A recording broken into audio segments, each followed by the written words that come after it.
to Lyon, France. Welcome to Lyon. Bienvenue les amis. The PFL is back in France for the 4th time. If you missed the first 3, I feel sorry for you. I'm going with PFL Paris because I thought that crowd was incredible.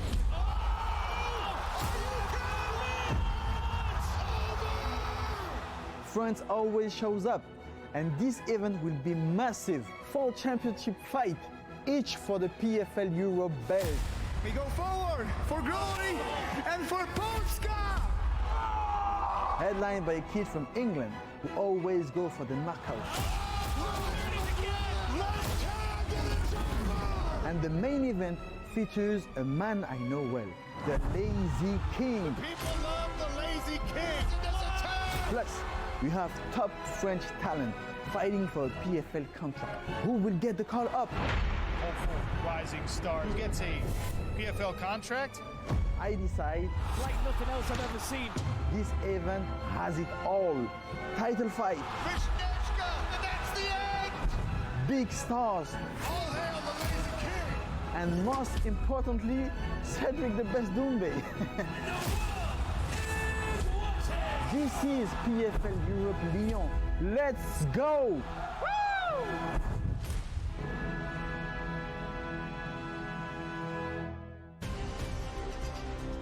Lyon, France, home of our PFL Europe Championship, birthplace of the cinema, world renowned for cuisine, the home of Paul Bocuse, and tonight, fights, big time, world championship level fights. Sean O'Connell, Dan Hardy, very happy to be here in what we expect to be a packed LDLC arena. We've got PFL Europe Championships, $100,000 checks and gold belts to hand out. We've got an incredible main event and co-main event. We've got a little fun feature. 𝗟𝗘𝗥𝗢𝗣𝗘, the former kickboxing champion, rising star in the world of mixed martial arts himself. He's gonna spread a little bit of that love. He's gonna help other fighters start the journey toward their dreams. We call it 𝗟𝗨𝗥𝗢𝗣𝗘 Decides. That's all on the same card tonight. And Dan Hardy, he's not just the commentator, he's also the president of fighter operations for PFL Europe, which means this is the culmination of your season, my friend. I'm very proud of every one of these fighters on this card. Honestly, you know, we've watched these fighters throughout the year make massive gains in their career, make big improvements in their skill set, and deliver themselves into this $100,000 moment. And that's not even in thinking about the 𝗟𝗨𝗥𝗢𝗣𝗘 Decides and the main and co-main event. I'm so proud of this event, and we've got a great crowd in here. We've not even had the first fight start. Well, let's start with our 4 PFL Europe Championship fights. All of them vying for belts, and of course, $100,000 checks. And trying potentially to follow the same path of last year's PFL Europe champion, 𝗘𝗨𝗥𝗢𝗣𝗘. You remember this, Dan Hardy, dominant in PFL Europe, still undefeated as a pro when she left the PFL Europe roster to join PFL Global. And of course, only a few weeks ago, she achieved this, world champion status and the $1 million that comes with it. Man, those PFL Europe 𝗘𝗨𝗥𝗢𝗣𝗘 fights feel like they were so long ago. She's achieved so much in the 2 years, you know, to become a European champion and then a world champion, a millionaire before she's 30. I mean, she really has not only carved out the path for all of these young fighters, but really highlighted it by doing it in such exceptional fashion. And we've got to expect these fighters tonight are going to try and rise to that occasion and show everybody on the PFL, on the PFL sphere that they are the people to watch for next year. Enough talking about it, let's be about it. It's time for some fights at LDLC Arena in Lyon.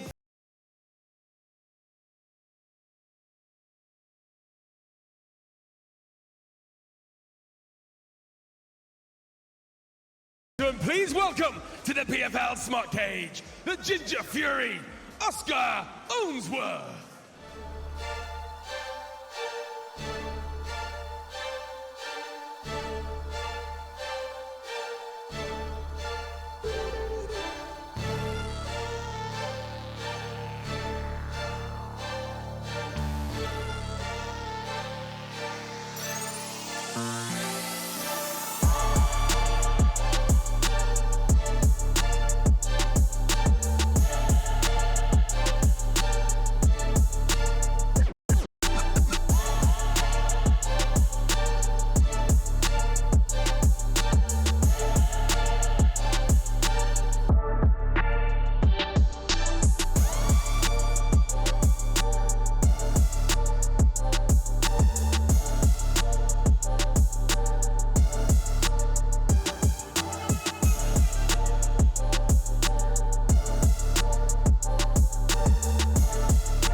ladies and gentlemen, Lyon, France, welcome to the PFL Europe Championship.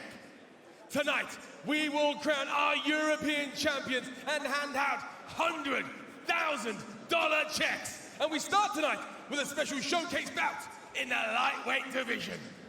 Introducing first, fighting out of the blue corner. He is a striking specialist and stands 6 feet 1 inches tall. He weighed in officially at 155.8 pounds and holds a pro MMA record of 8 wins and 3 losses and a single draw. Fighting out of Sheffield, England, the Ginger Fury, Oscar Owensworth.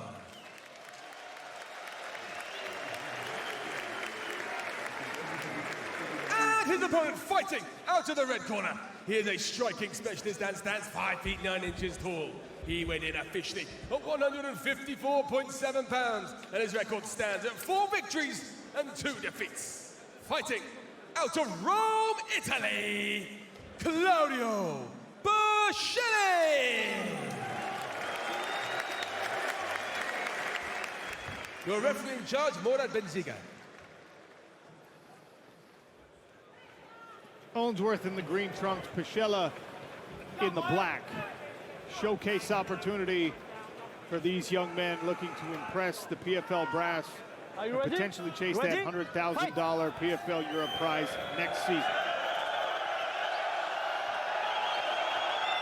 Now, there's a good reason that I opened the card with this fight, and I'm really glad that we've got a packed house already for the first fight of the night. I mean, these guys are both absolute savages, but technical savages as well. It's not like they're reckless, but when it comes chance to mix it up and start throwing hands, as you can see straight away, let's go. Overhand rights here for 𝗘𝗨𝗥𝗢𝗣𝗑. Owensworth showed that uppercut. The jumping knee attempted just shy of the chin of 𝗘𝗨𝗥𝗢𝗑. I love this pressure from Claudio early. And that seeking left hook to the body as well could find a home. A long body of Oscar Owensworth. And again, if he keeps blocking his head because that overhand right, that left hook's going to creep through and crack him in the ribs. Obviously, if you don't eat a flying knee in the process. Yeah, Owensworth tried to time that flying knee again. Might have seen something on tape that he likes with this forward pressure from 𝗘𝗨𝗥𝗢𝗑. Man, again with the left hook overhand. Beautiful work. I like Owensworth's style. It's like a Muay Thai for MMA style of fighting. Slightly long with that lead leg though, which 𝗘𝗨𝗥𝗢𝗑's isolated at the moment for the calf kick, which Owensworth tries to return. There's that overhand right again. 𝗘𝗨𝗥, his favorite weapon, showing 90 seconds into this fight. You know, oh, lovely body shots. You know, if he comes up to the head with that left hook, he might now be able to get through because the target on the body has been hit so many times. Establishing that pattern will force either consciously or unconsciously Owensworth to address the blows to the body. I actually thought it was going to be the other way around. I thought Owensworth was going to be the early pressure. It's interesting to see maybe Claudio decided that this was the best way to approach Owensworth, given the fact that he does like to dominate from the center. Put him up against the fence where he's not as comfortable. Switching his stances here for Owensworth. You saw him show southpaw, back to orthodox. And 𝗘𝗨𝗥 just with the classic approach to try and negate some of the reach advantage that Owensworth has in this fight. Good heavy leg kick from the Englishman. Yeah, he's really searching with those hooks to the body. He's got to watch that center channel though, because as he's stepping in with the hooks, he's opening himself up. A short uppercut from Owensworth could be a problem for him as he's moving forward. Round one halfway gone here in Lyon, France. First fight of the night for our PFL Europe Championship card. We've got some 𝗘𝗨𝗥𝗢𝗣𝗑 decide. Cedric 𝗘𝗨𝗥𝗢𝗣𝗑, the former kickboxing world champion, turned MMA star, is in the building to help us decide on who gets a couple of contracts. Good combination here from Owensworth. Oh, that left hook got through to the head, tries the flying knee again. The other thing with Owensworth as well, though, is he can take such a good shot. Like, you really can't think that you've got him hurt, even if he looks like he might be wobbling, because then you might run onto something. and he's really invested in these knees. Now he looks for a tie clinch momentarily. Paciella's got the underhook. Temporarily had good position, but ownsworth shuts it down, presses Paciella up against the smart cage barrier. Paciella with the high underhook, trying to use his leg to create some space between him and his opponent. Got to be cautious of these knees, though.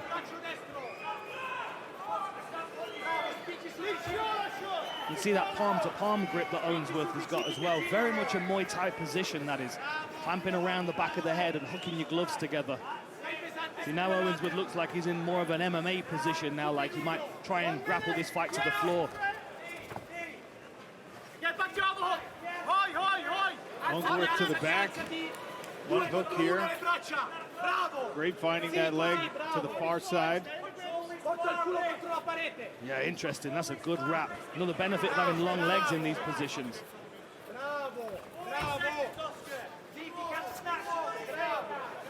Owensworth just with one submission victory. Ooh. Nasty work. Yeah, that thudded to the midsection. But Owensworth now, he's pushing forward. That was a good knee landed on the break there. 20 seconds left in the first round. These boys have set the pace for the card. Head kick attempted there. Second one of the fight so far for Owensworth. Paciella continuing with those same two weapons. The overhand right, the left hook.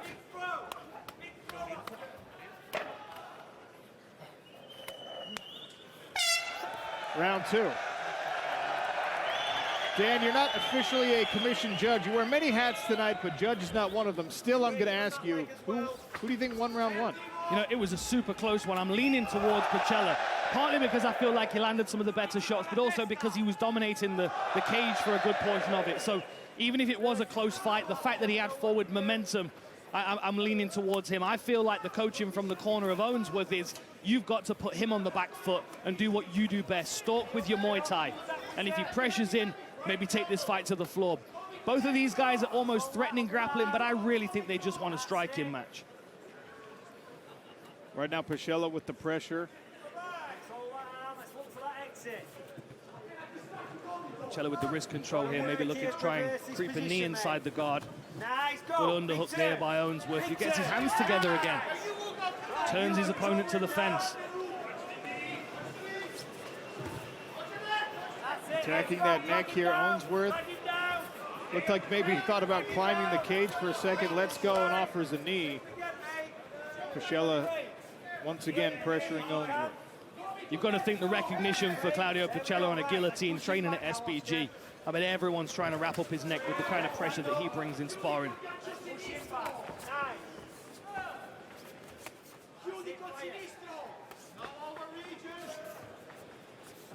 Coaching in the corner, calling for more left hands from Claudio Paciella. Yeah, again, the body shot again for Paciella. Clearly looks like a big part of the game plan. Nice stance switch there to power up his left hand as the backhand. That step through, when you're a big hooker, you like to throw a lot of hooks. Is probably a better way to say that. That's what you were going for, Sean. It's a clever weapon, especially with forward pressure. Yeah, that was good timing on the level change for Owensworth, who gets this fight to the floor for the first time, almost halfway through the fight here. Interesting to see what Paciella decides to do in this position. Does he threaten? Does he scramble back to his feet? Looks like he's trying to build his shoulders up onto the fence at the moment, taking some coaching from his corner. Please, action! Head back in the middle, head in the middle now, head in the middle, head in the Paciella middle. already appealing to the referee. Trap that wrist if you can. That's it, let's work, let's work. Owensworth was just locking down there for a second, but Englishman Action! climbing a little bit higher into this pressure now. Let's go to work. Go to work now. Right on top of the Maison Vuitton logo. A butcher that's joined us as a sponsor, and he's really desperate to get some blood on that canvas. I know he's in the arena, excited about that. You're just rubbing that in because I missed the meal that he It gave. was tremendous, my friend. I've never eaten food like it. I don't know why you hurt me like this. I've done nothing to deserve that. Lovely with the knee again there. It just seemed to glance off Claudio Pacella's head, though. He seems to ride the shots really well. And that stepping through range is money for him. Owensworth does a great job of getting his head with that upright stance just outside the real power range. If 𝗘𝗨𝗥𝗢𝗣𝗘 lands, it's just on the very, very end when some of the steam is coming off these right hands. If you think about the first round, when he missed a few of those shots, now he's added in that stepping through, switching stance, and he's now just able to get to his opponent. He'll now make that adjustment again and cover distance a bit more so he connects even further with the punches, I'm sure. These are all adjustments that you need to try and make as the fight goes on, and you hope that you manage to land the shot before you get caught with something significant in the process. And really a testament to the level at SBG Ireland, but over here in Europe in general, Claudio 𝗘𝗨𝗥𝗢𝗣𝗑 is really, he's only 6 fights into his pro mixed martial arts career, and he's already between rounds making some adjustments on things like that distance management. The sport progresses so quickly over the years. And desperate to fight as well. You know, he wants to fight on every single show that we do. He'll fight anybody. He's a real, he's my kind of fighter, as both of these guys are. My kind of guys. You call them up last minute and they will jump in there with gloves on, good to go. On the separation, you saw the elbow just miss that right side of Oscar Owensworth's head. 30 seconds, Oscar, let's turn. 3. Gotta love those elbows. A new feature here in our PFL Europe Championship card. Separate those hands. Another good knee to the body there by 𝗘𝗨𝗥𝗢𝗣𝗘. Last 10 seconds left in the middle round. I feel like Owensworth might get a good talking to from the Cheesecake Assassin in the corner. Try it. Step all the way across.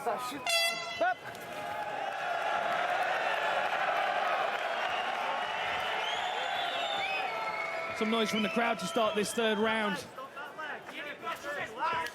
Stomping kick to the lead knee of Claudio 𝗘𝗨𝗥𝗢𝗣𝗑 from Owensworth. I don't know at this point if either of these camps can be confident that they've got this fight in the bag. Another good left hook to the body there. Owensworth tries with 2 elbows. Gets caught with the right hand in the process. There's the overhand right again for 𝗘𝗨𝗥𝗢𝗣𝗑. Big flurry again from 𝗘𝗨𝗥𝗢𝗣𝗑. And a nice knee to the body.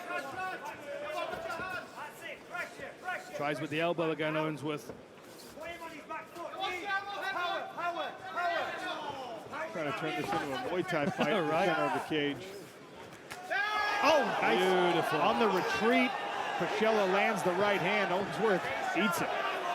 That wobbled him just for a moment, that right hand did. You just see the back leg of Owensworth give a little bit. That short uppercut was nice, but he ate a left hook for it.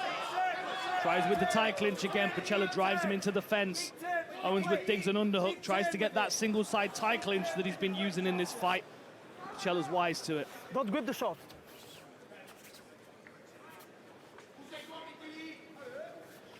Good head position. Owensworth tried to catch that knee this time. That's something 𝗘𝗨𝗥𝗢𝗆𝗑's got to be cautious of. Throwing that knee to the body might get that knee caught and get another takedown for Owensworth. You can see the trickle of blood from the right side of that hairline. Owensworth leaking here in the third round.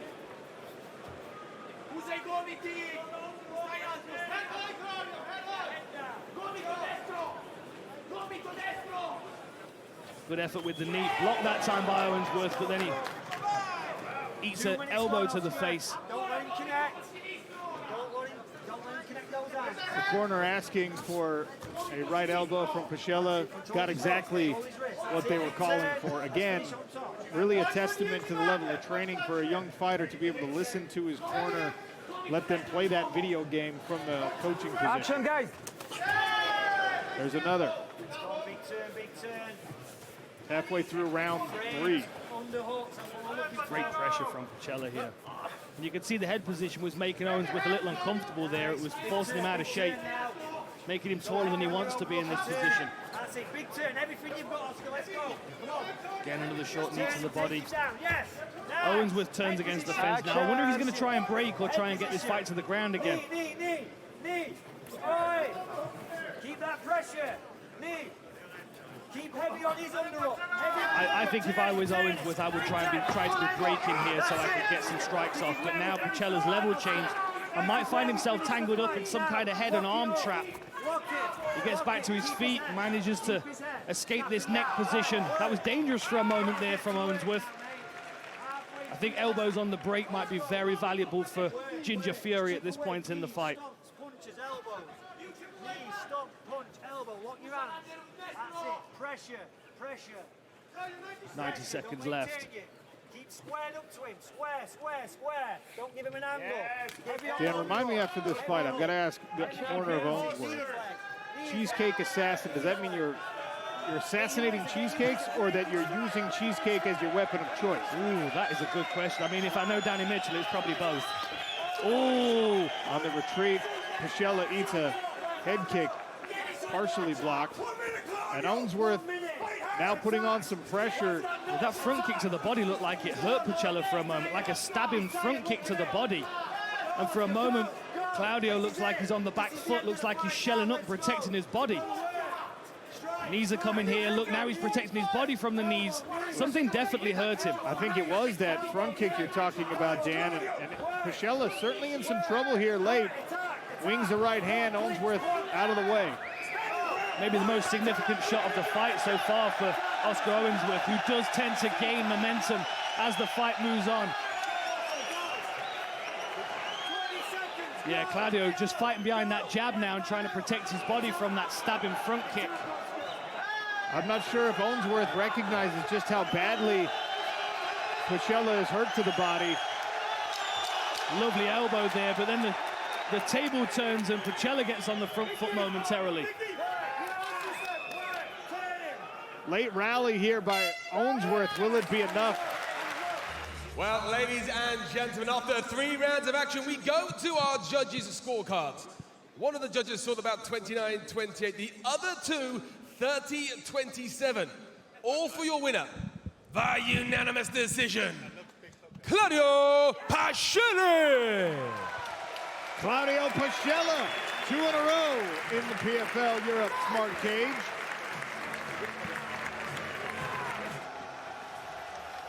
In anticipation of a second showcase bout of the evening, welterweight this time, between 𝗟𝗡 Belghazi and Yoan Sheridan. Ladies and gentlemen, ladies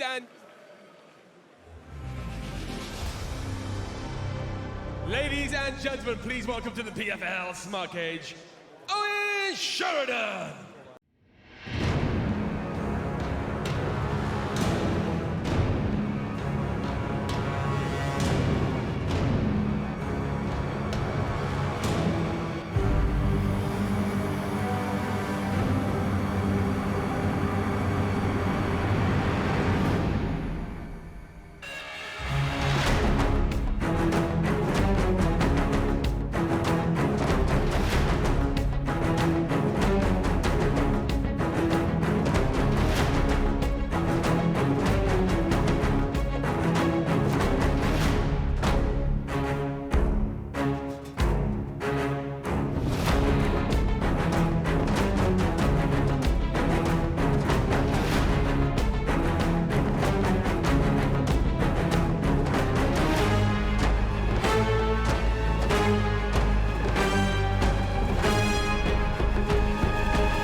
Andy Shepard gets them started in the welterweight division. Ladies and gentlemen, the following fight is a showcase bout in the welterweight division. Introducing first, fighting out of the blue corner. He is an MMA specialist and stands 6 feet 5 inches tall. He weighed in officially at 117.8 pounds. And following his pro MMA debut, he stands undefeated. He fights out of Dublin, Ireland, the Sheriff Shadow.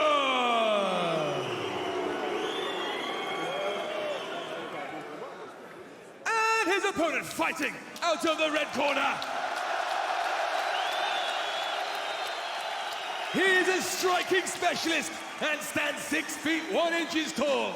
He weighed in officially at 167.5 pounds. And he is also an undefeated fighter with a record of 1-0. He fights out of Lyon, France. Price Belgazi.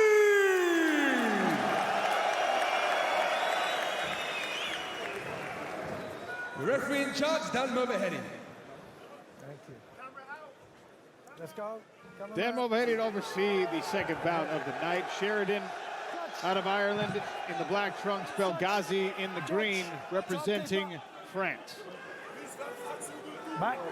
Owen Sheridan actually brought into the training camp of Conor McGregor prior to the matchup he had Round number 1, you against ready? Cowboy Cerrone.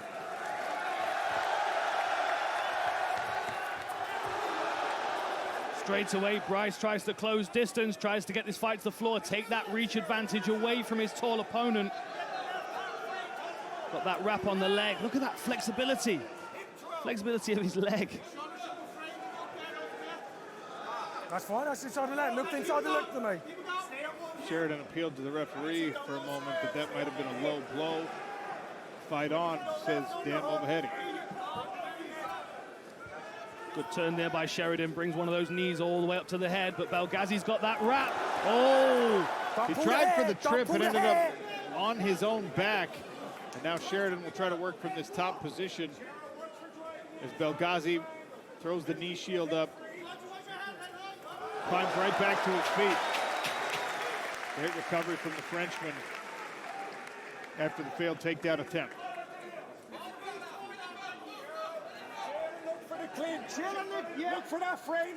Now Sheridan with the takedown, dropping into half guard. See what Belgazi does. He's very good at climbing his legs up. You can see that flexibility already. He's almost able to throw his heel up over the shoulder of his opponent. See Sheridan with that head position is going to make it difficult for Belgazi to get underneath him with that head position holding him in place. But now there's a scramble and Belgazi's back up. Well done for the second time. Belgazi now reverses position to try to pressure the much taller Sheridan against the cage. And Dan, cage wrestling against someone who has this kind of a height and length advantage can be very difficult. But it's also difficult for the tall fighter because naturally, Belgazi's head is in a better position for cage wrestling. Exactly that. And the body's long and narrow as well. It's much easier to get your hands together around that body and pull it in. Sometimes someone who's shorter and more stocky, it's really difficult to keep control of the limb because they're able to shake it loose. Little shoulder bump there from Sheridan.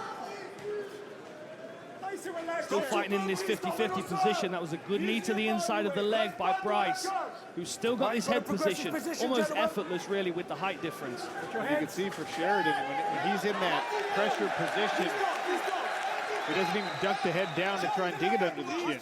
Halfway through round 1. Body kick is caught. Belgazi drives through. Nice roll from Owen Sheridan. Strong in top position. Owen Sheridan looks here. Belgazi's got to try and get his shoulders off the mat. Looks like Sheridan's trying to flatten him to the canvas. Maybe even look to try and pass into a full mount.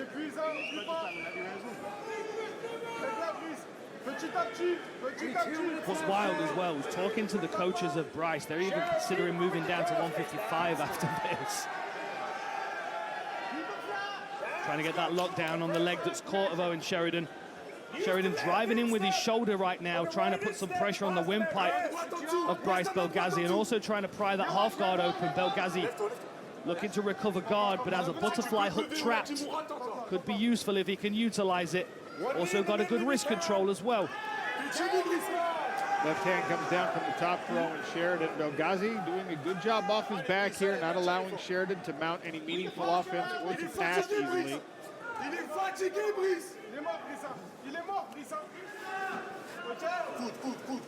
Cheryl, just make sure you keep your head free.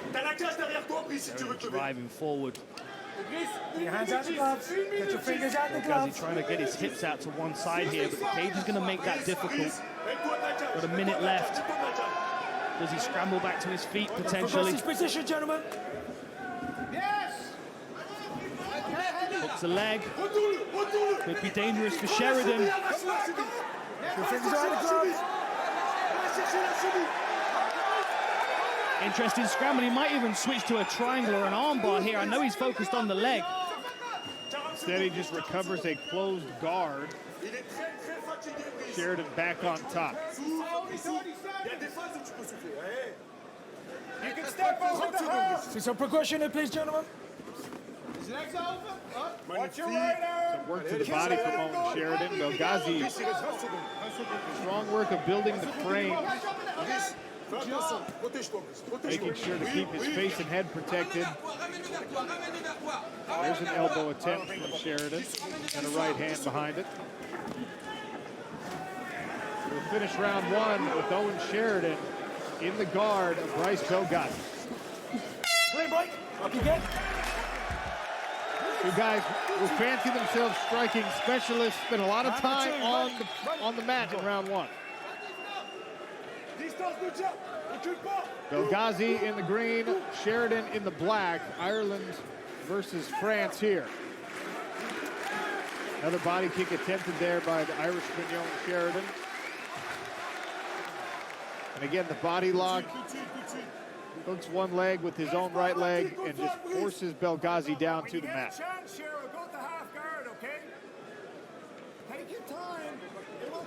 We need to see 𝗟𝗟𝗣𝗑𝗣 be active here off his back. You can see Sheridan driving forward, making it difficult for 𝗟𝗟𝗣𝗑𝗣 to climb his legs up to a high guard and start threatening the upper body. Potentially space for butterfly hooks here, though.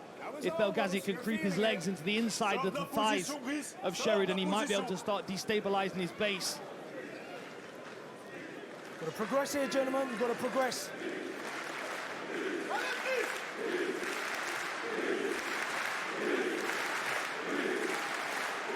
Chance from the French crowd in favor of 𝗟𝗟𝗣𝗑𝗣, trying to motivate him to get up.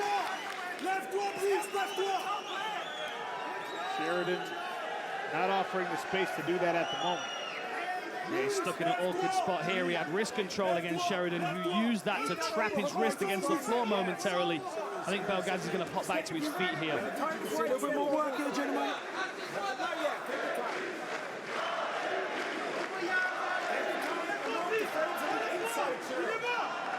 This is the second of our showcase fights tonight. 4 European Championship bouts with $100,000 checks on the line. Still to come. Cedric Doumbé, world champion kickboxer, playing talent evaluator tonight as he will help us decide which of 6 fighters competing in Doumbé decides will take home PFL contracts.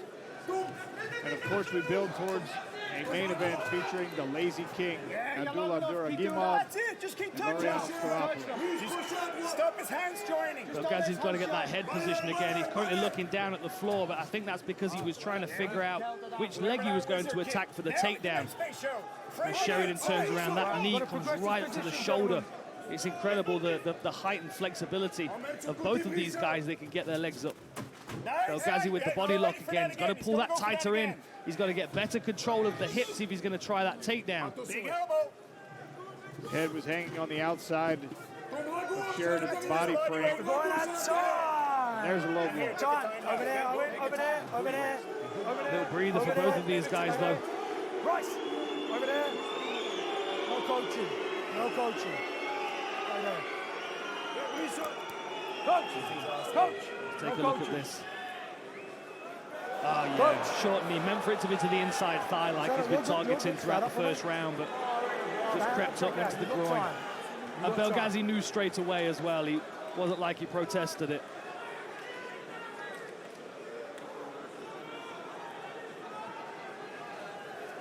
Yeah, he's a lot more tight. He's very tired, Cheryl. John, no coaching, please. Owen, over there. Watch your knees, please. Watch your knee. No way. Watch your knees, please. That was in the cup. Watch your knees. Little warning from the referee to be careful with the knees. Sheridan still has plenty of time if he wants to use it. You've got your time. Take your time. You want to take your time? Sometimes this can be a much needed breather and a regroup for the fighter that's on the back foot.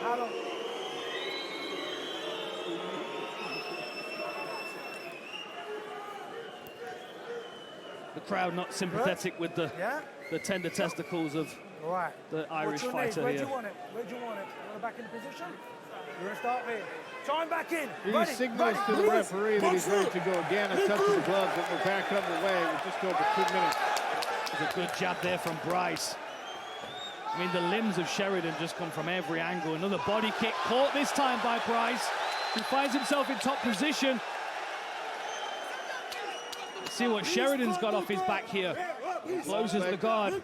Started to climb up for a triangle attempt early, but now he closes the guard.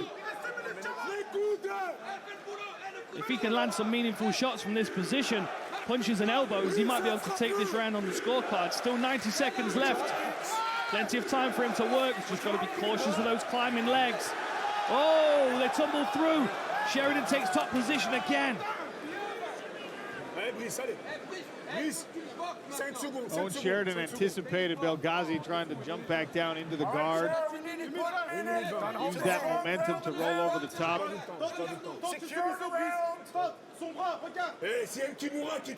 Blood from somewhere. The nose, it looks like, of Owen Sheridan. Yeah, it looks like something got through when he was getting caught with that ground and pound a few seconds earlier.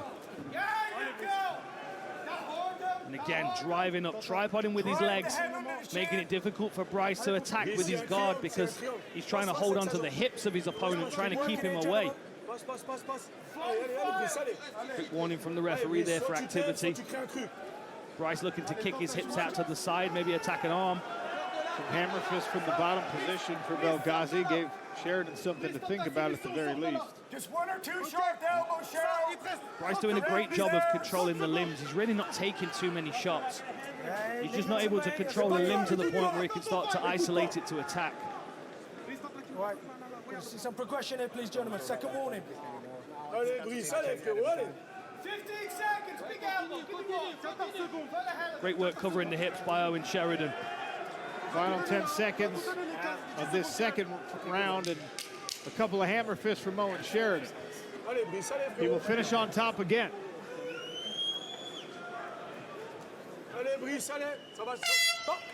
When in actuality, if he stays in top position, he can land some real meaningful strikes, maybe cause some more blood on Sheridan and influence the judges to give him the decision. Third and final round. 𝗟𝗥𝗢𝗣𝗘 and Sheridan. Takedown attempt here from Brice 𝗟𝗟𝗥𝗢𝗣𝗘, the man from Lyon, France, in front of a local crowd. Good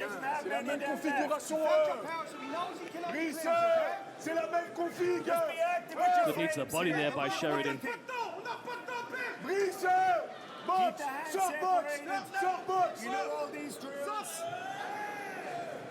That was inside the leg.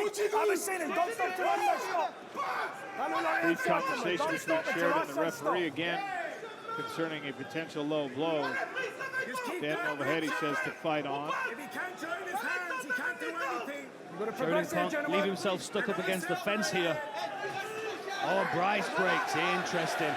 Maybe going to try that takedown out in the open again. Got to be cautious he doesn't get rolled through. Use of the underhook this time by Sheridan. If 𝗟𝗥𝗢𝗣𝗘 can reap that outside leg, he might be able to get this fight to the floor. Again, he separates. Exchanges jabs. Oh, almost with that front kick. 𝗟𝗥𝗢𝗣𝗘 just doesn't seem confident with his striking, but he hustles the fight to the floor nevertheless. Sheridan's going to build back up. 𝗟𝗟𝗣𝗑 finds himself on his back again. Too accepting of being on his back for me. And into the half mount goes Sheridan. Plenty of space to potentially move that left leg. Climb his way into a full mount, and he does just that. Great find the legs. 𝗟𝗟𝗣𝗑 now trapped against the cage. We're staying here till the rest of the fight. In Sheridan's corner. Little short shots. Sheridan potentially looking to set up an arm triangle there momentarily. Settles for some ground and pound. Solid left technique, you know what to do. Now again, as a tall fighter, it can be difficult to hold top position because there's always space between limbs. Short shots. He's going to get the back. You can see 𝗟𝗟𝗣𝗑 pushing away and trying to elbow knee escape here. There is space there for him. It's just difficult to commit to it when you know you're going to get punched in the head when you remove your guard. He's doing a good job here, but Sheridan rides it and maintains the top position. Now look, Sheridan, figure four, got the body lock around the back. Fabrice 𝗟𝗟𝗣𝗑, referee's gonna, I think it's fence grab. I think Dan Mulvaney decided that the toes or fingers were in the cage and created too much of an advantage. Reset the position with Sheridan on top in the mount. Watch how you come down with your head, Alvin. Watch the back of the head. Watch the back of the head. 𝗟𝗟𝗣𝗑's got a hustle here. Sheridan's going to creep that forearm underneath the neck. He could throw him forward. Sheridan looks like he's getting very high on the shoulders. If 𝗟𝗟𝗣𝗑's able to tripod, he might be able to shake him off. This is a better position for Owen, though. Although it's kind of off on the side now. 𝗟𝗟𝗣𝗑 in an awkward triangle position. Lots of space in that body triangle, though. 𝗟𝗟𝗣𝗑 could be sliding that right elbow inside the thigh and driving some space into that body triangle. That's fine. Hands in the gloves. You 90 seconds, load the time. Let's put him away. Get your fingers out of the gloves, James. Get your fingers out of the gloves. Could be setting up a Scottish twister from here if he was in the Stevie Ray school of thought, but not yet far enough into his mixed martial arts journey for that. Good choke attempt here. Snakes that left arm around the face of 𝗟𝗟𝗣𝗑 and gives it a good squeeze. Not under the chin yet. Yeah, Bryce is doing a great job of keeping his chin tucked here. Sheridan's really trying to ratchet that arm under the neck. Started with a short choke. A couple of right hands to try and soften up the defense. Less than a minute to work now. 𝗟𝗟𝗣𝗑 going to stand up here. Crowd trying to rally him. 45 seconds left.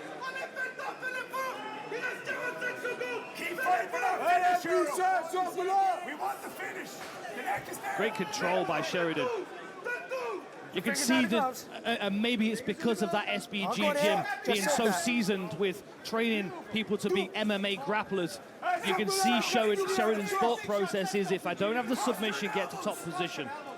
It's a good learning experience for Bryce here because he's clearly a good grappler, but he's too accepting of the bottom position a lot of the time because he feels he's dangerous there. 10 seconds left and Sheridan's pouring down the pressure. He's committing to some ground and pound now. He climbed to the high mounts to try and get a finish in these final few seconds. To the judges' scorecards, we will go. Ladies and gentlemen, after 3 rounds of action, we go to our judges' scorecards. All 3 judges saw this bout 30-27 for your winner by unanimous decision, Owen Sheridan.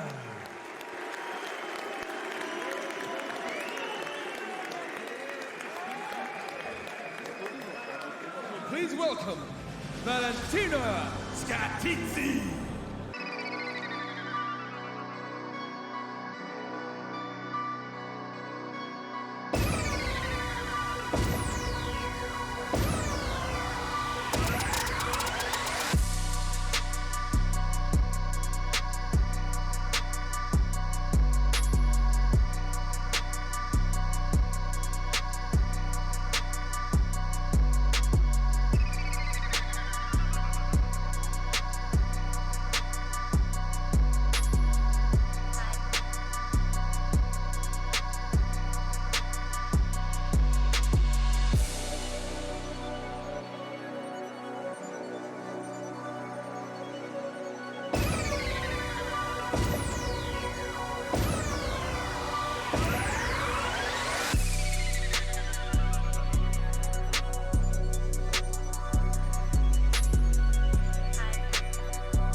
Ladies and gentlemen, this is our first championship bout of the night, and it's for the PFL Europe Women's Flyweight Championship. Introducing first, fighting out of the blue corner. She is an MMA specialist and stands 5 feet 3 inches tall. She weighed in officially at 125 pounds and carries an even record of 3 wins and 3 defeats. She is a former PFL Europe finalist and fights out of Rome, Italy, Valentina 𝗟𝗘𝗔𝗚𝗨𝗘.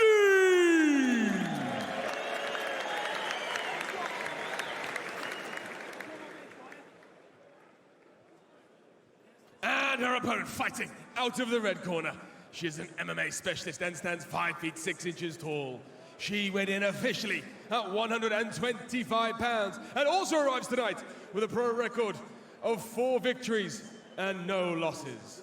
Following a 28-fight amateur career, she fights out of Ostrava, Poland, Paulina Wisniewska.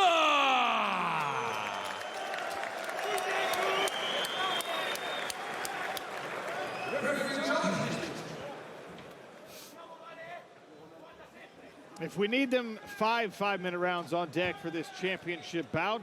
Valentina 𝗟𝗘𝗔𝗚𝗨𝗘 is in the black. Paulina Wisniewska in the blue kit. $100,000 and a PFL Europe belt on the line. Ready. Ready. Let's go. Early rush forward from 𝗟𝗘𝗔𝗚𝗨𝗘. Wojcik moves backward. Now big clinch. Oh, that knee hurts 𝗟𝗘𝗔𝗚𝗨𝗘 early. Paulina Wisniewska with the right hands as 𝗟𝗘𝗔𝗚𝗨𝗘 tries to build the base. She is not all the way there. Stop. And Rich Mitchell has already seen enough. Paulina Wisniewska in 32 seconds to the protest of Valentina 𝗟𝗟𝗟𝗘𝗏𝗏. You could just see Valentina was stuck in a position. She had her leg bound, and every time she was trying to build up, she was taking some shots and she was being broken down. Let's take a look at this. So you can see she gets hit with a couple of shots, and then she's going to eat this knee, and that puts her down. And as she's trying to get up here, you can see Paulina gets that right hook in, and she's landing shot after shot. And Valentina just can't build up. She's being told to move, but she's stuck in a position taking shots. Big knee here. Straight up that center line. Bam, right on the chin. You can see for a moment Valentina just goes completely limp. Now this is where she's going to try to build up, and Paulina's going to lace that right leg in, that near side hook. And Valentina, she's trying to do something, but she's taking shots. She's not exactly conscious of what's going on, but she's trying to build up under pressure.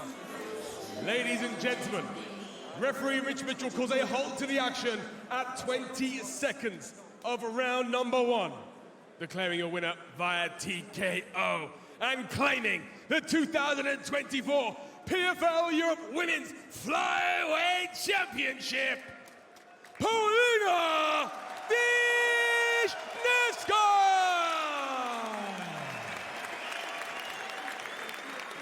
An emotional Paulina Wisniewska takes the belt, and now the check.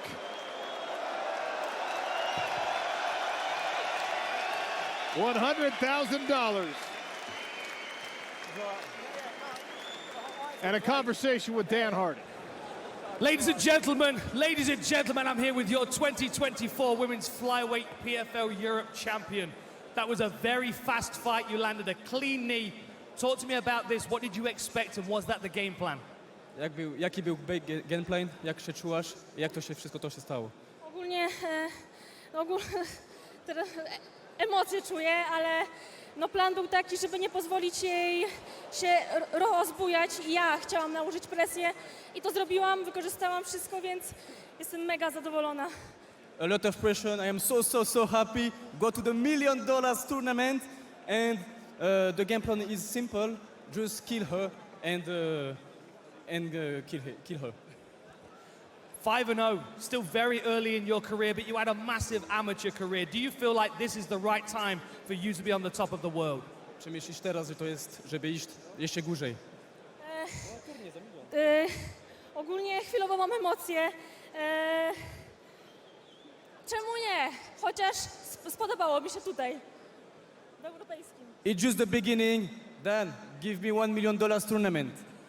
Ladies and gentlemen, make some noise for your 2024 flyweight champion, 𝗟𝗨𝗥𝗢𝗣𝗘. She certainly has made a case for herself to be included in big plans. 5 5-minute rounds. Italy versus Albania. Daniela Michelli versus Florim Zendelli. Ladies and gentlemen, please welcome to the PFL Smart Cage, Florim Zendelli.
As we look at the tail of the tape, Michelli 37, Zendelli 11 years his junior, and as you can see, Florim Zendelli much taller.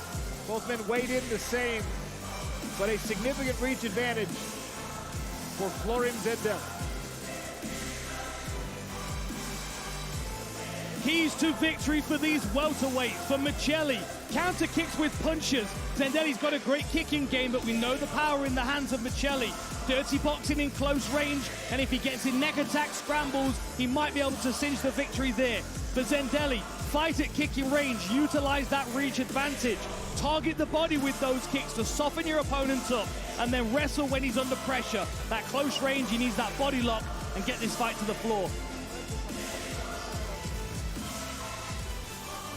Andy Shepherd gets them started.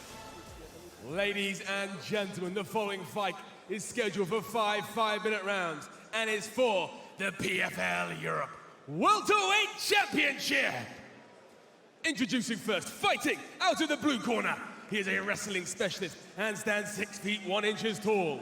He weighed in officially at 169.9 pounds and has earned a record of 9 wins, 1 loss, and a single draw. 8 victories coming by way of stoppage. He fights out of Balingen, Germany, by way of Albania. This is Florim Zendelli.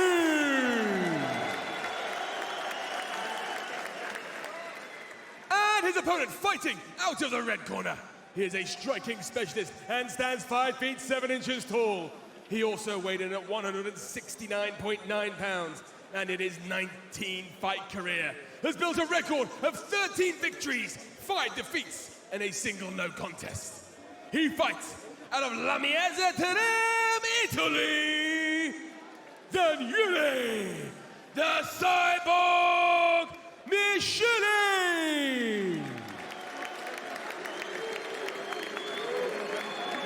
Referee in charge, 𝗟𝗘𝗥𝗢𝗣𝗘.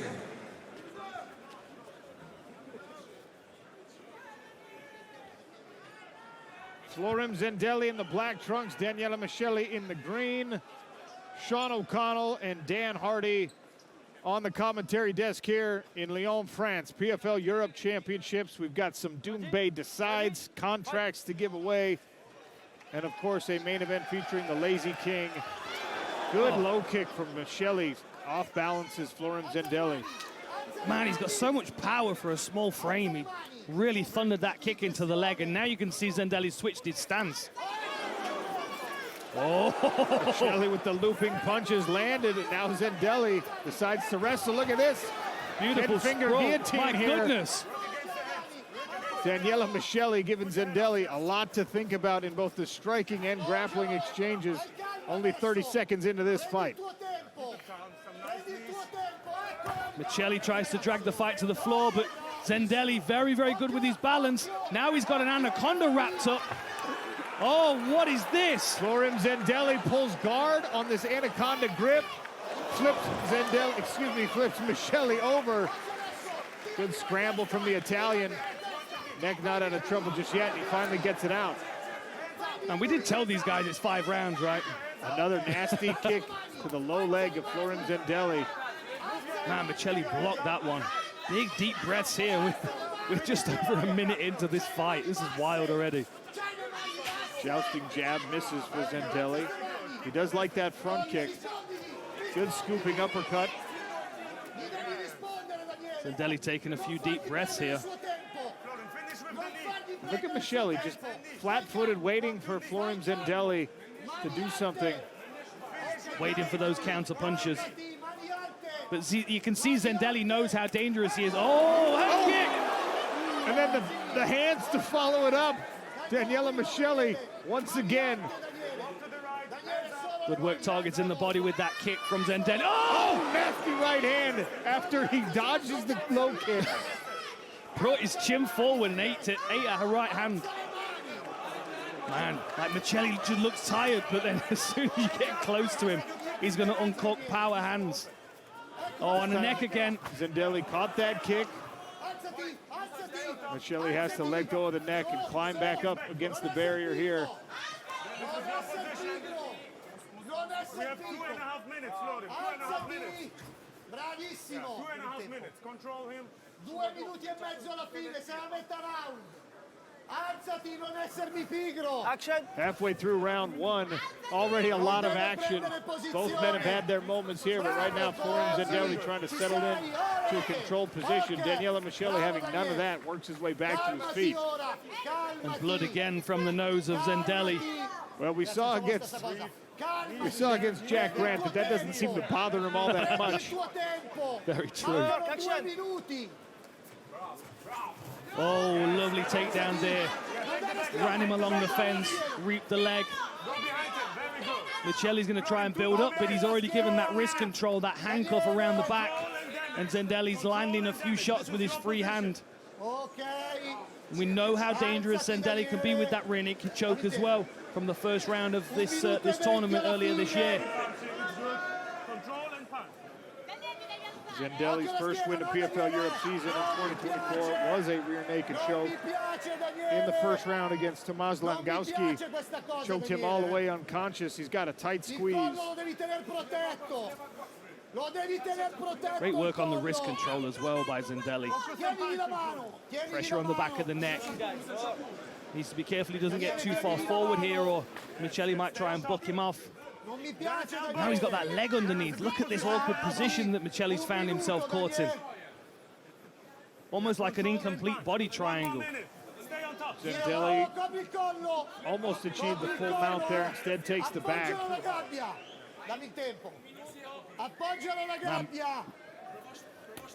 Michelli came out 100 miles an hour. Good left hands from the top here for Zendelli, who now will attack the neck again. There's 𝗟𝗏𝗏𝗡𝗏. Looks like he's getting warm for a fight. Cedric, no, you're only judging fights tonight. Oh, the tag! Wow!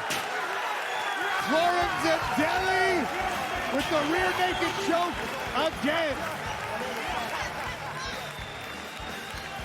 Beautiful work by 𝗟𝗘𝗥𝗢𝗣𝗘. I told you he's a star in the making, that kid. Well, ladies and gentlemen, our referee calls a halt to the action at 4 minutes and 24 seconds of round number 1, declaring your winner via submission to a rear naked choke and claiming the 2024 PFL Europe Welterweight Championship, Florin 𝗟𝗘𝗥𝗢𝗣𝗘. Florin 𝗟𝗘𝗥𝗢𝗣𝗘, $100,000 check, PFL Europe Championship Belt, and big plans for the future. Dan Hardy is in the PFL cage with your winner. Ladies and gentlemen, I'm here with your winner. He's got his hands full. He's got $100,000. He's got a beautiful belt. What a great finish, my friend. How are you feeling? I feel very good, and I'm training all my life for this moment. And I believe in myself. Next year in big PFL in USA, 1 million, baby. And thank you so much, all my friends coming from Albania. Hey, I love you. That was a really ferocious pace, that first round. It started very, very quickly. Did you expect him to slow down? Did you expect the fight to start that quickly? Yeah, I know he's done it. I have respect, he's a good fighter. Win two fights first round, and I respect him. But hey man, I come from Albania, and I never do lose. Talk me through the finish. We can see it on the big screen, a beautiful choke here. Yeah, it's easy. You made it look easy, my friend. Yeah. I like that. Congratulations, my friend. A fantastic performance. $100,000. Enjoy it, my friend. Ladies and gentlemen, your 2024 welterweight champion, Florin 𝗟𝗘𝗥𝗢𝗣𝗘.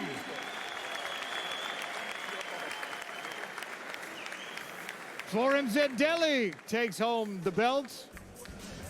And look, 𝗘𝗨𝗥𝗢𝗣𝗘 set a path out that all these PFL Europe champions want to follow. They saw her do it last year, 2023 PFL Europe champ, and then she came to the global season just a couple weeks ago, took down the $1 million prize. Florin 𝗟𝗘𝗥𝗢𝗣𝗘 says, I want that opportunity. Paulina Višnevska said the same thing. We've got more championship bouts tonight here in PFL Europe, and I will imagine, Dan Hardy, without putting words in anyone's mouth, that those champions will have similar plans. Oh, I think so too. I think so too.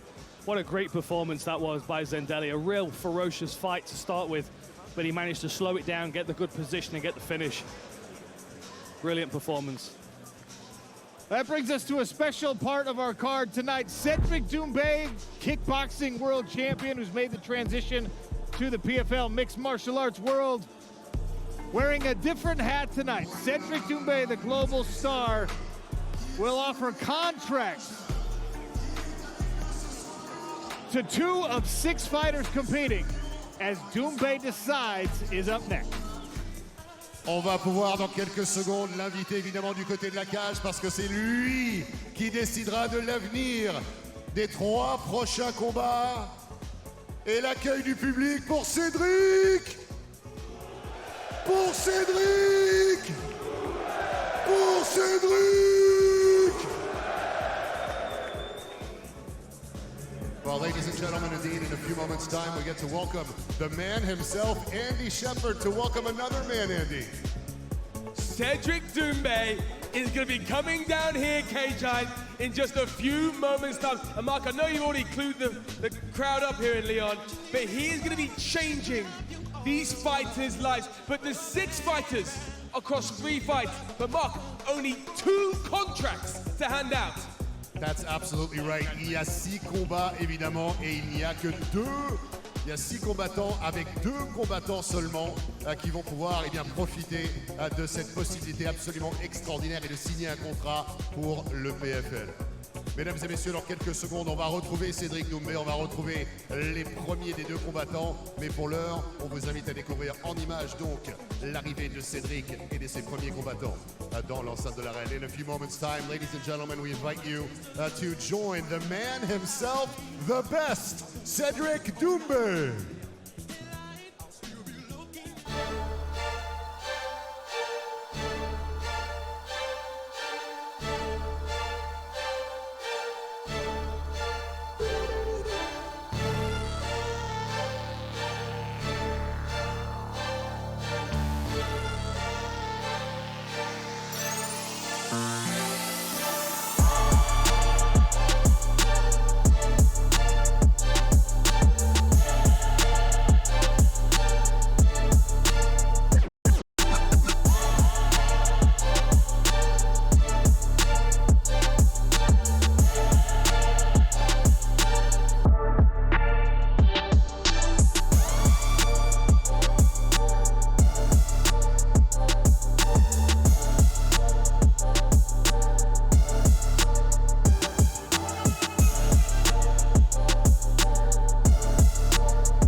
Ladies and gentlemen, the best, Cédric Doumbé!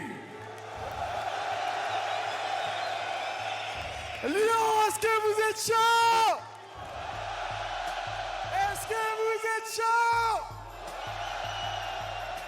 Ah, ça fait plaisir d'être là. Vous savez que j'ai combattu plusieurs fois à Lyon. Et d'être ici à Lyon, c'est un plaisir pour moi. Ça me rappelle mes années en kickboxing où j'ai mis des KO de fou, où j'ai fouetté un Lyonnais qui s'appelle 𝗟𝗨𝗥𝗢𝗣𝗘, paix à son âme.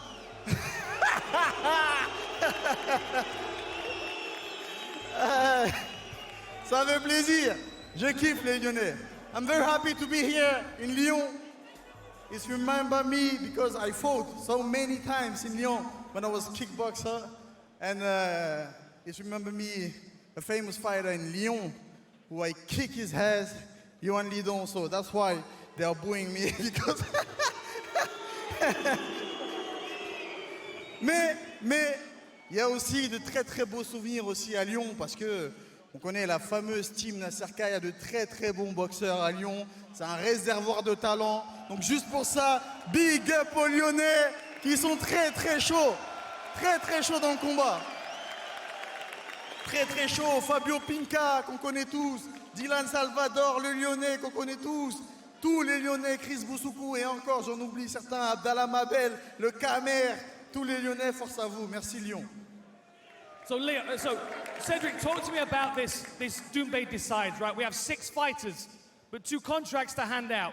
Yeah. What are you looking for in these young fighters? Obviously, lots of people have been inspired by you, myself included, one of my favorite kickboxers of all time. Thanks. But these guys, they're going to be looking up to you. What's your advice for them before they step into the cage? So first of all, as I said, I'm going to put myself in the shoes of a matchmaker, in the shoes of a promoter, and also in the shoes of a fight fan. And then I will pick the best fighter, you know, the fight who will like satisfy everybody. That's what people want. Ce que je viens de dire, c'est quoi? Parce qu'il m'a demandé comment est-ce que je vais choisir le combattant, les 2 combattants sur ces 3 combats, donc sur ces 6 combattants, les 2 combattants qui vont avoir l'opportunité d'avoir un contrat au PFL.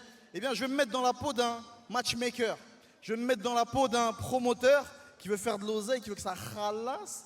Et je vais me mettre dans la peau de vous, les fans, et pour choisir le combattant qui va satisfaire tout le monde. So, I want to see something before the fight.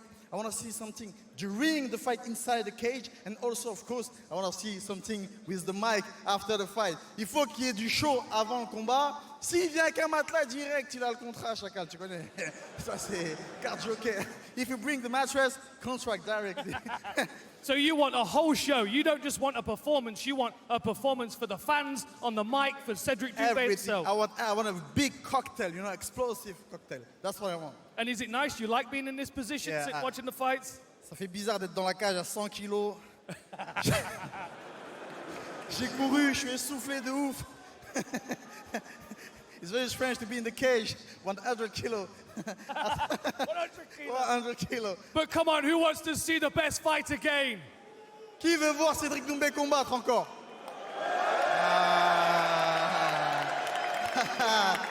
J'ai quelques noms à vous proposer. On va décider ensemble. Là, pour l'instant, c'est Doumbé décide. Après, vous allez décider. Mais c'est pas maintenant, c'est pas maintenant. Après. Okay, you're going to join me in the commentary booth, Okay, let's right? go. We're going to get these fighters in the cage, and let's get this thing started, my friend. Okay, let's go. Okay, let's get this thing started. Doumbé decides. Doumbé decides, and it is now time. 6 fighters, 3 fights, only 2 contracts to be handed out. Baptiste Doragrinia 𝗟𝗘𝗥𝗢𝗣𝗘 at featherweight. 𝗟𝗘𝗥𝗢𝗣𝗘 at 𝗟𝗘𝗥𝗢𝗣𝗘 at bantamweight, a catchweight bout at 177 pounds between Salvo Iriche and 𝗟𝗘𝗥𝗢𝗣𝗘. That'll be the first in our Doumbé Decides fights.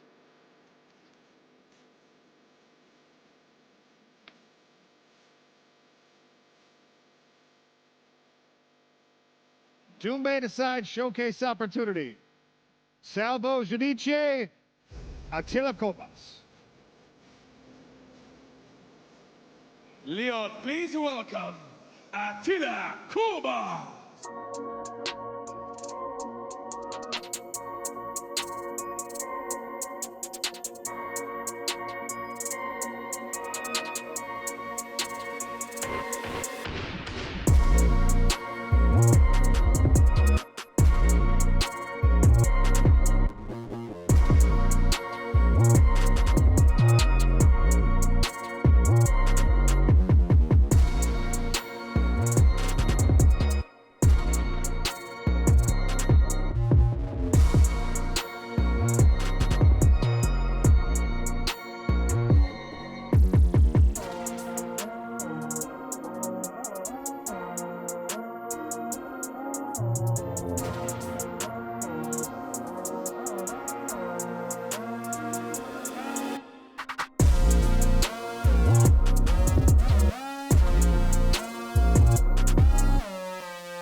gentlemen, this is a special Doom-Bay Decides bout and takes place at 177-pound catchweight.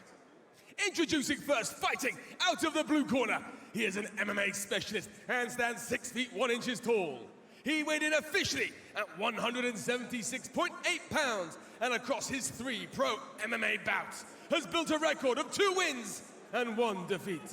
He fights out of Mantes-la-Jolie, France, 𝗘𝗨𝗥𝗢𝗣𝗚.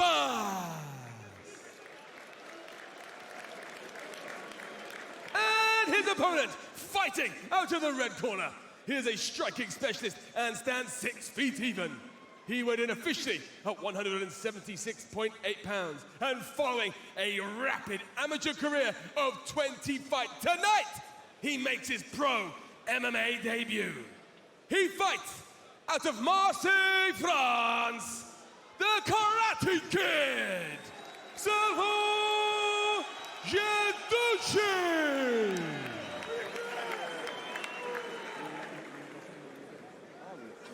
The referee in charge, Dan Movaheady. Doom-Bay in the cage there, giving a last bit of advice to the guys in the corners. Judge, timekeeper. 3 5-minute rounds of catchweight action. 𝗟𝗘𝗥𝗢𝗣𝗘 is in the green. 𝗟𝗘𝗥𝗢𝗣𝗘 is in the black trunks. Nope. All right, guess we're going in. Ready, ready. Have fun. Touch of the gloves underway here in Lyon, France. Good work with the jab, a nice inside low kick from Salvo, and 𝗟𝗘𝗥 crashes forward. High kick Watch your caught. fingers. Watch your fingers, 𝗟𝗥𝗢𝗣𝗍 runs it Salvo. forward. Trying to work his way into side control and now around to the back of Salvo 𝗟𝗘𝗥𝗢𝗣𝗑. Had that leg wrapped up well for a while. Trying to get this inside frame so he can land some shots of his own, but Salvo's trying to create space. He's a little tangled up, finds himself in top position. Reste sur ton axe, il désaxe pas, Salvo. La main sur les biceps, la main droite, tu la sors de dessous, Salvo. 𝗟𝗘𝗥𝗢𝗣𝗑's got his forearms on the mat here. Gonna have to try to get that right hand at least up onto the body of 𝗟𝗥𝗢𝗣𝗍 and make sure it stays out of trouble. Good control of that right arm from the bottom position for 𝗟𝗥𝗢𝗣𝗍. Yeah, good foot on the hip there as well. He might try and stuff that wrist and throw up a triangle. And Salvo's wise to it. This is why he's pressuring forward with this ground and pound. I think he may pop back to his feet momentarily if he can. 𝗟𝗥𝗢𝗣𝗍 looking for a Kimura. Salvo doing a great job of hiding that arm, keeping it out of danger. Looking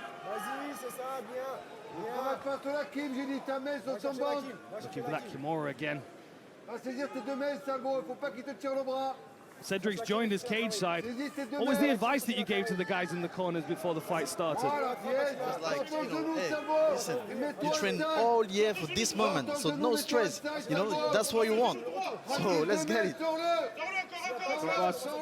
Holding tight to this Kimura grip. Not going to be able to pull the arm out behind the body of Salvo 𝗟𝗘𝗥𝗢𝗣𝗑, but creating a scramble here, see if he can get a sweep out of the opportunity. Yeah, he's very tight on that Kimura. Looks like he might be able to reverse the position with that leg bind, but great work by Salvo, floating across, keeping his arm free. Got to be cautious of that butterfly hook. Salvo really should be back on his feet here. He is the Karate Kid after all. Watch your head, please, Salvo.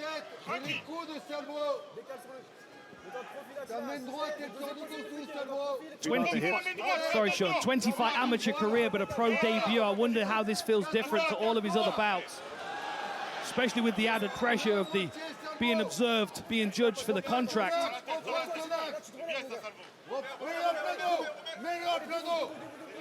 Well, 𝗟𝗘𝗥𝗢𝗣𝗑, he's had plenty of 3-minute rounds in his career. This will be the first time in 10 seconds that he's ever been into that 4th and 5th minute of a pro round. I like that wrist control by Salvo again. You can see that handcuff around the back. Good flexibility by 𝗟𝗏𝗣𝗑 though. Man, he tried to uncork a big shot there.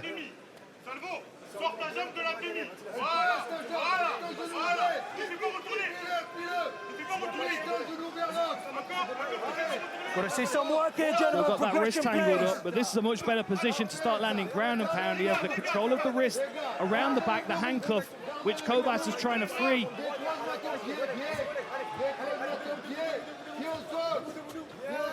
𝗟𝗘𝗥𝗢𝗣𝗘 does a good job of keeping his right leg in the mix there. But now 𝗘𝗨𝗥𝗢𝗣 trying to use that against him. Grabbed a hold of a single. Good sprawl here by 𝗟𝗘𝗥𝗢𝗣. Working on a grip on this neck. Trying to slide under the chin.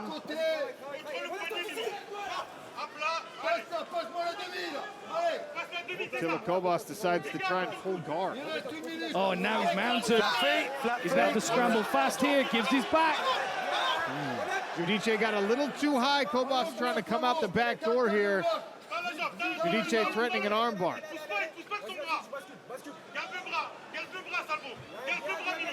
Looks like he's going to circle around this. Looks like he's finding himself in top position. Got to be cautious of the hammer fist now if you're Salvo. 𝗘𝗨𝗥 tried to step all the way to a mount, got a little bit greedy there instead of staying in side control. Now 𝗟𝗘𝗥𝗢𝗣 just holding on. The back of the head, Salvo. Another thing to consider as well, this will be the first time that Salvo's done 5-minute rounds as well. Coming from the amateurs, 3-minute rounds. I wonder if these extra 2 minutes have felt very different for him. Final few seconds. And look at 𝗟𝗥𝗢𝗣𝗑, hands on the hips. Watch the back of the All head right, with the Cedric elbow, please. Doumbé, the first round of Doumbé decides. What'd you think of those 5 minutes? That was like quite impressive by the beginner, the newcomer in pro. His pro debut, the red corner. He's doing very well. He's doing very well. And I was very aware the way he was listening to his corner, like really focusedly. That was very impressive. What do you think about the difference between 3 and 5-minute rounds? That's huge. That's very huge. When you come from 3 rounds and you go, I did that with kickboxing and then MMA. That's very, very huge. And I think he's handling it like very well. That's why Doumbé's always going for 9-second knockouts. He doesn't want to mess around with 5-minute rounds. We don't give a shit about 5 minutes.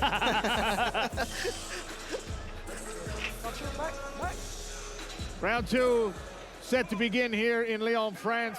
Sean O'Connell, Dan Hardy, special guest Cedric Doumbé, former kickboxing world champion, now rising MMA star. Early moments here in round 2 on the feet. Salvo 𝗟𝗘𝗥𝗢𝗣𝗑 is in the green trunks, 𝗟𝗘𝗥𝗢𝗣𝗣 in the black. Big swing and a miss there for 𝗟𝗘𝗥𝗢𝗣𝗑. Grabs the body lock. And now I'm very curious to see how he will handle the fatigue from the first round. Yeah, 𝗟𝗘𝗥𝗢𝗣𝗣 did show at the very end, those final 10 seconds, hands on the hips is the universal I am tired body language. Yeah.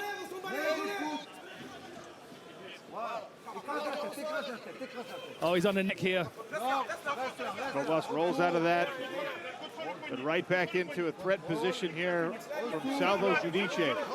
Nice knee with that right knee. Circles to the back.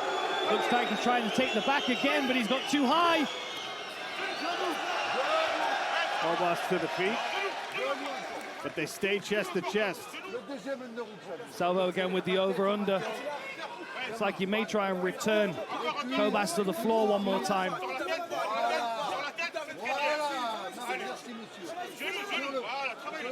Good knee to the thigh, that would deaden your leg. And he's right in his corner here as well, which is really beneficial for his coaching staff. Oh, that was a big shot. Just for a moment, you saw 𝗟𝗥𝗢𝗣𝗑 put both of his hands down. 90 seconds gone in this middle frame of the fight. Pro debut for Salvo 𝗟𝗟𝗢𝗣𝗑, 4th pro fight for 𝗟𝗘𝗥𝗢𝗣𝗑. The fans in Lyon hoping for some more action.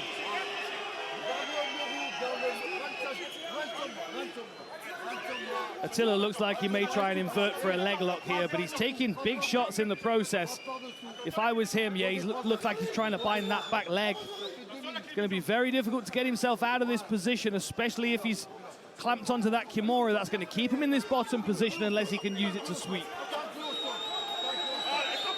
Doesn't have the right spacing to try and use it as a sweep here, trapped against the smart cage.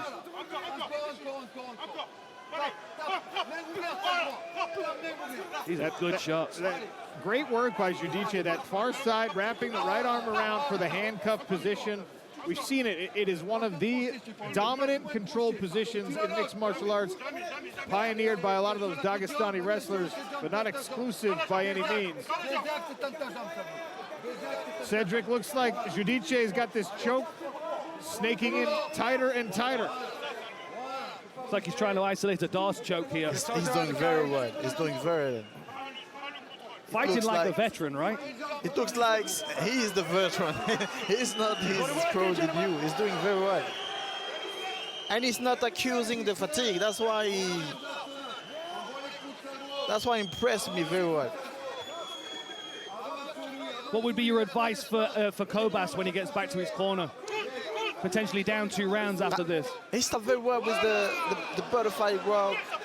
That's why I like, you know, when I'm in the bottom, on the bottom, I try to compose with my butterfly guard and then to reverse or stand up. But I think it's very difficult for him right now.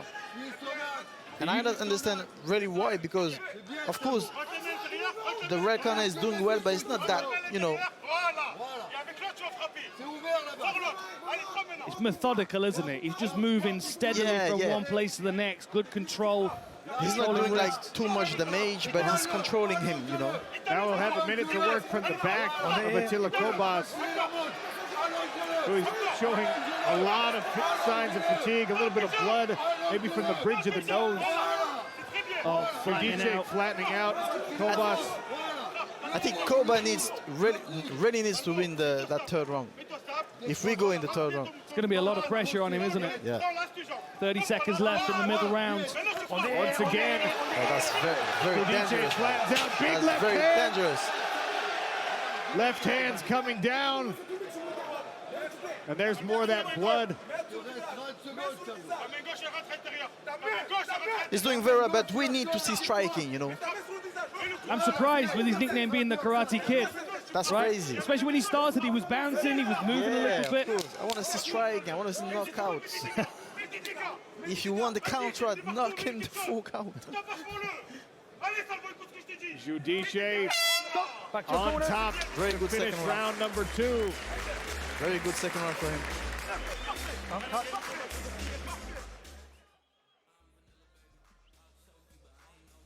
Okay, Cedric, try your hand at some of these replays. We'll take a look at the monitor.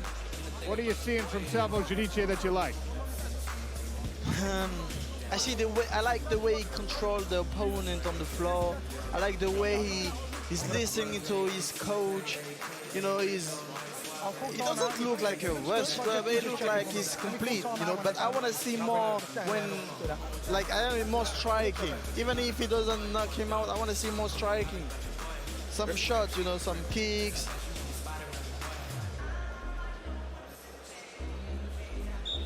Let's go, get him up! Get him up!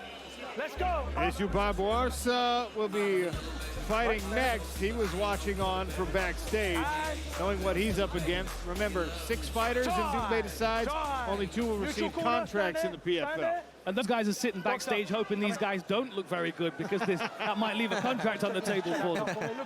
That's right. Doctor taking a closer look at 𝗟𝗘𝗦𝗐𝗪. You happy? Good, thank you, Checking doctor. that orbital bone by the look of it. Gets the go ahead here. Small cut. Final round. Maybe not so small. Cut under the eye of 𝗟𝗘𝗦𝗐𝗪. 3rd and final round.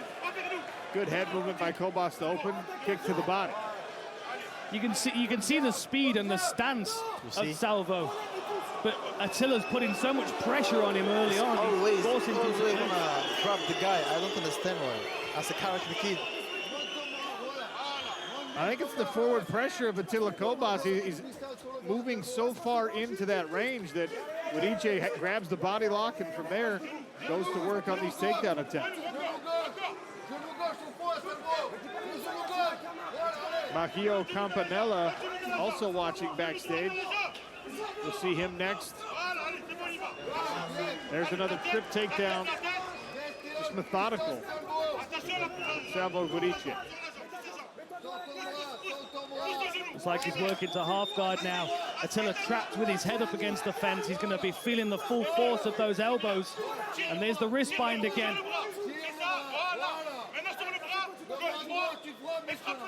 Cedric, what are you hearing from the corner? They want for him the Dagestani, you know, yes. to hold his left arm and to punch him like in ground and pound, like he's doing, as he's doing right now. This is not good for Attila. Well-received coaching there by 𝗟𝗘𝗥𝗢𝗣𝗘'𝗦. That right hand keeps coming down. Dan Molahedi asking for 𝗟𝗘𝗥𝗢𝗣𝗘'𝗦 to improve his position. That's exactly what his corner is asking to him. Attila just doesn't seem to have a solution for that wrist control either. Salvo's moved around the back. May look to try and get his hooks in if there's space here.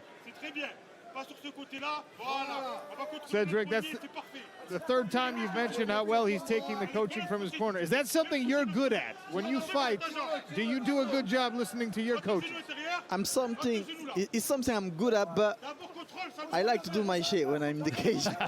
Because sometimes it's not like a PlayStation, you understand? When the coach tell you throw this and this and this, but I'm in the cage, I feel the fatigue, I feel the pain, you know, so I cannot do whatever they want. But when I watch someone who is listening like exactly what the coach are saying, that's very good, that's very good. Especially in a pro debut. Yeah, exactly. Keep remembering that. He's not fighting like a pro debut fighter, but 20 amateur fights in 2 years. But sometimes, if you're a real champion, if you want to become a real champion, sometimes you have to listen to you. You know, not you're not like a teddy bear, like, you know, like a robot. A robot. Yes, you're not like a robot. Sometimes you have to listen yourself.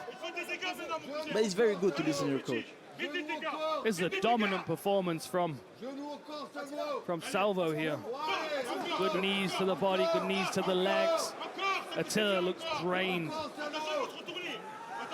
Absolutely stymies any offense that 𝗟𝗥𝗢𝗣𝗘'𝗦's had a mind to put into this fight. He's been forced to stay defensive for 13 and a half minutes. 90 seconds left in the first of our Doumbé Decides bouts here in Lyon, France.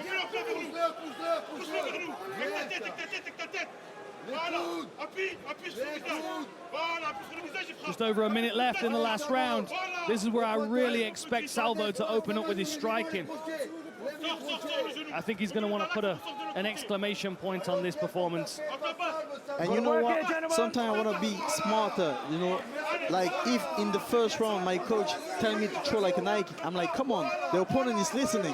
So I'm not going to throw it in the first round. And then in the second round, I throw the high kick in question. The right hand pummeling. That's very good. What about elbows, Cedric? You glad we have elbows dangerous, now? You know.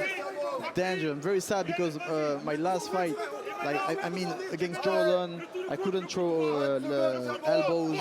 Even I think against Baki, there were no elbows.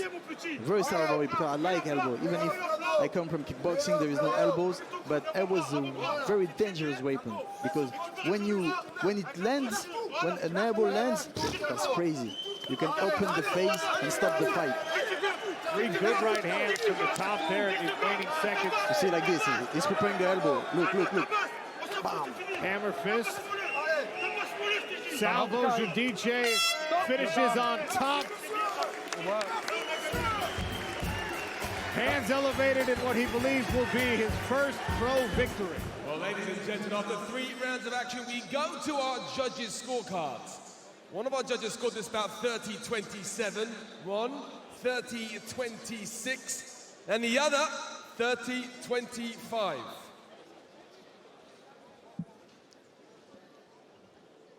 Et du côté de la sagesse des juges, les scores sont arrivés, mesdames et messieurs. 30-25, 30-26 et 30-27.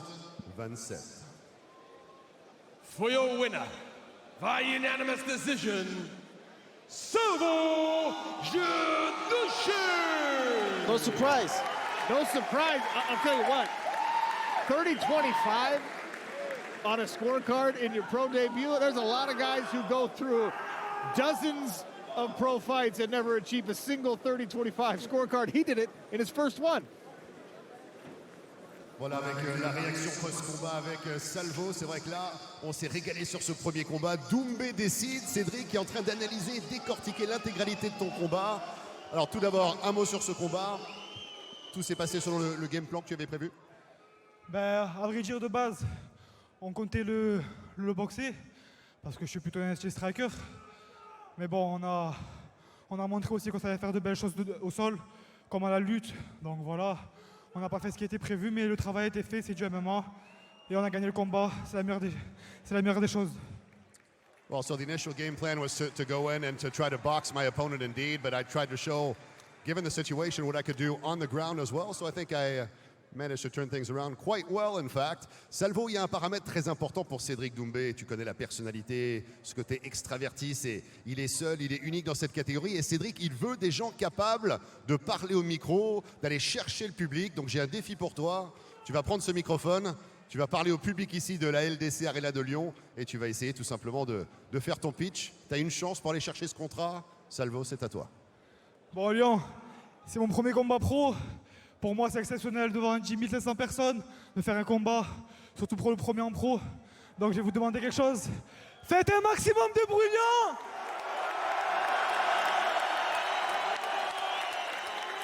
Merci, merci.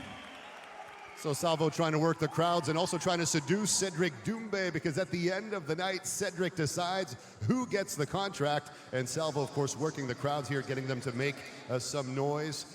Salvo, peut-être effectivement le mot de la fin pour... C'est fini. Voilà, ben merci beaucoup, Salvo. Dernier mot, malheureusement, on va en rester là. Thank you so much, Salvo, for the fight. Good job. And we'll see if Cédric Doumbé was convinced or not by Salvo Giudice's performance. I don't know if there's any open seats. Packed building. Plenty of action left to come. 2 more Doumbé decides bouts, 2 more PFL Europe Championships, and of course, an incredible main event and co-main still to come.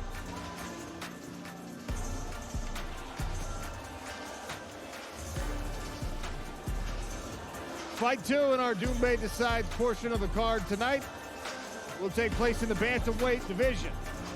𝗟𝗘𝗥𝗢𝗣𝗘 and Mahio Campanella.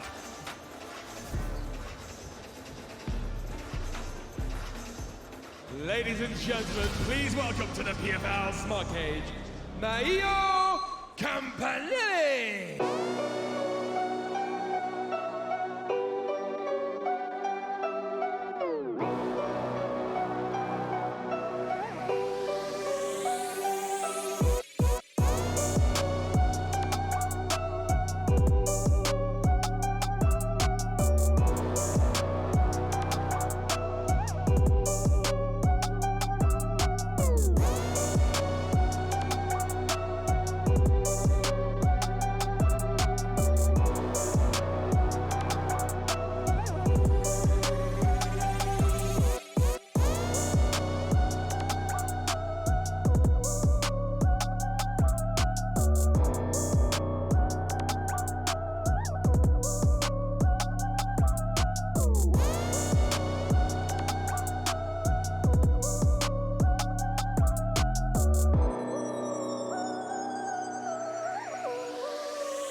gentlemen, this is a �'𝗟𝗥𝗢𝗣𝗘 decides matchup in the bantamweight division.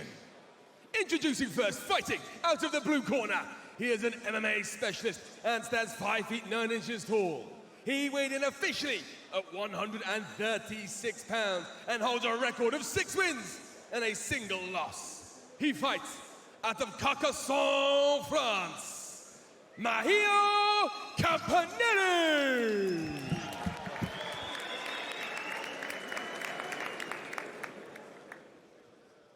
And his opponent fighting out of the red corner. He is a grappling specialist and stands 5 feet 7 inches tall. He weighed in officially at 135.8 pounds, and his record stands at 7 victories and 3 defeats. He fights out of Paris, France, by way of Morocco. This is 𝗟𝗘𝗥𝗢𝗣𝗘'𝗦.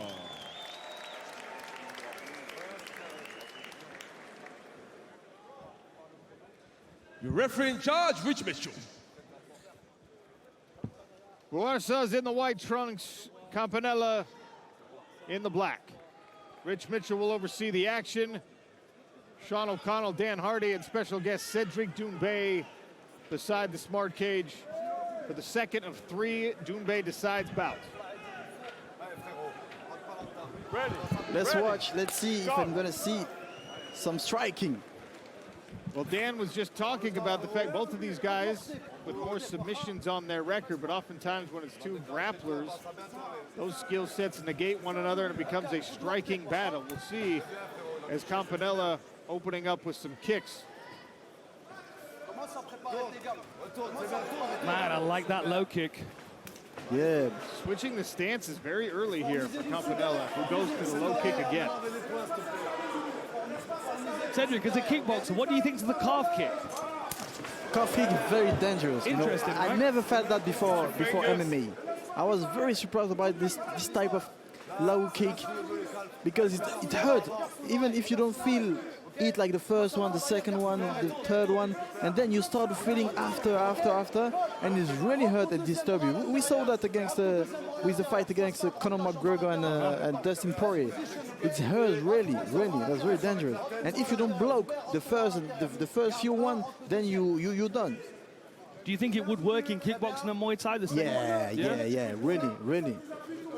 Interesting. It's weird that it's never been used very much until mixed martial arts. I never heard about that kick before. Campanella and Boarsa chest to chest here against the smart cage barrier. And you can see, to prove the point Cedric is making, how bad the damage is already on those first few kicks. That left leg of Ezeuber Boarsa showing some redness and bruising after Campanella landed about 3 calf kicks. For me, the key is really in the first round. If you control the first round, if you win your first round, then the fight is going to be easy for you. That was a good inside low kick. Even mentally. Yeah. Because you know your opponent can't move as well, yes? Exactly. Kick there. Jumping knee. Campanella showing some versatility here with the strikes. Spinning back kick. Nice body kick to the body. It's the second time he showed that switch knee. That's very dangerous. Through the naked low kick, ate a right hand for his efforts. Campanella, though, from his rear end into the top position. Man, that was fortunate that he was able to scramble to that top position. That knockdown could have caused him all kinds of issues with his opponent landing on top.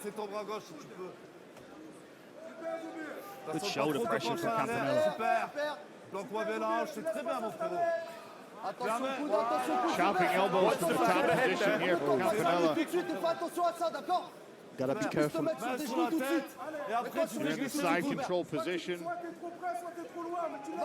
Looked like almost he was going to sit out to the head. Man, they're good elbows. And remember, the 12-6 elbow is now legal. Is it allowed? Yes. 12-6 from, what, 3, 4 weeks ago? They changed the rules. Same with the downed opponents. So now those downward elbows, people have to watch out for them instead of the hammer fist. Okay. The definition of a downed opponent now means the hands being down, you are not a downed opponent. No more fingertips on the mat to play the game with the referees. If your knee is down, you're down. If your hands and your feet are down, you are considered an upright opponent. Lovely body lock wrestling here. Almost gets rolled through back into bottom position, but now we look like we have a Von Flue-choke being set up. This position is dangerous for the guy on the floor. You can see Boas has got his glove He trapped needs under the to leave shoulder. the head, but he needs to leave the head. I don't think he could do it. At first he could not let go, but now he has the option, and he's decided to hang on anyway. Not sure that 𝗟𝗘𝗥𝗢𝗣𝗘 recognized he could have had that Von Flue choke. I think he's realized now, and you can see Boas trying to create some space from that shoulder. There he goes. Elbows to the thigh from that top position for 𝗟𝗘𝗥𝗢𝗣𝗘. 𝗟𝗘𝗥𝗢𝗣𝗘 continuing to leave that arm. Beautiful Down work. shoulder choke attempt. Oh man, Tight that's wrap it. on this. 𝗟𝗘𝗥𝗢𝗣𝗘's got the tight squeeze here. I think he's going to put him to sleep. Wow! He's all the way out. Very good. 𝗟𝗘𝗥𝗢𝗣𝗘, first round submission. Well, ladies and gentlemen, referee Rich Mitchell calls a halt to the action at 4 minutes and 45 seconds of round number 1, declaring your winner via submission to a head and arm choke. 𝗟𝗘𝗥𝗢𝗣𝗘!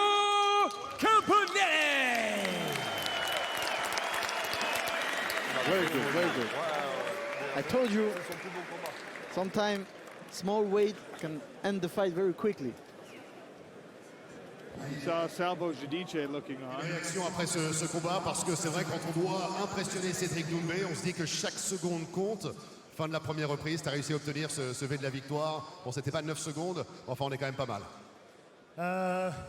Oui, ben, tant mieux si j'ai impressionné Cédric Doumbé. Magnifique, magnifique, magnifique. Et merci pour la force, Léon, merci pour la force. Oh, very elegant. It's all good if I could impress Cédric Doumbé. Thank you so much, Lyon, for all the energy you guys have given me out here tonight. Alors, tu as impressionné Cédric effectivement dans la cage. Maintenant, c'est ton moment pour l'impressionner au micro. C'est à toi. Alors, désolé Cédric, je suis sûr que tu m'excuseras, mais mes premiers mots, ils sont pas pour toi, mes premiers mots, ils sont pour ma femme et mes 3 enfants qui ont galéré autant que moi pour la préparation. He said, sorry Cedric, my Ils first sont word pour is tout not mon for you, club, on a un petit it's for club my de la wife and my montagne noire, kid. personne ne nous connaît. But I don't give a On shit, s'appelle no contract. MNCL, et il y a mon équipe derrière, on s'entraîne entre nous et on montre qu'on peut aller au plus haut, ici au PFL. Et j'ai une dernière chose à dire. Lyon, il paraît qu'ici, il y a les meilleurs tacos. Envoyez-moi l'adresse, les gars, parce que je vais aller grailler de suite.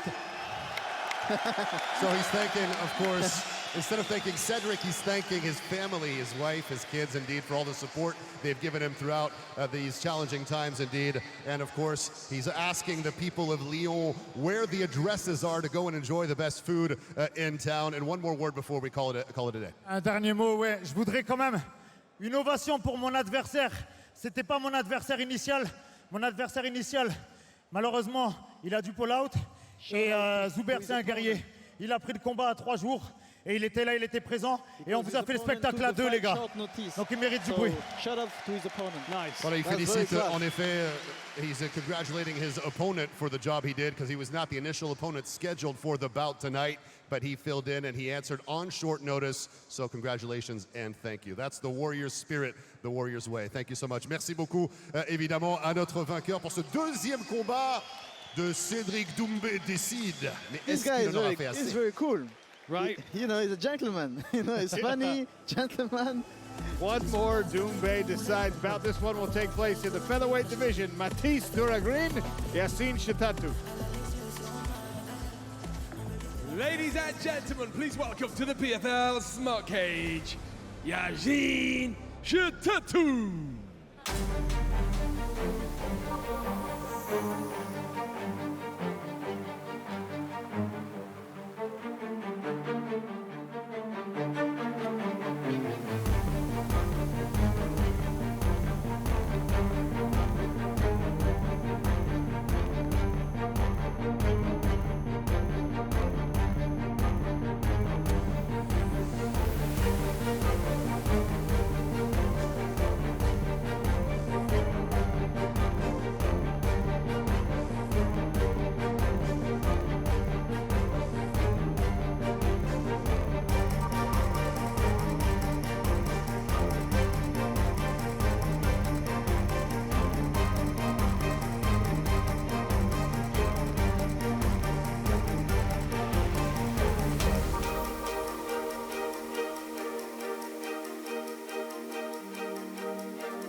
gentlemen, this is our final Doom Bay Decides matchup. And it takes place in the featherweight division. Introducing first, fighting out of the blue corner. He is an MMA specialist and stands 5 feet 10 inches tall. He weighed in officially at 146 pounds and has amassed a record of 4 wins, 4 losses, and a single draw. He fights out of Paris, France. This is 𝗟𝗘𝗥𝗢𝗣𝗘'𝗦.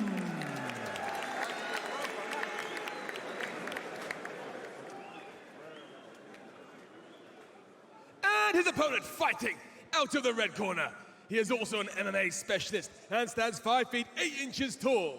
He went in officially at 145.9 pounds.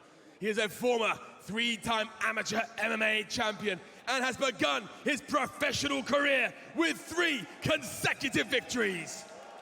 He fights out of Paris, France. This is 𝗟𝗘𝗔𝗚𝗨𝗘.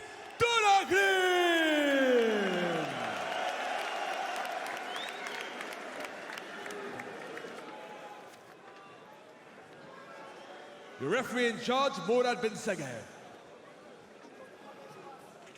𝗟𝗘𝗥𝗢𝗣 in the black trunks, 𝗟𝗘𝗥𝗢𝗡 in the blue. Le prêt? Rouge prêt? 3 5-minute rounds at featherweight. Orthodox stance for both fighters. Long stance for 𝗟𝗥𝗢𝗢. Got to be careful of that calf kick, which you know 𝗟𝗘𝗥𝗢𝗢 is going to be looking to land.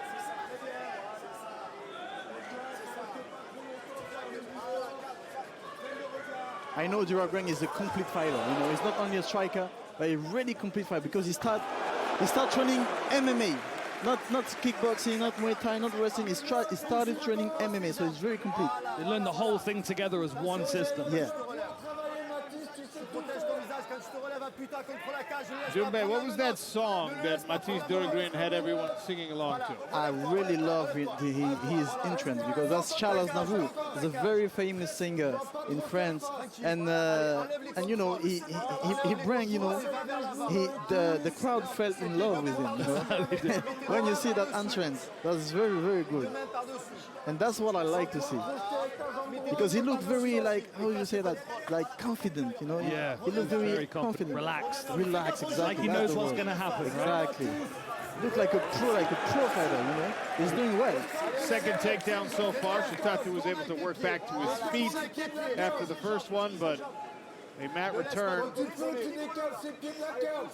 for Mathys 𝗟𝗥𝗢𝗢𝗢. Now, off inside control as Yassine 𝗟𝗘𝗥𝗢𝗢𝗢 tries to climb his feet. Looks like he's trying to position his arm so he can land an elbow, and 𝗟𝗘𝗥𝗢𝗢𝗢 knows this. He's trying to control that wrist, so he's stifling the attacks. 𝗟𝗥𝗢𝗢𝗢 trying to really throw something, but has his wrist tangled up.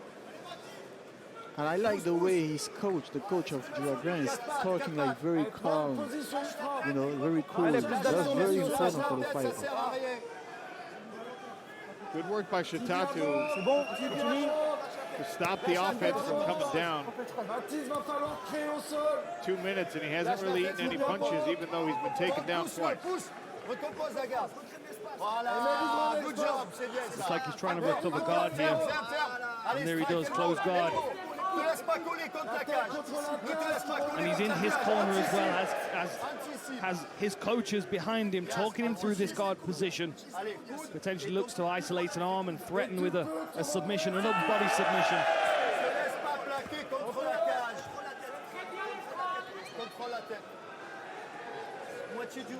𝗟𝗘𝗥𝗢𝗢𝗢 really needs to get up. Yeah, he doesn't want to be in this position, wasting energy for sure. Otherwise, we will see the same thing we saw in the first fight. Looks like he might try and scramble here. The danger, I think, here is if 𝗟𝗘𝗥𝗢𝗢 scrambles and he does it recklessly, then 𝗟𝗥𝗢𝗢𝗢's going to jump on his back, try and sink in that rear naked choke. Well, that first scramble resulted in 𝗟𝗥𝗢𝗢𝗢𝗢 getting this half pass. He was able to slide now to a 3/4 mount position as the 2 winners from our previous Doom Bay Decides bout were on. And now 𝗟𝗥𝗢𝗢𝗢 working blocking some strikes from the top position. Doing a great job of pressuring into his opponent, making it difficult for his opponent to attack, really. He has to keep his guard closed or keep feet on the hips to push away and make space. And that crooked neck up against the fence is very uncomfortable for 𝗘𝗨𝗥𝗢𝗣𝗘. He's taking shots in a position where his head is in an awkward position. Getting his legs back involved here. 𝗘𝗨𝗥𝗢𝗣𝗘 shrugs them out of the way. 𝗘𝗨𝗥𝗢𝗣𝗘 tries to throw up a knee shield at least. 1 minute left in round one.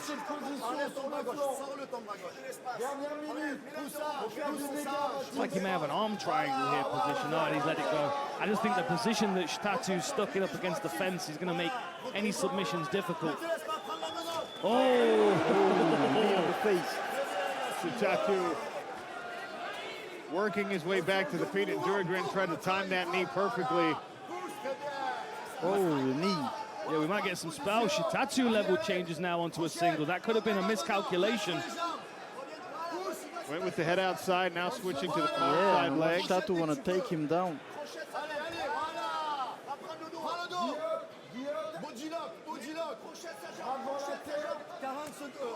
Mathis 𝗘𝗫𝗏 trying to work back to his feet, hanging on the neck of Yassine 𝗘𝗨𝗥𝗢𝗣 as round one comes to a close here in Lyon. His coach asked him for a guillotine. He said no. Really? Yeah, he said no. That's just what you were talking about, though. Sometimes the fighter knows best in that moment. Exactly.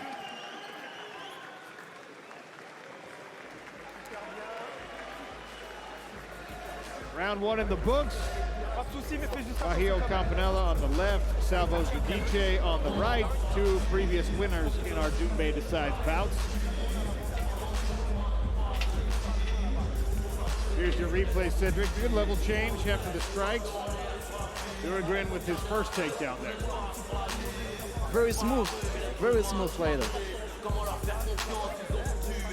He's very good at changing from one thing to another. He doesn't get too focused on one particular takedown. I saw very good things on the ground, but I want to see more. You know, I want to see more like Campanella. You know, he shows something in striking. He also shows something on the ground. Now I've seen what he's able to do on the ground. I want to see more. And I think maybe he will wake up. Maybe Yassine 𝗘𝗨𝗥𝗢𝗣𝗘 will wake up this round, because sometimes you need the first round to warm up. You know, with the pressure, with the first breath, you need the second round. So let's see if he will wake up. And I don't like this this thing to shake hands. It's not the final round. Come on, guys. Oh, chest to chest. Watch the heads potentially. Yeah, watch the head. Really interesting. There's a lot of caution. Both guys getting close and immediately grabbing a hold instead of moving the feet and trying to step back out into striking range. Yeah, I think it would be smart for 𝗘𝗨𝗥𝗢𝗣𝗘 to open up here to create some space, maybe land some elbows or knees on the break. I think 𝗘𝗨𝗥𝗢𝗣 want to wrestle him also. Maybe to tell him that I can wrestle you also. Maybe trying to prove something. Yeah.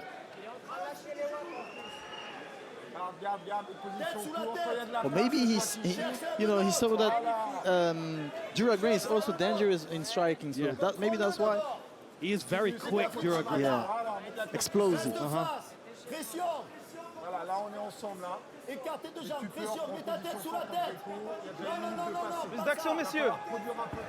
Good work with the underhook there by 𝗘𝗏. Turns his opponent to the fence. Is he going to break and strike here? Does he look for a takedown? He tries for head position, but he's too high. Oh, he gives his back. That was a mistake. 𝗘𝗨𝗥𝗢𝗣𝗘 with a little duck under. He tried. Oh, he completes a takedown. Oh, nice switch. Very, very good work there by 𝗘𝗏. Now trying these leg irons.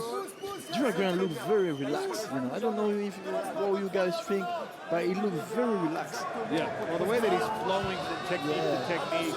He tries something, he misses. You know, he doesn't care. He just. Take a look through the cage there. You can see Cedric Doumbé cage side. And what impressed me is that, you know, 𝗘𝗏 is very young. He's a young blood. And his opponent is old, you know, he's almost 32. Oh shit, I'm 32 too soon. I'm old too. Hey, that's not old, my friend. I'm 42 now. Oh, yeah. Yeah, say a prayer for me, guys. Say a prayer for me. Looks like he might be trying to expose the back here, maybe. See, 𝗟𝗘𝗥𝗢𝗣 knows what his opponent's trying to do, which is why he's trying to keep his shoulders against the fence.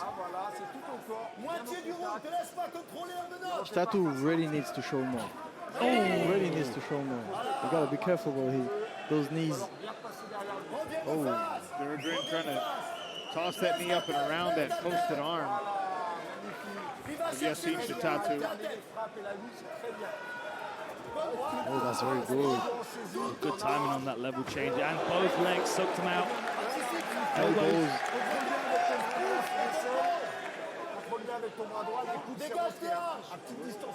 And in his corner this time as well, with his coaches right in front of him. And as you were saying, Cedric, he takes direction very, very well. Yeah. Even better when you can hear your coaches right in front of you. 𝗟𝗘𝗥𝗢𝗣𝗘 looking for the underhook. Clever work by 𝗟𝗘𝗥𝗢𝗣𝗘. Work the left hand around the guard. 90 seconds left in round number 2.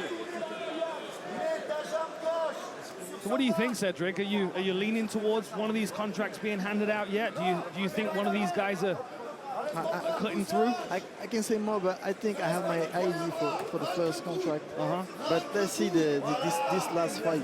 But I think I have one ID for the first contract.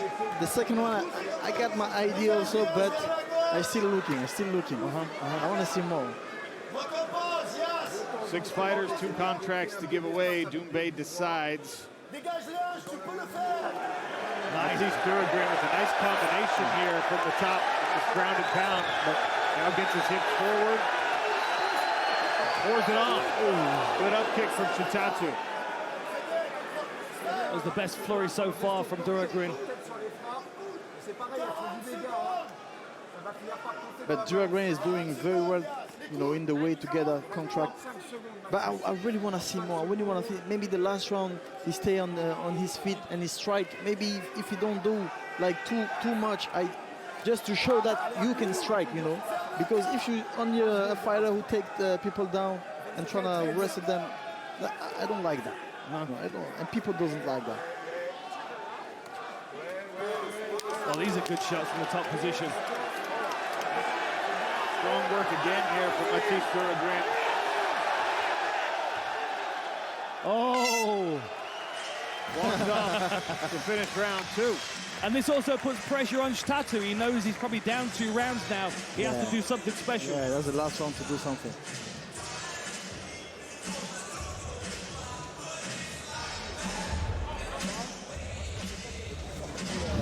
Two winners already. Feeling good about their chances. The two winners. 60 cheese, baby.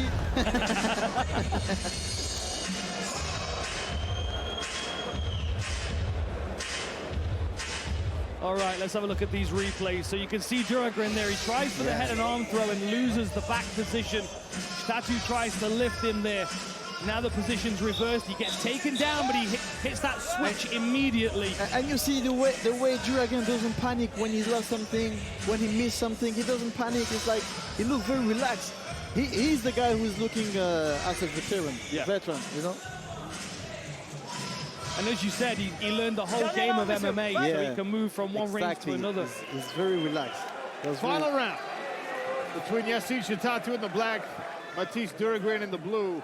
And when you watch the face of 𝗟𝗘𝗥𝗢𝗣𝗘, you can see that he's the one who is taking punches, damage. Oh, high kick. The wheel kick, then the high kick, now the side kick. Mathis 𝗟𝗏𝗢𝗡 trying to show all of the weapons his legs are capable of. Instead of 𝗟𝗏𝗢𝗡, his face is clean. You see takedowns. That was a beautiful setup with the jab straight underneath, big lift on the takedown, and now he's bound those legs together again.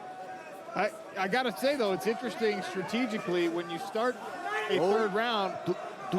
Same thing again. Do we gonna see a submission? Could be the same submission again that we've just seen from Campanella. Maybe a rear naked choke. Oh yeah. Now 𝗘𝗨𝗥𝗢𝗣 onto the back of Yassine 𝗘𝗘𝗦. 4 minutes to work from really here. bad. That's really bad for Yassine. That's really bad. He's doing a good job of keeping his neck tucked, but he's also taking punches under the arms. You can see 𝗘𝗥𝗢𝗣 picking his opportunities very well. Especially in the third round with the fatigue. That's very dangerous. 𝗘𝗥𝗢𝗣 trying to flatten out Yassine 𝗘𝗘𝗦, who's hoping to donkey kick a leg to get a hip free. And he's putting all his weight on his opponent to make him more tired. Are you bothered that 𝗘𝗥𝗢𝗣 decided to shoot this takedown when he was finally starting to show some of the kicks? Yeah, I really would like, I would love to see something in striking from 𝗘𝗥𝗢𝗣. I would love to see that, as I saw with 𝗘𝗨𝗥𝗢𝗣. What I think we need to do next is to get these guys to come and train with Cedric Doumbé and get work on their striking. I think, yeah. Right? If someone can impress me during a training against me, I think he's gonna earn more than a contract. Oh, maybe the end of the fight. 𝗘𝗥𝗢𝗣 trying to snake that right arm under the chin. His position is not very well. He's not quite on the back, is he? 𝗘𝗘𝗦 looks like he's too low down. Halfway through round number 3, 𝗘𝗥𝗢𝗣 searching for a rear naked choke. Half a round to go. Nice hammer fist to the rib cage. Knowing what's at stake here, if I'm the corner of 𝗘𝗥𝗢𝗣, I might tell him to let go, to walk away, to see if you can put some striking on display. Knowing what's at stake, it's been one-way traffic so far. 𝗘𝗘𝗦 hasn't had an answer for anything you've done. Take 2 minutes and show off your skills. This is certainly the efficient and safe approach. The efficient and safe approach might not impress Cedric Doumbé. Oh, this looks a bit more dangerous. Even if maybe wrestle to top position and land some bigger strikes again. Like, he's not able to land many significant things here, and 𝗘𝗘𝗦's got a lot of experience in MMA. He knows how to defend these positions. Even if he can't get out of them, he's aware of what's happening, enough to be able to defend. He closed with a triangle. That's very, very difficult to get out. Here comes a short choke. And the end of, and to be honest, if I put myself, you know, in shoes of 𝗘𝗥𝗢𝗣, I would be like, I'm winning the fight. Why do I have to stand up and strike to impress who? Yeah. You yourself said at the weigh-ins yesterday and earlier tonight, it's not just about winning, it's about winning and showing off what you're capable of. That's the point, because you need to earn that contract. So you have to show more, not only win the fight. I wouldn't be. Is there a potential scenario in which maybe I can give only one gives one contract tonight? Doumbé does decide. Hey, just so you know, you don't get to keep the other contract for yourself. Doumbé does what a 41. These are nice short shots here from a mounted position. 30 seconds left. He's calling the crowd. Is he going to posture up and land some really big shots here?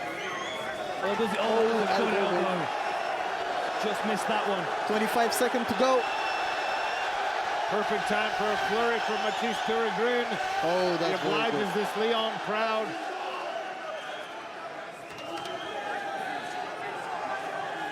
In the full mount position.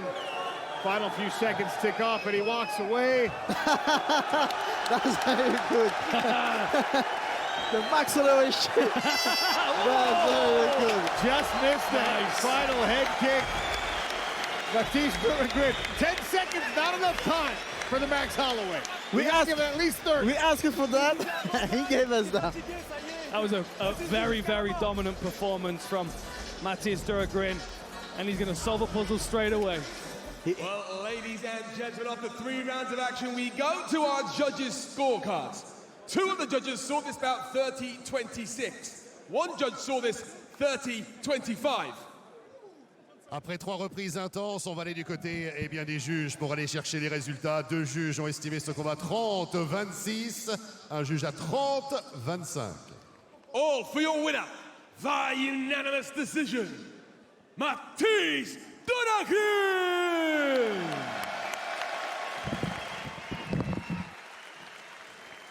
𝗟𝗘𝗔𝗚𝗨𝗘, no surprise there, victorious via unanimous decision. Mathis, viens avec nous. Alors, 𝗟𝗘𝗥𝗢𝗣𝗘 va venir certainement nous retrouver pour la décision. Mais alors là, on te voit hier à la pesée avec un cube Rubik's. On l'a vu également là. On nous dit que tu le fais en moins d'1 minute. Non? 1 minute 6, mon record. 1 minute 06, le record de Mathis. So, less than 1 minute to do the Rubik's Cube. He says, no, it's 1:06. A very precise man as well. Just une réaction, Mathis, parce que là, tu rentres sur 𝗟𝗚𝗏, sur une chanson « Emmenez-moi ». Et c'est toi qui nous emmène finalement à une démonstration de force et de savoir-faire absolument spectaculaire. He entered on a song from Charles Aznavour, French classics. Emmenez-moi is the song, but he's the one who took us on a voyage to victory. Unbelievable stuff. Je sais pas quoi dire en vrai de vrai. Déjà, bonsoir à tous. Ouais. Merci à tous d'être venus. Certainement, là, je crois que sur 10 500 personnes, vous êtes peut-être que 30 à me connaître, peut-être. J'espère aujourd'hui avoir marqué les esprits. De la pesée jusqu'à là. Moi, mon travail, c'est ici. Vous avez votre travail en dehors, mais moi, mon travail, c'est de combattre et de vous faire kiffer. J'espère que ce soir, vous avez kiffé. Et si vous avez kiffé, faites un maximum de bruit. Wow, spoken like a true champion. He said, I hope I was able to touch you. I hope I was able to affect you from yesterday, from the weigh-in all the way to tonight. This here is what I do. This is my job. You guys all have activities that you do outside, but this is what I do, and I'd like to do it for a little bit longer. Mathis, je vais te laisser le micro quelques secondes tout seul, et tu vas nous faire, évidemment, un festival tout seul. Déjà, encore une fois, merci. J'aimerais remercier les 3 hommes qui sont dans mon coin. Michael Alja Rouge, numéro 1 flyweight, en France et en Europe. 𝗟𝗘𝗥𝗢𝗣𝗘, pilier du MMA. 𝗘𝗨𝗥𝗢𝗣𝗘, future star montante. Ryan Balbani, 𝗟𝗘𝗥𝗢𝗣𝗘. Merci à tous ceux qui sont venus. Là, j'ai un petit message, c'est pas pour 𝗟𝗘𝗥𝗢𝗣𝗘, désolé, je sais pas t'es où, mais moi, 𝗟𝗚𝗥𝗢𝗣𝗘, c'est pour toi. J'espère qu'aujourd'hui, tu m'as bien remarqué parce que crois-moi, je suis le futur des 66 au PFL et je vais montrer que la France a un incroyable talent. Well, there you go. A few words indeed to thank his entire team. Thank for all the effort. And also a word to the fans. Thank you all for coming out here tonight. And thank you to 𝗟𝗘𝗥𝗢𝗣𝗘. I'm going to show you that I am the future of the PFL. That's why you should give me the contract. He didn't say that, but that was the intent anyway. Thank you so much. Merci beaucoup, Mathis, et encore bravo pour cette démonstration. Ladies and gentlemen, Mathis 𝗟𝗪𝗏𝗢𝗏. Welcome back to Lyon, France, LDLC Arena. A lot of excitement tonight. Still 2 more PFL Europe Championship bouts. But right now, Dan Hardy, the PFL Europe brass, and 𝗟𝗘𝗥𝗢𝗣𝗘 are deliberating who will get the 2 contracts. 6 fighters vying for those contracts. 𝗟𝗘𝗥, look, he was impressed, but how impressed? Impressed enough to sign somebody to a long-term deal for PFL Europe? The deliberation goes on. The 3 winners are in the cage right now. Salvo Giudice, Mahio Campanella, the lone finisher in the Doumbé decides cards tonight. And of course, Mathis 𝗟𝗥𝗢𝗣𝗓 was able to finish a Rubik's Cube in 1 minute and 6 seconds, but took 15 minutes to get the fight won tonight.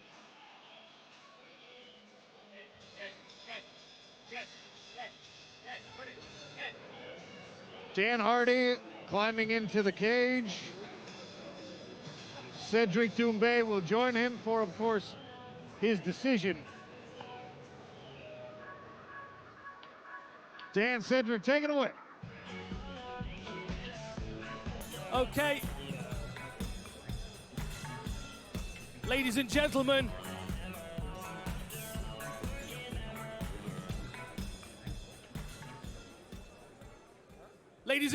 that's 3 fights done, 6 fighters performed for the best 𝗟𝗥𝗢𝗣𝗘. You've got a thought on what you want to do with this. I'll let you open it up to the crowd. Lyon, est-ce que vous avez kiffé les combats? Là, les amis, j'ai 2 contrats. Quand j'étais jeune, j'ai galéré dans ma carrière pour avoir ces 2 contrats. Et maintenant, je décide qui est-ce que je vais faire galérer. Il y a un combattant ce soir qui n'a pas vérifié les angles morts. When I was young, it was tough for me to get this type of contract. So I love to be in the place to the guy who will decide who will suffer after this night. So let me get in front of this incredible fighter. Tout d'abord, franchement, ils ont fait du sale. Juste, faites un maximum de bruit pour ces trois combattants.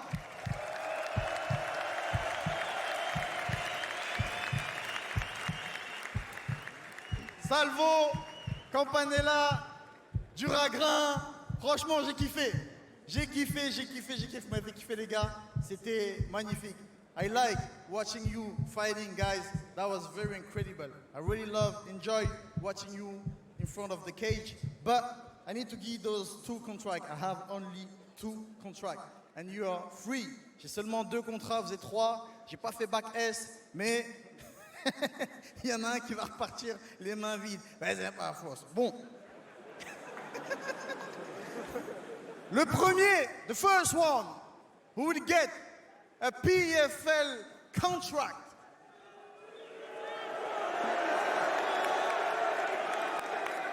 Le premier qui va décrocher le contrat du PFL, qui va mettre la daronne à l'abri, baraque au bled, qui va se mettre bien. Oh, first of all, there's one thing I didn't like, because the speaker say that if you want to say something for 𝗟𝗏𝗥𝗢𝗣𝗘, and then both of them say, oh, we don't give a fuck about 𝗟𝗏𝗥𝗢𝗣𝗘. Le speaker a dit, dites quelque chose pour 𝗟𝗏𝗥𝗢𝗣𝗘. Ils ont dit, bon, moi, je m'en fous, 𝗟𝗏𝗥𝗢𝗣𝗘, c'est pour ma femme, mes enfants. Déjà, lui, il n'a pas de contrat. Je plaisante. Plus sérieusement, les gars, franchement, vous avez fait du bon travail. Vous avez vraiment bien combattu. Il y a eu un finish. Franchement, tu as fait du sale. Tu as montré de belles choses en striking et tu as fini en soumission. Donc, je pense, indéniablement, tu as le premier contrat.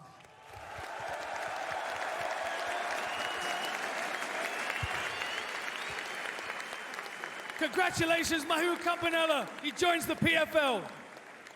Campanella, he showed very good things in the octagon, you know. I would like to say I'm not impressed by his performance, but I was impressed by his performance. He showed a good striking, as I love, as I'm a striker, and also he finished the fight with a submission. And that's what people like. And congratulations to him. So now you can step back. Tu peux reculer, frérot, parce que je sais que tu parles pas anglais. Qui est? Who is the one who didn't handle the angle mort? Qui est celui qui n'a pas surveillé les angles morts?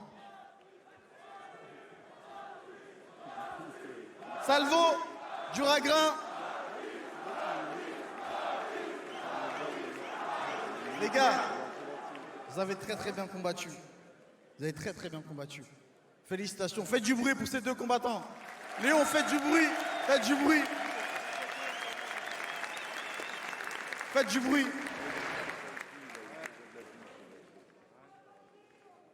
Salvo, il a passé tout son combat au sol. Mais pourtant, on l'appelle le Karate Kid. What the fuck? Qu'est-ce que t'as fait, gros? T'es le Karate Kid, mais t'as passé tout ton combat au sol. I'm gonna smash this guy. Et comme Khabib, t'es pas Khabib, gros. Il a dit on sait tout faire, c'est vrai. Non, tranquille, gros. Oh.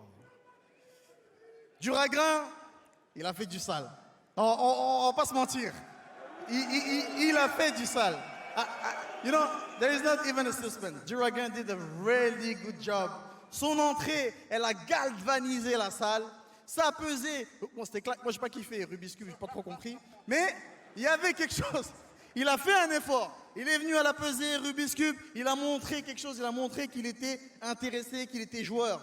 L'entrée, il a fait du sale. Il a galvanisé la salle avec 𝗟𝗪𝗥𝗢𝗣𝗘 Aznavour. Et pendant le combat, he played with the crowd during the fight. You know, he take down the guy. He also strike. Et à la fin, il nous a fait une Max Holloway sans la finition. Donc, je pense qu'on est tous d'accord pour dire que Mathys 𝗟𝗪𝗥𝗢𝗣𝗘 est le vainqueur de ce 2e contrat.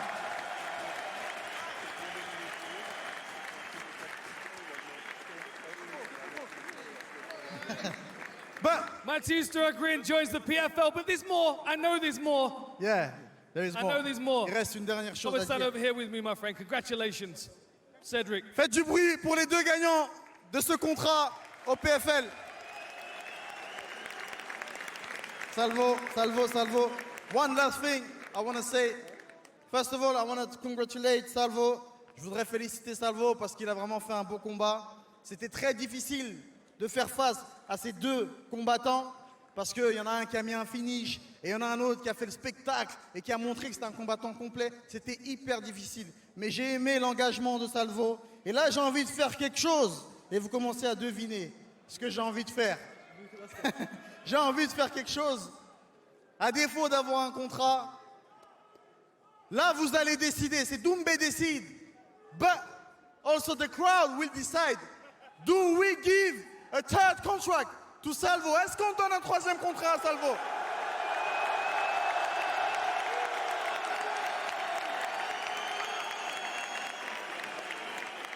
Ok. One condition. Une condition, Salvo. Si on te donne ce contrat, le prochain combat, je veux voir du striking. On n'est pas des combattants. Nous, on veut voir des patates de forain. Nous, on veut voir des droites. We want to see striking. We are not people who hug each other. We don't give a fuck about that. MMA, striking, knockout. Est-ce que tu acceptes cette condition? Bien sûr. Les amis, faites du bruit. On donne un troisième contrat à Salvo. Il a gagné un troisième contrat à une condition. Au prochain combat, on va voir du striking. Donc à l'entraînement, tu as intérêt de travailler ton striking et d'arrêter d'aller au sol. Merci Salvo, merci. Thank you, Don. Thank you, Cedric. Ladies and gentlemen, we have 3 new PFL fighters. Matthias, Mahio, and Salvo. Congratulations.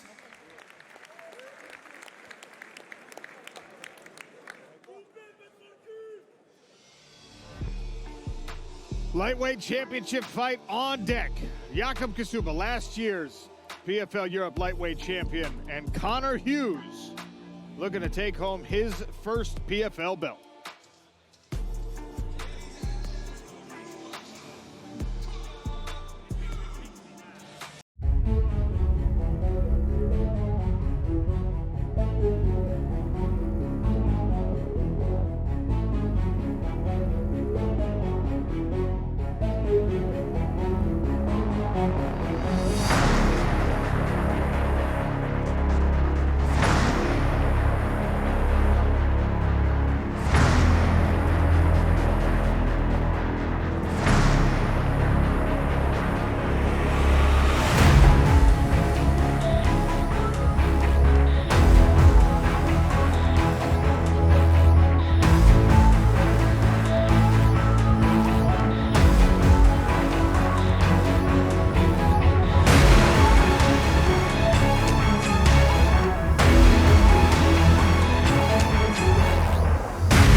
Tail the tape for this championship bout here in PFL Europe. 𝗟𝗘𝗥𝗢𝗣, 29 years of age. Connor Hughes, 27. Both men standing 5 feet 11 inches tall with 73-inch measurements on the reach. Slightly longer legs on Connor Hughes. Well matched physically in this championship bout. keys to victory for this one, as we were just discussing, a tight boxing defense for 𝗟𝗘𝗥𝗢𝗣𝗑. He's got to punch his way into range. He can't just crash forward with no threat and then wrestle to top position where he can use that weight and physicality. For Conor Hughes, he's got to play with range. He has to get his opponent to bite on feints and then start to counter. And goes without saying, defend those takedowns. You don't want to be tangled up with 𝗟𝗘𝗥𝗢𝗣𝗑 on the floor.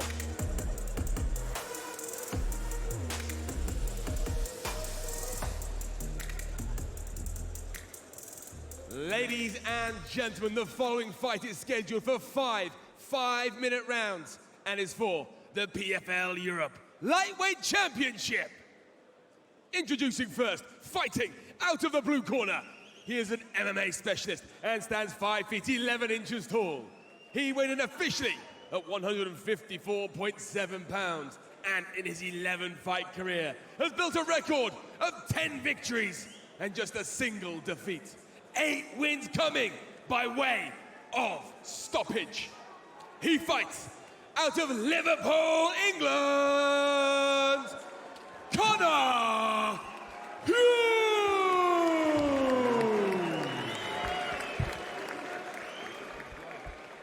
And his opponent fighting out of the red corner.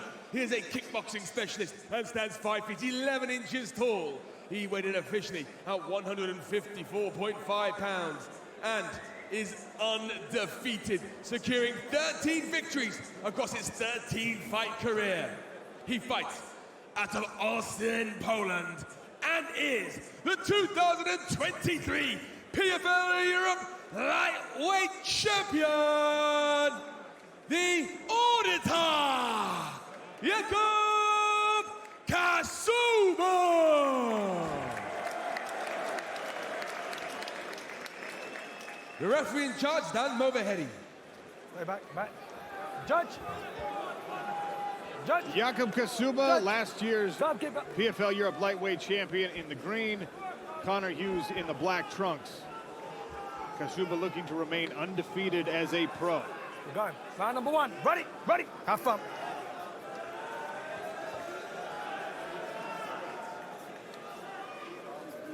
Five-minute rounds potentially here at 155 pounds. Sean O'Connell and Dan Hardy on the call. 𝗟𝗘𝗥𝗢𝗣 opens the action with a missed low kick.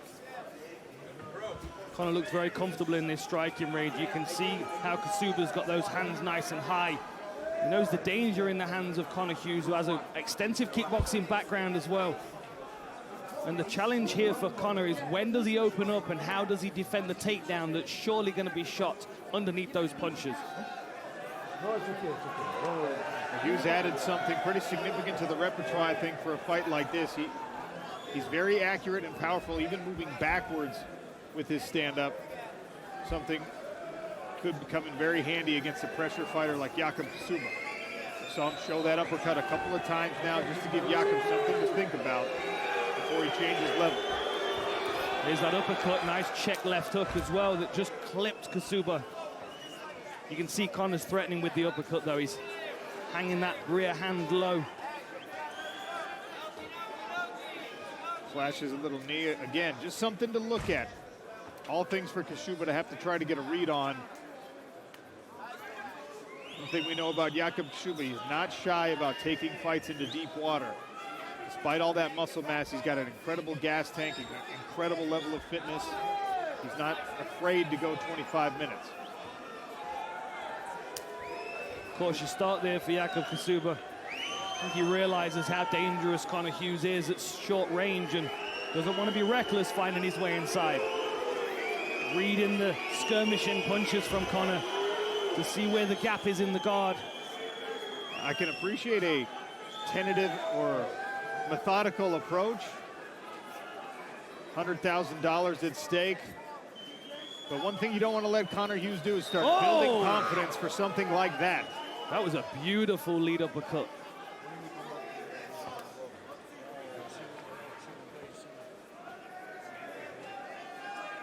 Conor looking very composed. You would think he was the one that won the championship last year with how relaxed he is here. Whereas 𝗟𝗘𝗥𝗢𝗣 obviously knows that this fight is better won on the floor with the striking of Conor, and he's felt those shots a few times now. It's reaffirmed the danger in front of him. And now Connor's got 𝗘𝗨𝗥𝗢𝗣𝗘 biting on his jab. Beautiful footwork, backing up, counter-striking.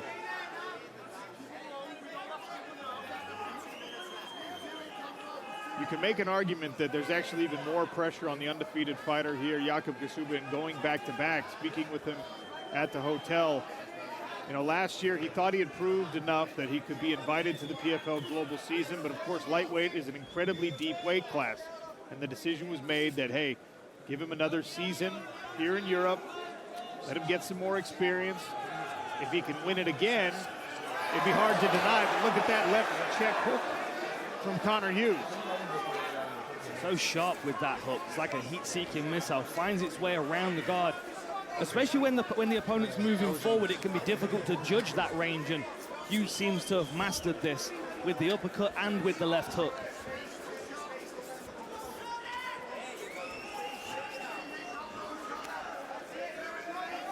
We'll get the technical difficulties with the displayed clock worked out. Approaching a minute left in this first round. Connor Hughes with some success in the striking here. 𝗘𝗨𝗥 goes to the body kick. Really hasn't had any meaningful offense so far in these first 4+ minutes.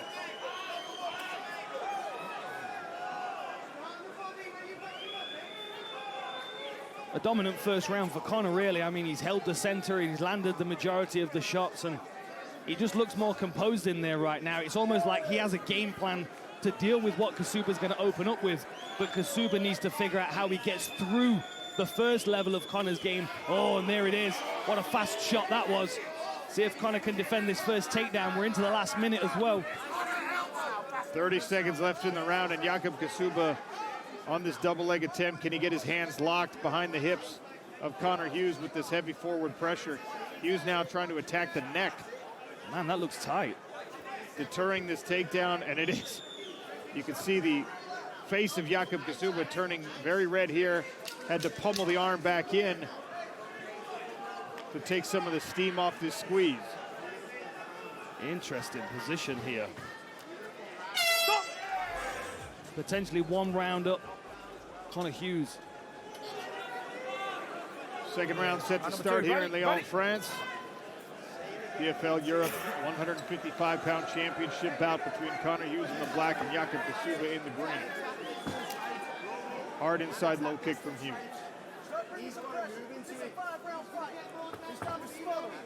Corner of 𝗘𝗨𝗥 calling for pressure, wanting their fighter to smother Connor Hughes for a 5-round fight.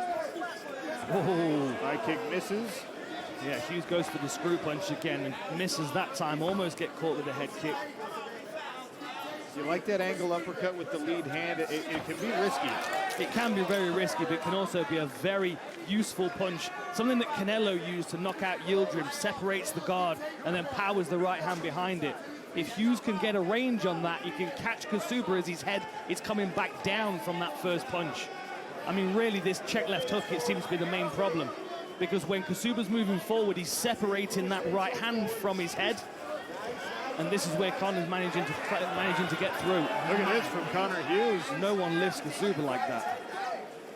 𝗘𝗨𝗥 went chest to chest, but it was the double underhooks of Connor Hughes and just the balance and recovery of Jakub 𝗘𝗨𝗥 keeps him on his feet.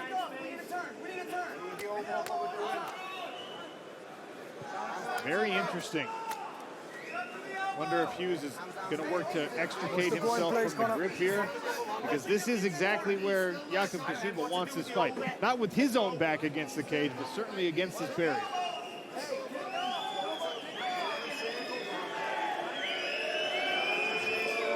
Mr. Goin, let go the shorts. Right, you've got to progress this position, gentlemen. Watch the back of the head, Jakub.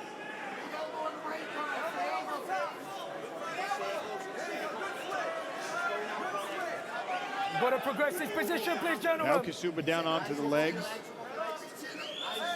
Nice work by Connor Hughes. Shrug 𝗘𝗨𝗥 back up chest to chest. Punches with the face. Yeah, he's trying to frame under that chin so he can get some separation. Referee's going to do it for them. Stalemate against the cage means we're back to the center.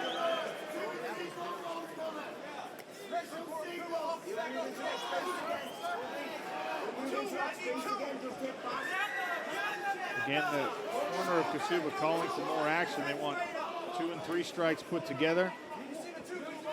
Conor looks like he's loosening up a bit more as well, almost like he's felt the strength. Oh, he almost went for a flying knee there. It's like he's felt the strength and felt the takedown effort, and now he feels like he can handle it. And that's giving him even more confidence to relax his shoulders and open up. Nice rear stomp kick as well. I don't think that Conor Hughes lacks for power or size in this 155-pound division, but his advantage here, I think, is the speed. He knows that he can see. Oh! Scooping uppercut and a hammer fist. 𝗘𝗨𝗥𝗢𝗣𝗑 is down and hurt. Hughes working the right hand. He's trying to scramble. He's still dazed, and Conor Hughes is staying on that tight waist. Good job by 𝗘𝗨𝗥𝗢𝗣𝗑 to stay in this fight. He is in bad trouble right now as Hughes takes his back and squeezes this rear naked attempt. He's off to the side a little bit. Man. Wow, 𝗟𝗑𝗄𝗣𝗑 is an absolute machine. He's an animal, man.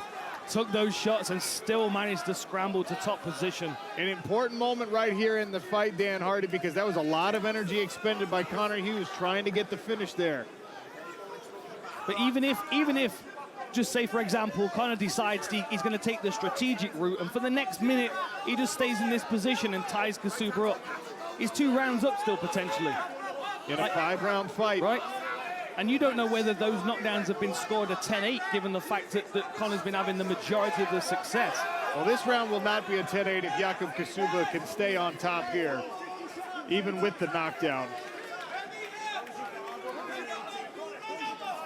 Push the back of the head, please, Jakob. Conor with the closed guard.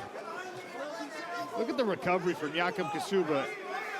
That's the condition, though, isn't it? I mean, it is. It's the professionalism, the preparation, and the condition. 30 seconds left. 𝗘𝗨𝗥𝗢𝗣𝗑 trying to soften up the body.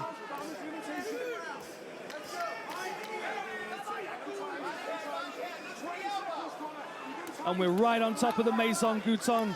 He's tenderizing that meat like a professional butcher.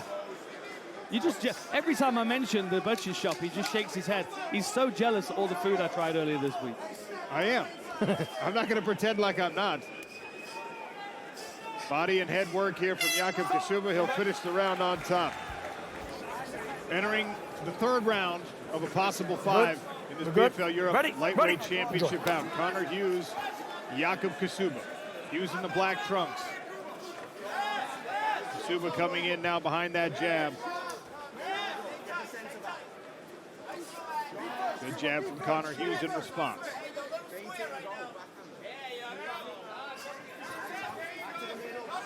Nice footwork there by Conor. Circles himself off the fence. One thing he doesn't want to do is get tangled up against the fence where the fight can be slowed and stalled. Don't grab the cup. Don't grab the cup.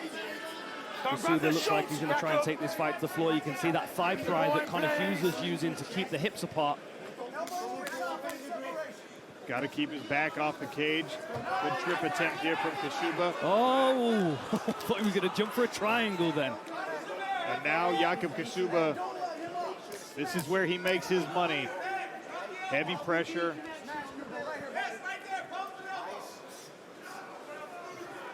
He must feel so big and heavy when you're in this position.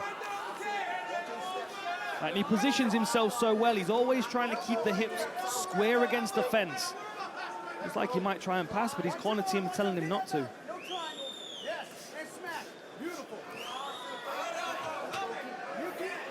Elbow's a weapon now available to 𝗟𝗑𝗄𝗣𝗑, as Dan Hardy has adjusted the rules a bit after some extensive campaigning.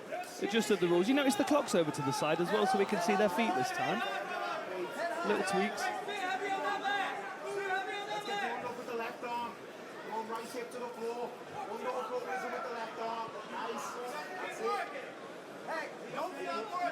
This is a good place for 𝗘𝗨𝗥𝗢𝗣𝗑 to start landing some elbows if he opens up. 𝗘𝗨𝗥𝗢𝗣𝗑 aware of that underhook that Conor's working towards. He's now got his knee back underneath him, which means he's going to spring back to his feet. 𝗘𝗨𝗥𝗢𝗣𝗑's going to stay on that body lock, though, so Conor's going to need to separate those hands. If he's going to be able to get some separation here, he's got to break that grip, and he can't do it. 𝗘𝗨𝗥𝗢𝗣𝗑 drags him back down. And while I know Conor Hughes came into this fight in incredible shape, it is the the taxing of the mentality that happens when you work all the way back up to your feet and then you're rewarded with absolutely nothing, only a mat return. That can be incredibly discouraging, especially after almost getting a finish in that second round. Halfway point of the fight. 2.5 minutes into round number 3. 𝗟𝗘𝗥𝗢𝗣 on top of Connor Hughes. So far winning this third round after probably being down 2 on the scorecards to come into this fight. Oh, that was a good elbow from Ksouba. He's now looking very dominant in this position, and this might change the way that Connor Hughes fights if he gets out of this third round. He might find himself a little bit more tentative, knowing that if he does find himself in bottom position, getting up is not as easy as he expected.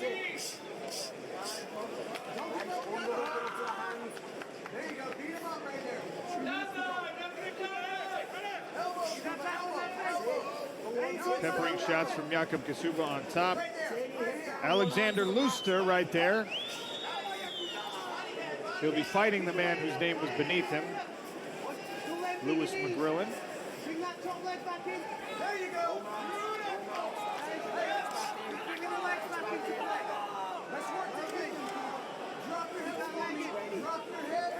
You see Connor's got that wrist control, but he's just not able to slide that left arm and build into an underhook position. And now Ksouba's trapped his right arm underneath that shin. There's Lewis McGrillen. Grizzla, with his full mulleted glory, getting ready for his own bantamweight title shot. 𝗟𝗘𝗥𝗢𝗣 now pouring it on heavier with the left hand.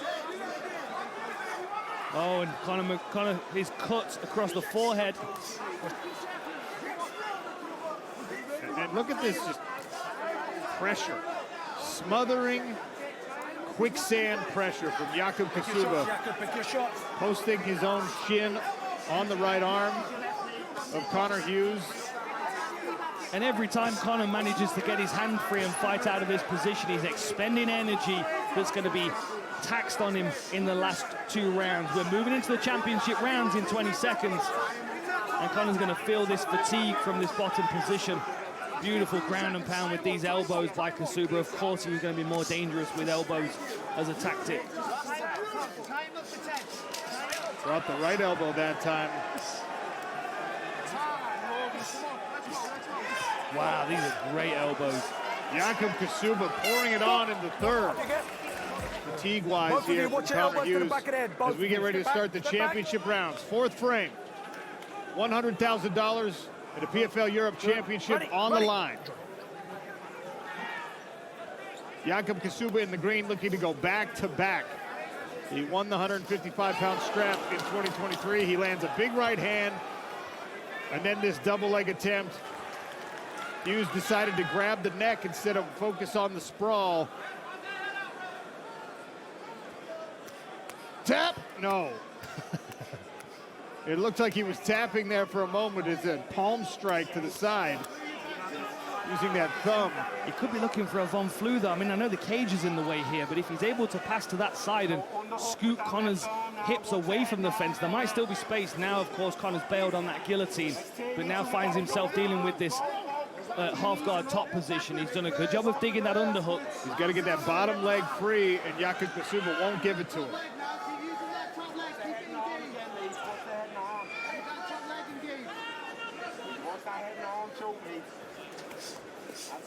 Elbows again from the top for 𝗟𝗘𝗥𝗢𝗣.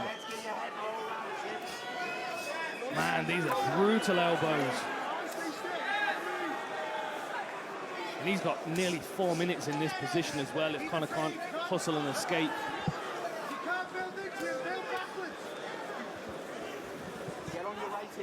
I mean, 𝗟𝗘𝗥𝗢𝗣 was seconds away from being finished in that second round.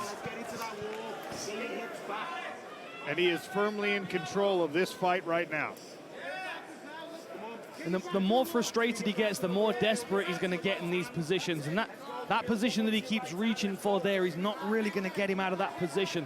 He's better to build up against the fence like he is now.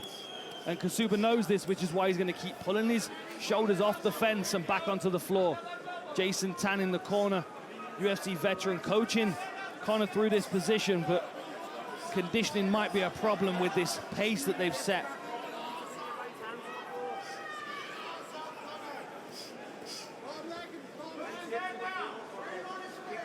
Toes out of the cage. Lovely work Toes out here. of the cage, Short Conor. punch, pins the arm, lands a big elbow. Oh, they're good shots again. Conor's doing what he can here, but the referee's going to keep having a good look. Every time he takes a few big elbows like that. Flat feet, Conor, flat feet. Can he bridge off the fence? Maybe he can walk his legs up here and bridge off the fence. But you know 𝗟𝗑𝗥𝗢𝗣 is going to ride that drive like he does here.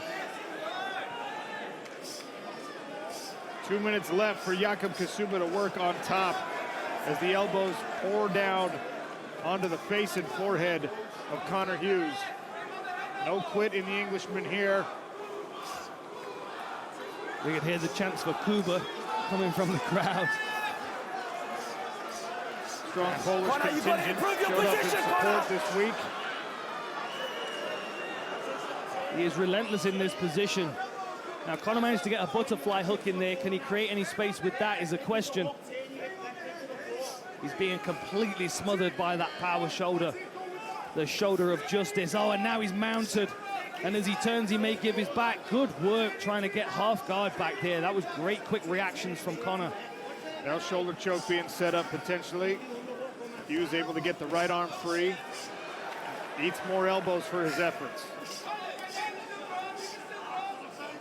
And look at what he's doing with the other elbow as well. He's keeping it pinned on the hip of Conor, so he's really struggling to move his lower body as well. Position here, buddy. And when he's not striking with one hand, he's pinning, and he's striking with the other. Flat feet. Conor tries to walk up the fence. Can he get out this last minute?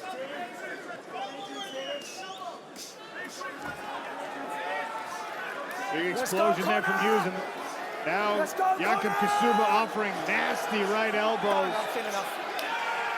The referee calls it, and 𝗟𝗑𝗥𝗢𝗣 goes back-to-back for the PFL Lightweight Championship.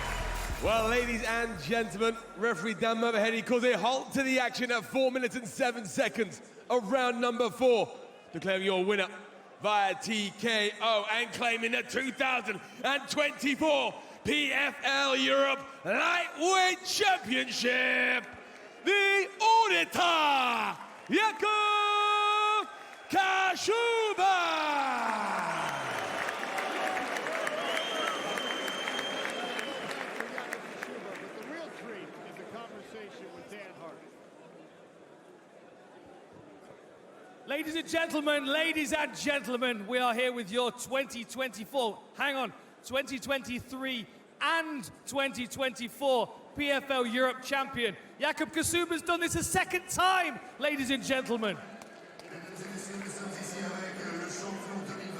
Et 2024 du PFL Europe, parce que 𝗟𝗑𝗥𝗢𝗣 a fait ça, non pas une fois, mais 2 fois.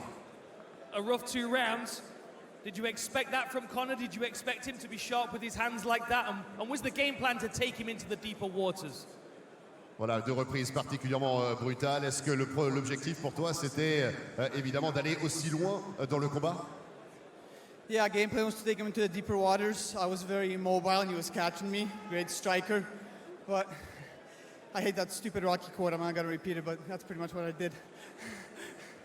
Effectivement, le but, c'était de l'emmener dans ses eaux profondes. C'est un striker, il frappait très très fort. J'ai fait ce qu'il a fallu faire et c'est vrai qu'il a fallu un petit peu de temps pour installer mon game plan.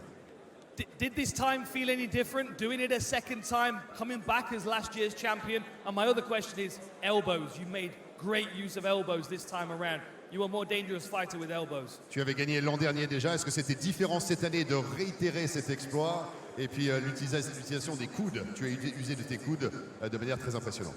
Give me more elbows! Donnez-moi plus de coudes! But, dude, I was so relaxed. It was weird. Like, you know, it's a different city, but like the same people, same hotel.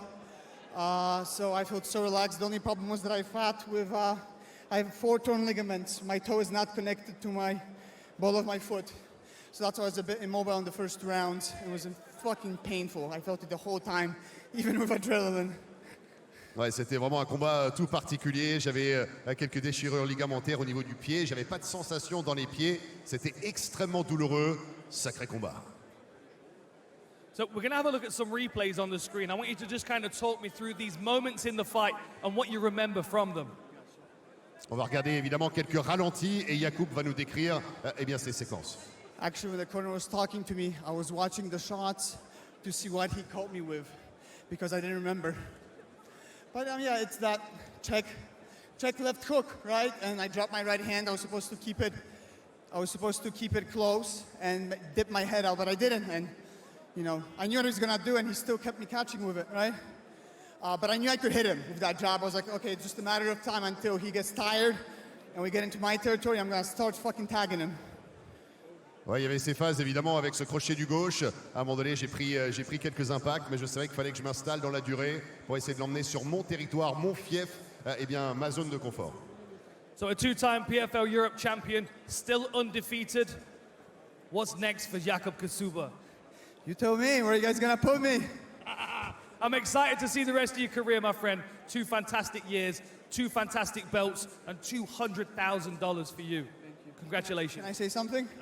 I dedicate this fight to my grandfather who passed away. I told him the belt is coming back to Poland, and I'm a man of my word. And I want to dedicate this belt to the Polish Armed Forces and the civilian sector. God bless the fatherland. Avec 𝗟𝗘𝗥𝗢𝗣𝗘 qui... I love you, Duval, Florida. And all the people there. And my wife, Patrick. I love you. Congratulations. Ladies and gentlemen, make some noise for the auditor, 𝗟𝗘𝗥𝗢𝗣𝗘.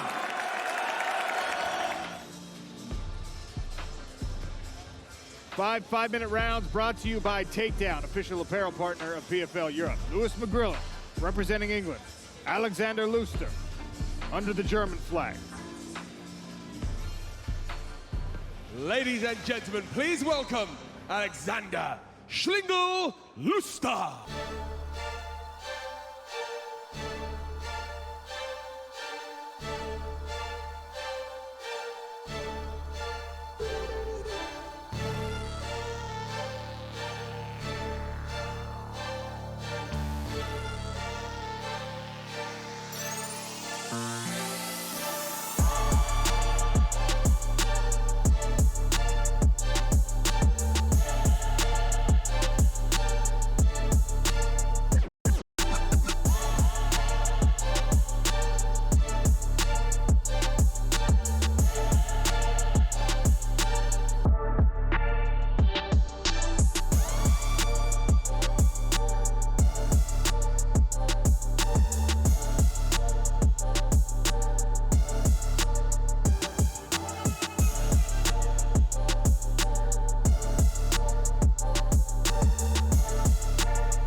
Tail the tape for this 135-pound championship brought to you by Takedown.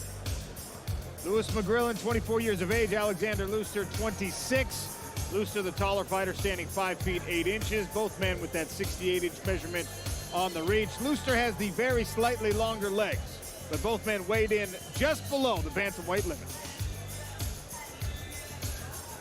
All right, keys to victory for the final championship for Lewis McGrillen. Pressure from the start, that's not going to be difficult for him. He's got to hold the center. He doesn't want to get tangled up against the fence, and then variety with the left-hand strikes. We've seen that, and it can be very, very useful for him. For Łuszta, draw and counter, try and get those left hands thrown and missed so he can catch him with counters. Single leg takedowns, this is southpaw v orthodox, and then neck submissions.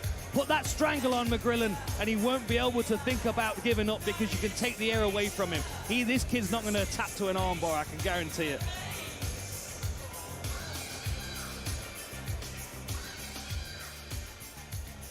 Ladies and gentlemen, the following fight is scheduled for 5 5-minute rounds and is for the PFL Europe Bantamweight Championship. Introducing first, fighting out of the blue corner. He is an MMA specialist and stands 5 feet 8 inches tall. He weighed in officially at 134.9 pounds and owns a record of 9 wins and just a single loss. All 9 victories coming by way of stoppage. He fights out of Bonn, Germany, Alexander Łuszta.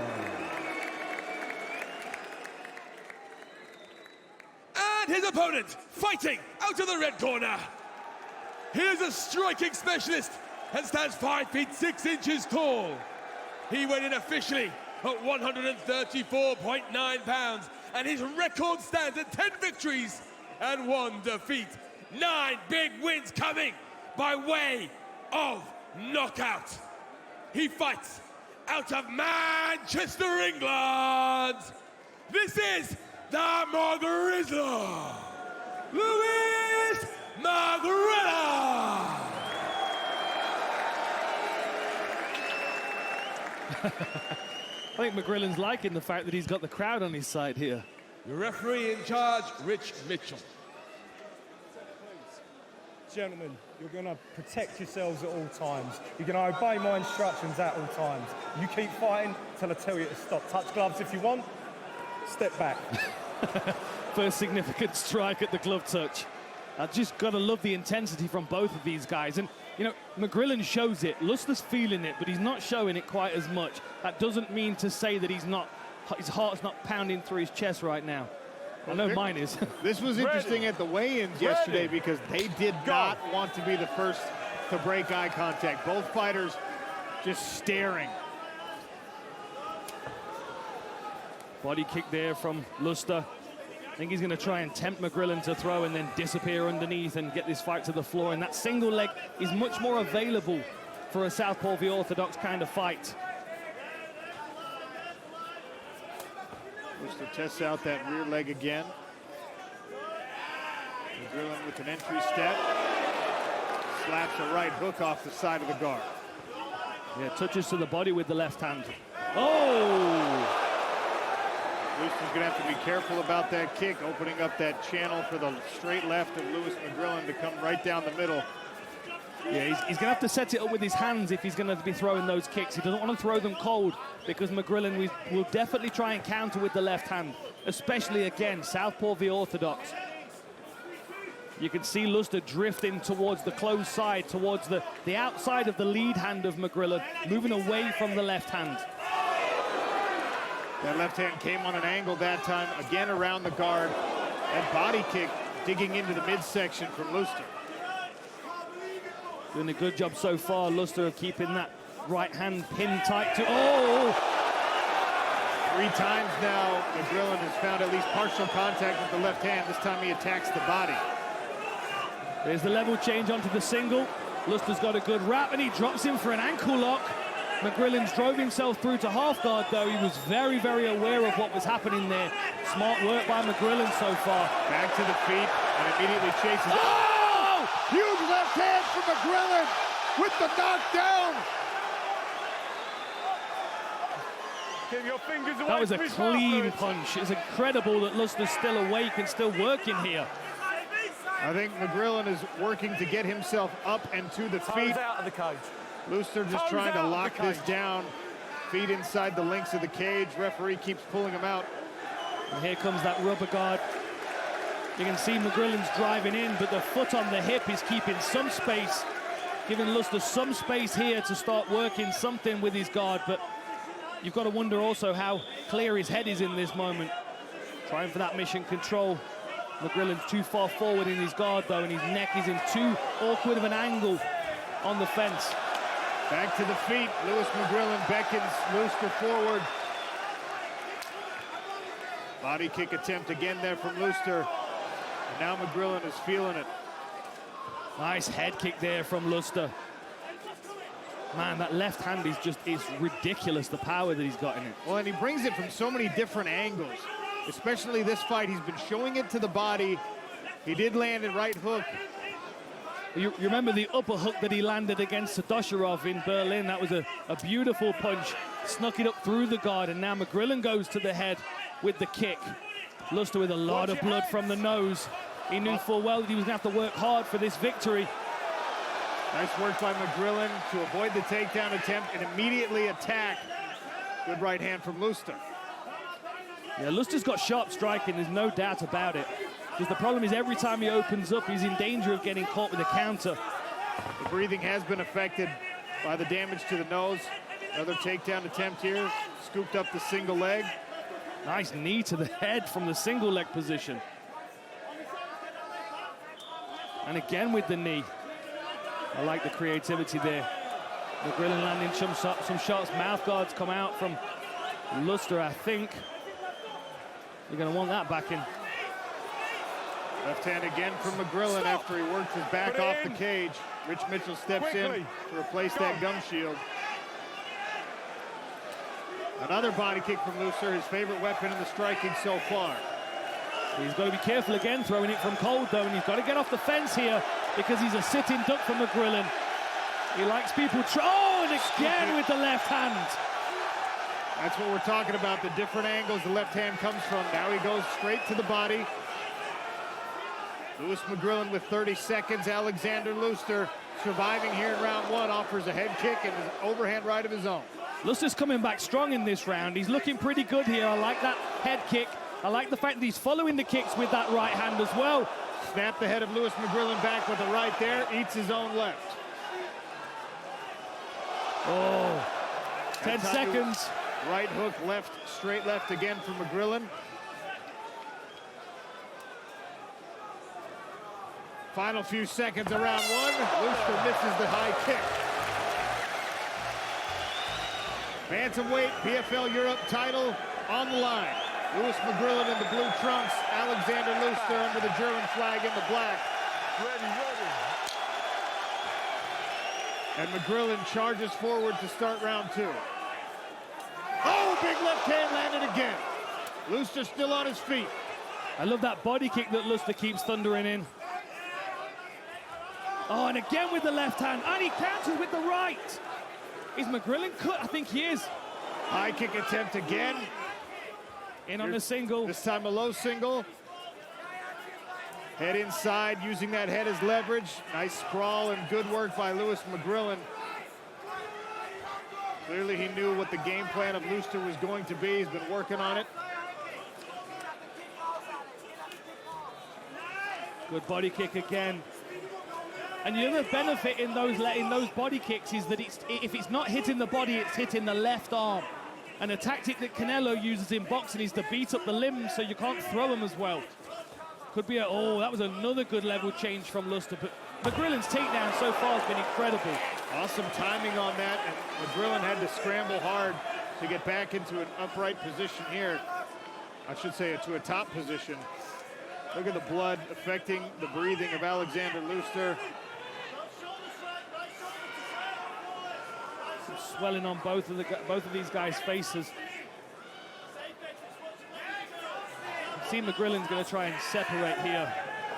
He's got the head position. Great turn by Lustig, and they're trading.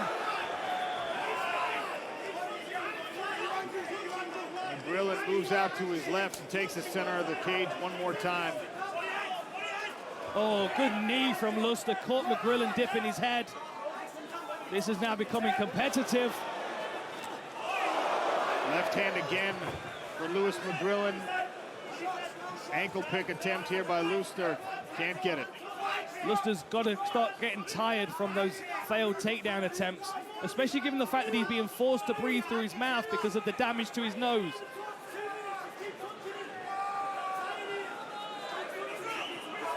The corner of Lewis McGrillen calling for him to get active, take advantage of the fatigue for Alexander Lustig. Good kick catch here from McGrillen. Oh, an elbow from McGrillen. Lustig, you've got to respect the fact that he's hanging back ready to counter, when in most circumstances people just want to cover up and protect their head. Lewis, take your hand out of that cage. Fingers out of that We've cage. had a round and a half of this so far. It's been wild. I'm actually fascinated as to the reasoning for Lewis McGrillen to go into this chest-to-chest position when he had Alexander Lustig backed up against the cage. Fingers out of that cage, Lewis. Don't make me tell you again. He throws him right where he wants him for those big left hands. And they separate. Oh, good body kick again from Lustig. Both of these guys so excellent at immediately attacking on the separations down. Yeah, absolutely. They flow from one range to another, and Lustig tucking his head there beautifully to get out the way of that left. Oh, McGrillen's missed with a coming big up right strong. hand. Little shoe shine there from McGrillen. We've also got to mention the gas tank of McGrillen's incredible. I mean, he just never stops moving, does he? Oh, and an elbow from the left. Elbow return by Lustig. Follows with the head kick. Oh! Left hand again! Lewis McGrillen drops Alexander Lustig, goes to his knees for the hammer fist, seeking the finish. Can Lustig pull him back in? He's trying to recover guard, but head went back onto the canvas there. Big elbows from McGrillen. Stop. That's enough! What a fight! Lewis McGrillen is the PFL Europe Bantamweight champion! What a fight!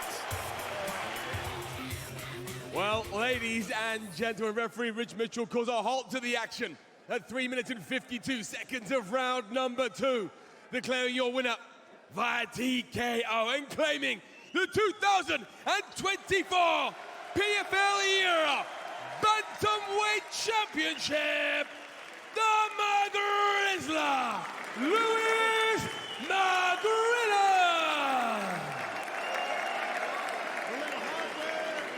$100,000 for Lewis McGrillen. All in a day's work for the McGrillen, and Dan Hardy is in the cage with our winner. Ladies and gentlemen, you've got to make some noise for a fight like that. That was incredible.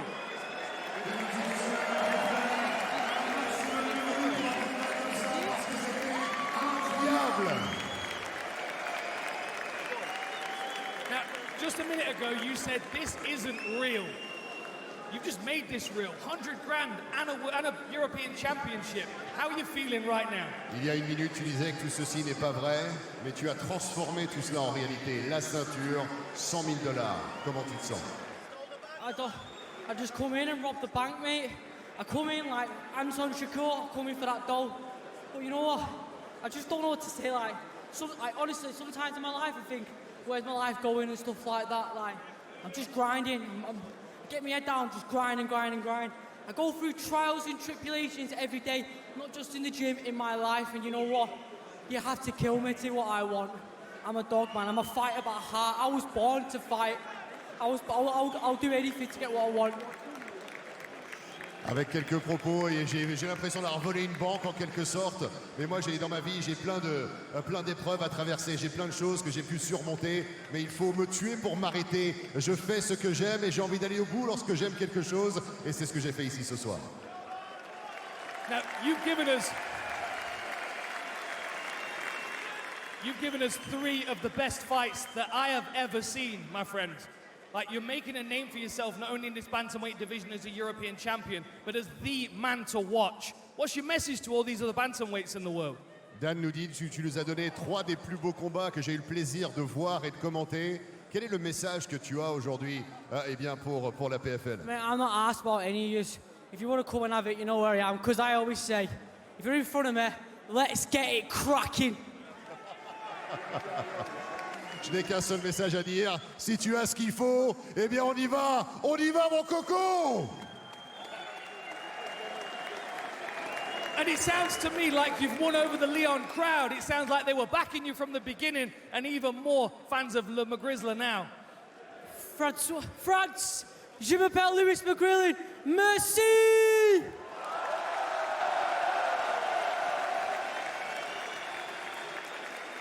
How do you celebrate this, my friend? You've got Christmas ahead of you, you've got a bank account full of money and a beautiful gold belt. What comes next? Comment tu vas célébrer tout ça? T'as Noël qui arrive, t'as un compte en banque qui est rempli de $100 000, t'as la ceinture. Qu'est-ce que tu vas faire pour célébrer ça? Well, I'm not going to try and go too hard with me, though. I need to be smart, but everyone that's helped me out through camp and through the grind, man, it's all for you. Anyway, it's all for you. But they'll always say, fuck off, mate, it's your dough, you've earned it. But I wouldn't be where I am for them. I swear to God, I've known Lerone for years, mate. He's been giving me the trench work since I met Carl Prince, like, helping me out loads, and all my family back at home in Wivenshaw, and who have come out to see me fight. I love you to bits. You mean everything to me, and I don't just do it for me. I don't really care about me. I do it for all yous. I'll be honest. Voilà, avec un message évidemment très émouvant parce qu'il remercie tous ses soutiens, tous ceux qui l'ont aidé à atteindre le niveau qu'il a atteint ce soir. Il va faire attention à son argent, il ne va pas tout gaspiller, mais il dit en point final, en point d'orgue, que tout ceci, il ne le fait pas pour lui, mesdames et messieurs. Il le fait pour vous, vous qui aimez venir voir un combattant de ce calibre, de cet acabit. Et nous, ensemble, on va lui rendre une ovation absolument folle. Merci Lyon. You've had a hell of an evening, my friend, and a hell of a fight, hell of a performance. I'm going to leave you now to enjoy that belt and that money, and we'll get some photographs with you and the other European champions. Congratulations, my friend. That was incredible. Thank you so much again. France, merci. Thank you all. Wivenshaw, Manchester, England. I love you. Shout out to every pub in Wivenshaw that streamed it. I love you to bits. I'll be down there for the bevy soon as I'm back. Ladies and gentlemen, your bantamweight winner, Lewis the McGrillen, and 4 European champions, McGrillen, 𝗟𝗘𝗥𝗢𝗣𝗘, and 𝗟𝗘𝗥𝗢𝗣𝗘 doing it 2 times in a row. There are your 2024 PFL Europe champions, bantamweight, welterweight, flyweight, and as Dan mentioned, back-to-back for the lightweight 𝗟𝗘𝗥𝗢𝗣𝗘, battling through the injury. Impressive performances all. 4 championship fights, 4 championship finishes. $100,000 and a gold belt for each.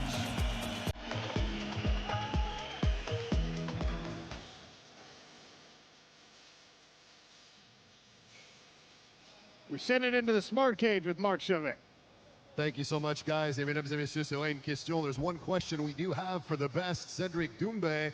𝗟𝗘𝗥𝗢𝗣𝗍 decides is all wonderful. It's all great and beautiful, but we all want to know, when are we going to see 𝗟𝗘𝗥𝗢𝗣𝗑 back in the cage? When are you going to fight again, Cedric?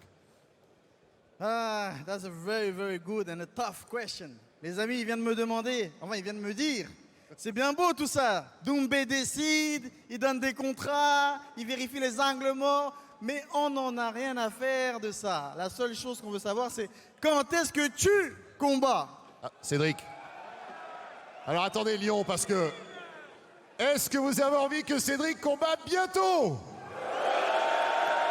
I asked him, do you guys want to see Cedric fight again soon? I think the answer is pretty unanimous. Bon les amis, on n'a pas beaucoup de temps, on va faire ça très très vite.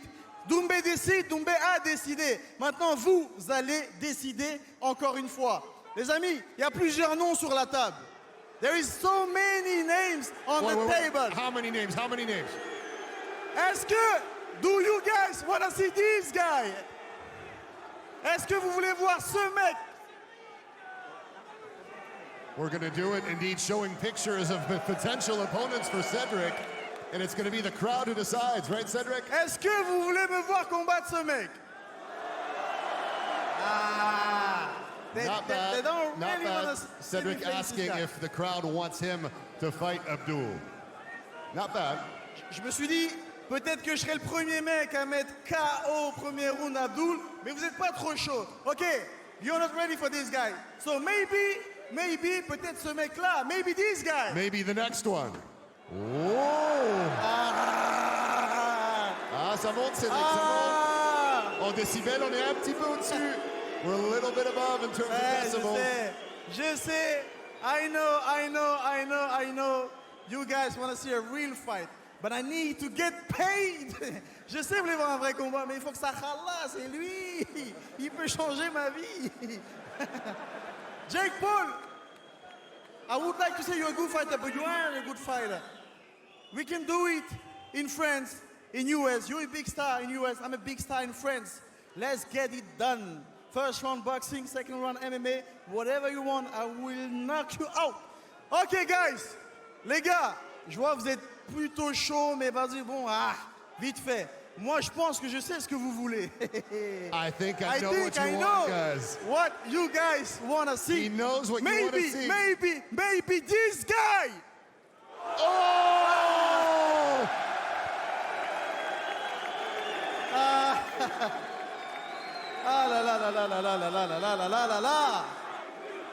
I think it's pretty... Baki!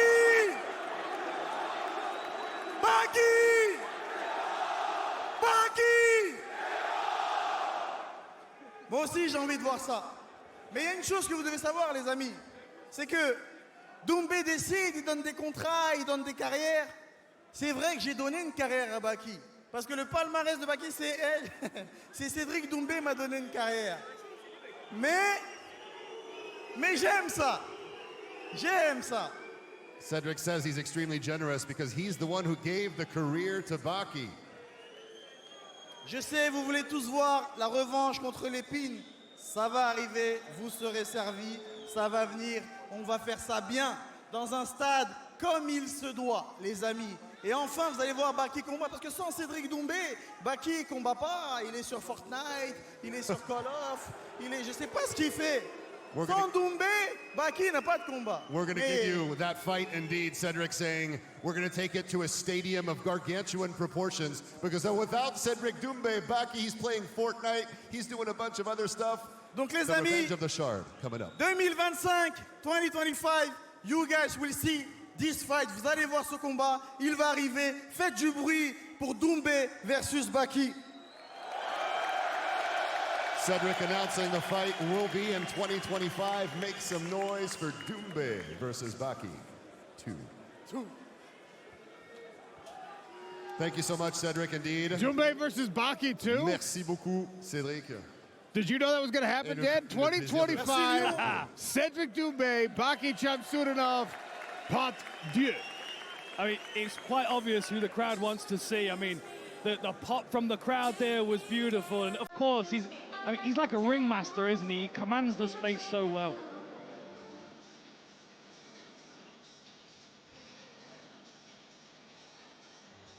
That main event will take place a couple of fights down the road. We've got a heavyweight showcase to bring to you. A co-main event featuring some rising stars here on the European scene. Patrick Habirora, 𝗘𝗨𝗥𝗢𝗣𝗘 in your co-main. But right now, it's time for the big boys. Heavyweight showcase 3 5-minute rounds between 𝗘𝗨𝗥𝗢𝗣𝗘 and Lamine Sene.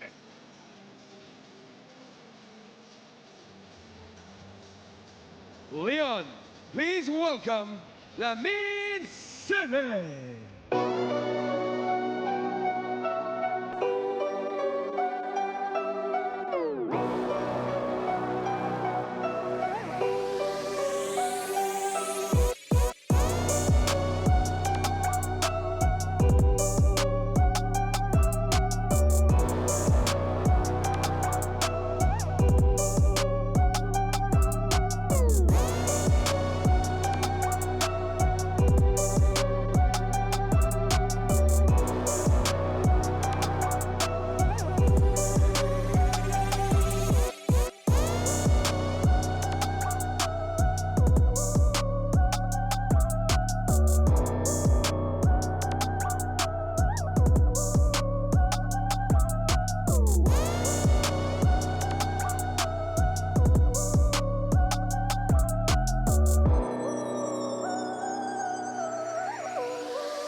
Ladies and gentlemen, the following fight is a showcase bout in the heavyweight division. Introducing first, fighting out of the blue corner. He is an MMA specialist and stands 6 feet 2 inches tall. He weighed in officially at 255.2 pounds, and his MMA record stands at 5 wins and 7 losses, all 5 victories coming by way of knockout. He fights out of Lyon, France. This is 𝗟𝗘𝗔𝗚𝗨𝗘.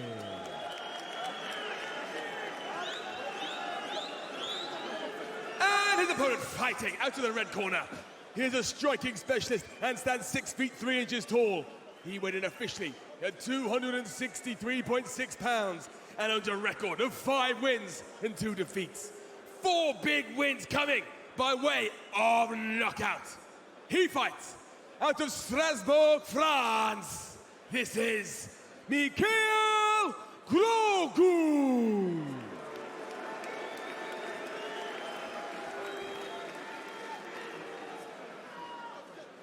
Your referee in charge, Morad Ben Saiga. 𝗟𝗍's in the black trunks, Grogu's in the blue. 2 heavyweights who have very little interest in decisions one way or another, Dan Hardy. Absolutely. And a little touch of gloves and Grogu's walked straight into boxing range. He plants his flag right there at the middle of the logo. He really has tremendous power as well. Oh, holy moly. Overhand right, just a little too long, and now 𝗟𝗍 with the underhook presses Grogu against the barrier. Not a bad strategy to take a little steam off the punches with some fatigue. Grogu trying to brace under the chin of 𝗟𝗍 here, who's trying to land a few shots. I think he's going to try for a takedown momentarily. But Grogu's looking to get off the fence already. That was a knee to the groin.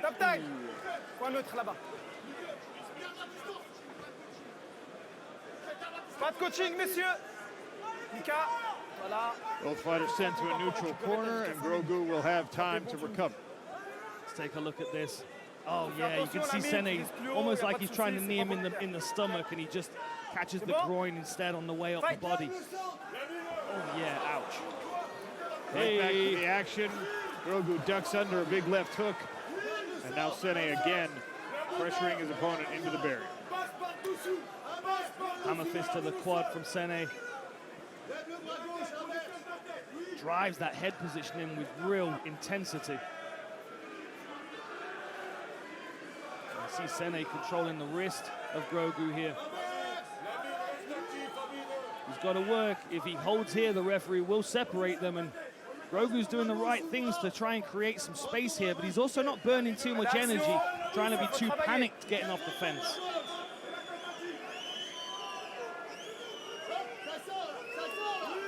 Good knee to the body. That's the knee to the midsection 𝗟𝗍 was attempting.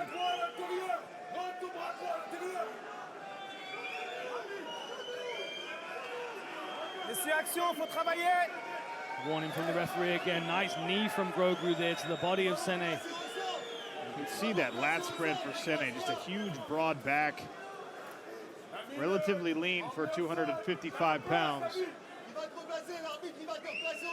The referee's going to get involved here and separate them. And every time they separate, this plays into Grogu's hands. Oh, a beautiful jab. Light on his toes as well for a big man. Another good jab to the body. Is he going to come over the top with that right hand now? Saw him try it very early in the first exchange. Good heavy leg kick there from Grogu. That got a reaction out of 𝗟𝗍.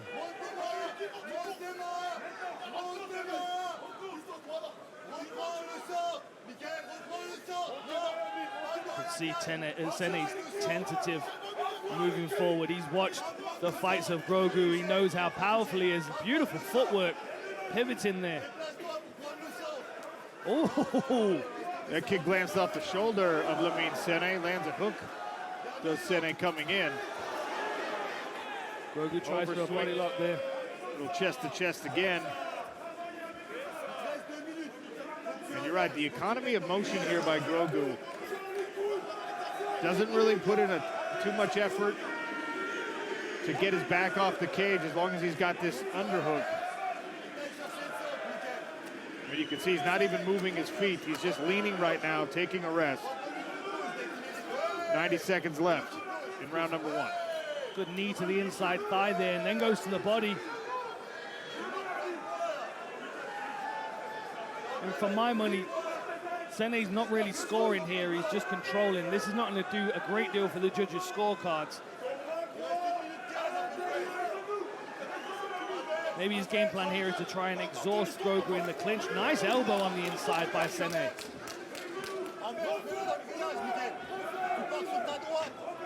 Grogu trying to get his head inside here. The danger with that, though, is once he gets head position, he's available for the elbow again. 𝗟𝗍 using shoulder pressure rather than head pressure here for the most part as he digs a right hand to the body, and again a hammer fist to the quad. 𝗟𝗍's also looks like he's got his fingers through the fence to me. And I don't think the referee's seeing it because he's on the opposite side of his opponent. Action, messieurs, je vais remettre au centre. You're absolutely right there. That is a grip on the links. It's not a hold, it's a grab. I mean, he's committed to that grab.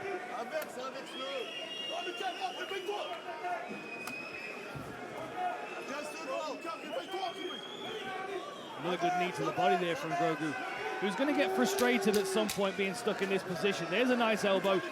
Head kick by Grogu. Final few seconds of round 1. Big swings here from Grogu. Grogu in the blue, 𝗟𝗍 in the black. Heavyweight showcase bout in Lyon. Still to come, our co-main event and the main event of 𝗟𝗘𝗥𝗢𝗣𝗚, the Lazy King, versus 𝗟𝗚 𝗟𝗡𝗦.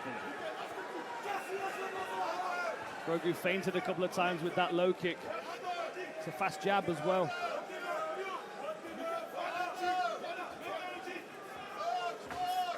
Very flat-footed style here for Grogu, trying to bait 𝗟𝗍 to come in and exchange with him. Oh, man. You can see why. If that right hook landed, oh, man, I can see the mark straight away from that shin bone. I think it caused a muscle spasm in the quad of Lamine 𝗟𝗍. And again, 𝗟𝗍's not going to want to play this game for too long. 𝗟𝗍 landed a hook. Grogu just missed the overhand right, and he attacks that leg again. Low kick and then footwork afterwards. These are all driving right into the quad muscle of Lamine 𝗟𝗍. Going to affect that motion, that forward and backward movement. 𝗟𝗍's got to be very cautious being backed up against the fence here. Cuts down his options if Grogu decides to attack. Look at that beautiful feint there. Oh! An uppercut and a hook from Grogu. Digs to the body. Left hand splits the guard, but the head movement from 𝗟𝗍 saved it. 𝗟𝗍 reaching out, pawing at the hands. Oh! The corner of Grogu pounding on the cage apron, wanting him to stay on the attack.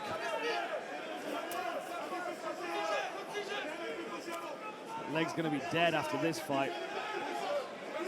Plenty of time here left in round number 2. Only 2 minutes gone.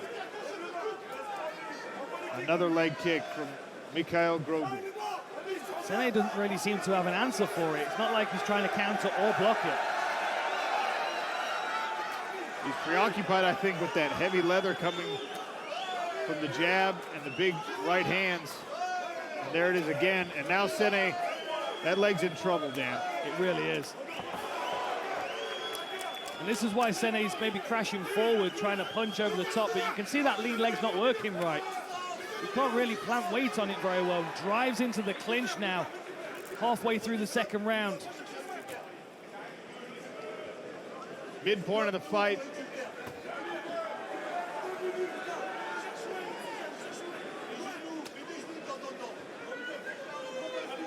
And Grogu just almost casual in his defense when his back's against the cage.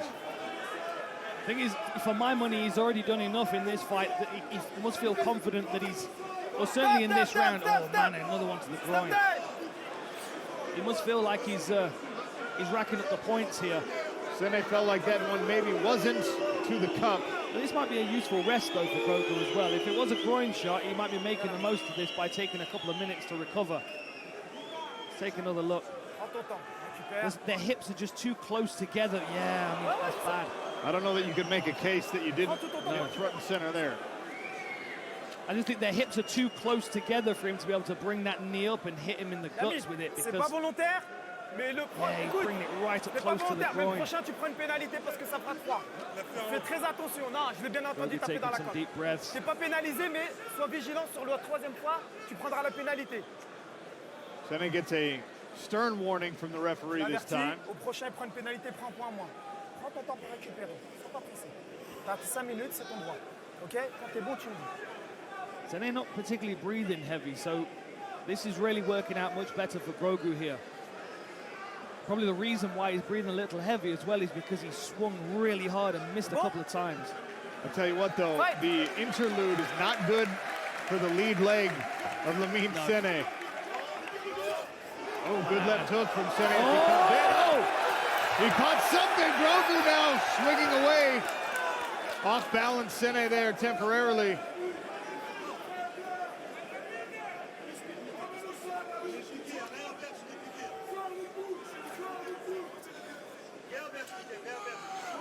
Grogu doing a good job controlling with that overhook. He's not allowing it to get as high as he was the last round. And now he's got head positioning again.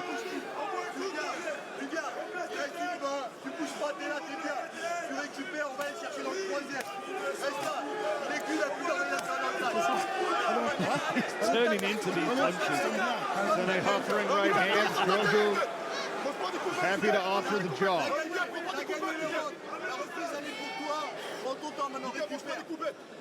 It can be very discouraging for Țănăi. Feel like he doesn't have enough power to really affect Mikhail Grogu.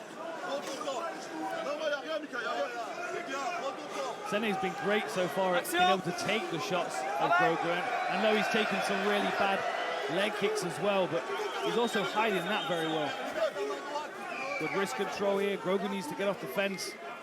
He needs to try and work himself back into the center of the cage where he can stalk and dominate his opponent without being trapped up against the fence. Țănăi will drain his opponent with this clinch. To keep chipping away with these short elbows, short knees. Another warning from the referee.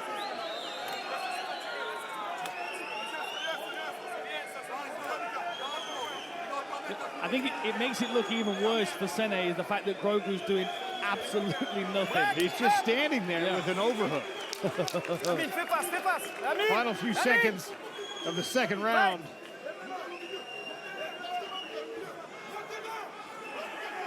Just misses the lead hook.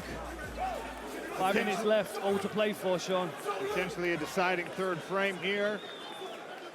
Lyon, France, hosting our PFL Europe Championships. This is a heavyweight showcase. Co-main and main event still to come.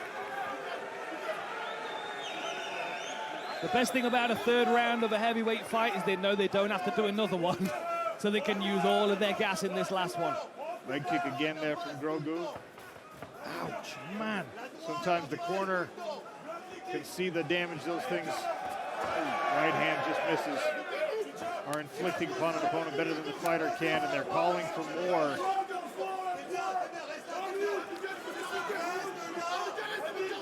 Low kick's a fantastic weapon for Grogu. I'd like to see him start to use that feint to throw the hook on the end of it. Tacit agreement from both heavyweights here to just take a bit of a rest and back to it.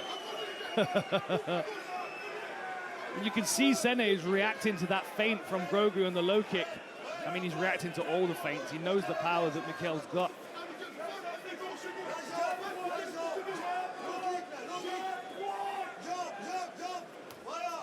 Another low kick. But you can even see that like the visible reaction on Țănăi's face when he takes one of those kicks. 𝗟𝗘𝗥𝗢𝗣𝗚 warming up backstage. One half of our main event tonight. Crowd are getting restless.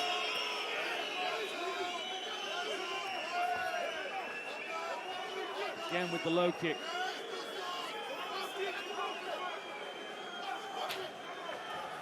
Beautiful. It's so fast, that jab, especially because it comes from his hip. He's able to flick it from his shoulder, and 𝗟𝗍's not seeing it coming through the guard. 𝗟𝗍, I think, is preoccupied with the pain in his leg right now. He's not mounting any offense at all.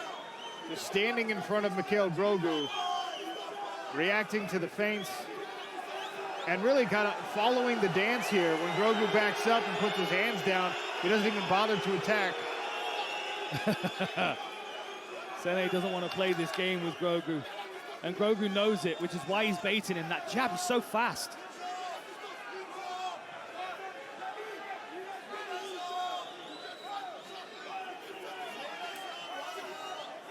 That's really hurting in that leg. You can see how tentative he is on it.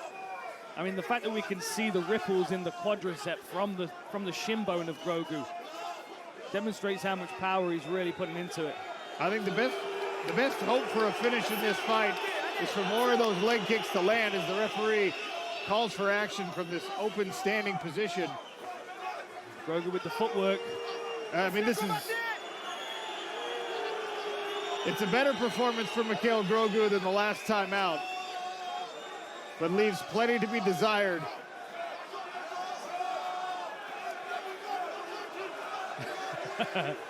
That means that he's so cautious about moving forward.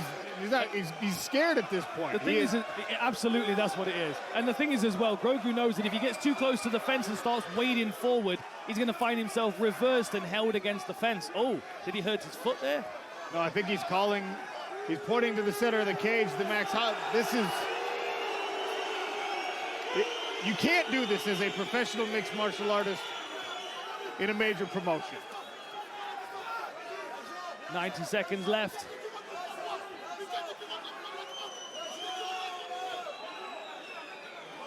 There's 𝗟𝗍 finally with some offense here, trying to create a takedown opportunity potentially, or just to ride out this round chest to chest. And we know that 𝗘𝗨𝗥𝗢𝗣 is not going to put in any effort to get off the cage. He will stand here flat-footed until the referee moves him.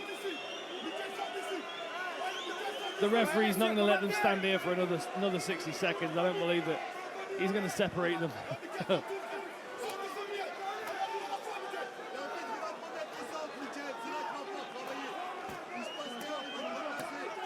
𝗘𝗨𝗥𝗢𝗣 looking over to his corner, taking some advice. I think he's asking how much time he has left. I think he knows he probably has one big burst of energy left, and he doesn't want to leave himself short in the last 10 seconds. We get a separation here from the referee. We're going to have a mad 15 seconds, and I think we're going, here it is. All right, into the center, let's go. Someone point to the floor. Final few. 𝗘𝗨𝗥𝗢𝗣 paws out a jab, backs up, and he'll walk it off. We'll go to the judges' scorecards after some conversation, but no confrontation.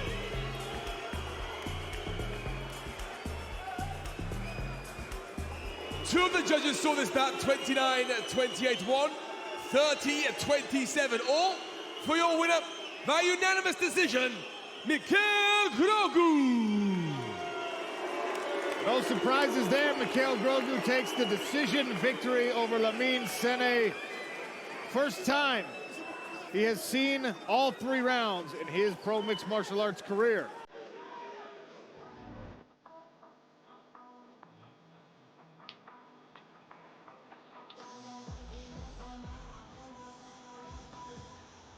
Lyon, France, hosting our PFL Europe Championships here. Culinary capital of perhaps the world, because it is the culinary capital of France. Been a great night so far here at LDLC Arena. And here we have arrived at the main event and the co-main event. We'll see the Lazy King and 𝗟𝗨𝗥𝗢𝗣𝗘 in just a bit. Up next, Patrick Habirora, 𝗘𝗨𝗥𝗢𝗣𝗘 Sapta. Rising stars on the European mixed martial arts scene, looking to prove themselves to become a bigger part of the PFL's plans.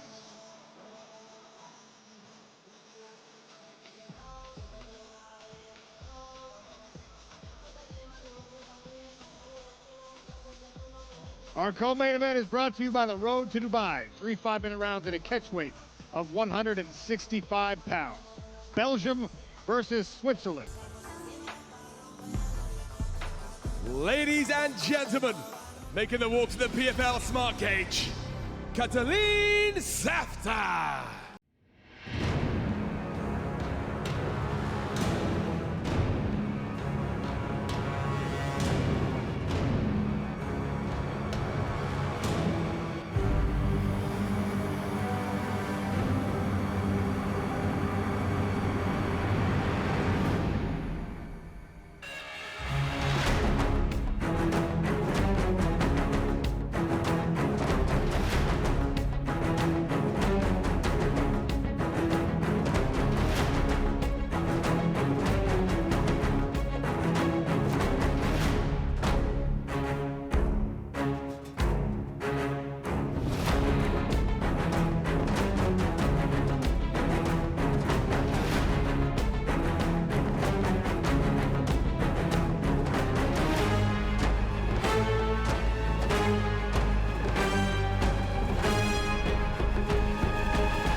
Tail the tape for this, brought to you by Road to Dubai in your co-main event. Patrick Habirora, as I mentioned, 23 years of age. 𝗟𝗘𝗥𝗢𝗣𝗘 29. Habirora, the taller fighter here, standing 6 feet 1 inch tall. The catch weight they agreed upon, 165 pounds, and you can see a very significant 10-inch advantage on the arms. That reach in favor of Patrick Habirora.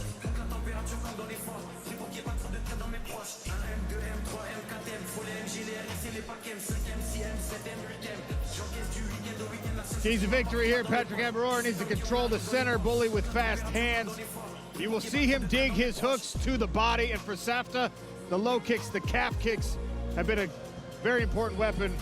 Watch his counter right hand, and as Dan already mentioned, the scrambles on those leg locks. All right, keys to victory for Habirora. Control the center.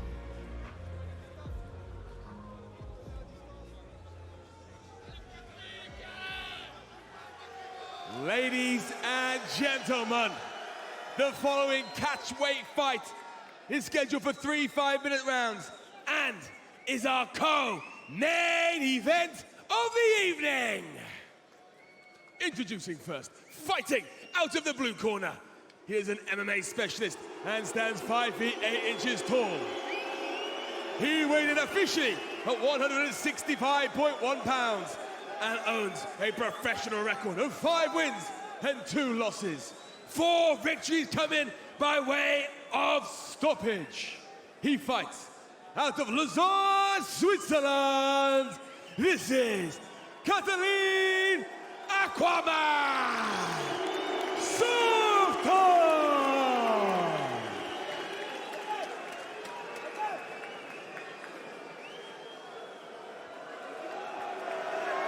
And his opponent, fighting out of the red corner.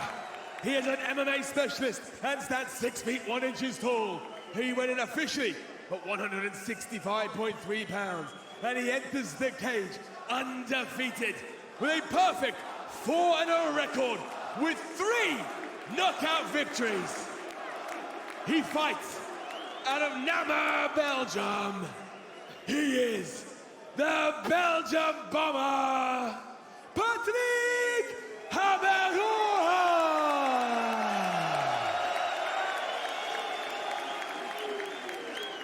Your referee in charge, Dan Mulvahedi. Safta's in the black shorts. Habirora's in the green. We're good. You heard the pop from that Lyon crowd for Patrick Habirora. Yep. Co-main event. We're good. Starting now. Round number 1. Ready, have fun.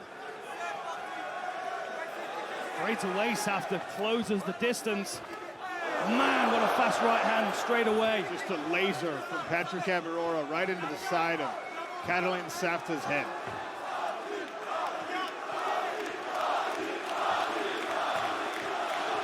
And you just know that as soon as Safta gets an opportunity to level change, he's going to be disappearing. He wants to try and create a scramble here. Slow Patrick down on the floor. Maybe tangle up one of his limbs. Straight right hand to the body from Habirora.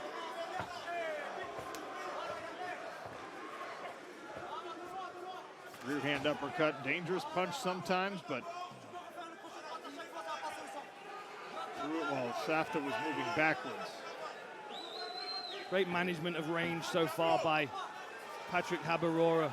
Keeps that lead hand down so he can snipe with the jab and also counter with that check hook. He's so confident in his speed, in his reaction times, that he allows his opponents to get close to him so he can look to counter.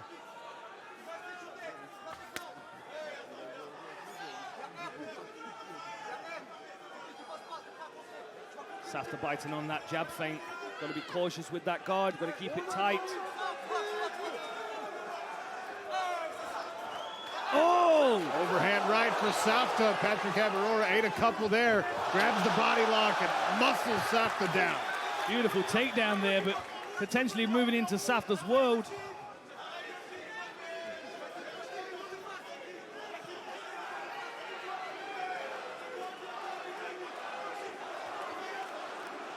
Maybe another takedown here. I think Patrick's going to try and twist him off the fence. Safta's got back to a 50-50.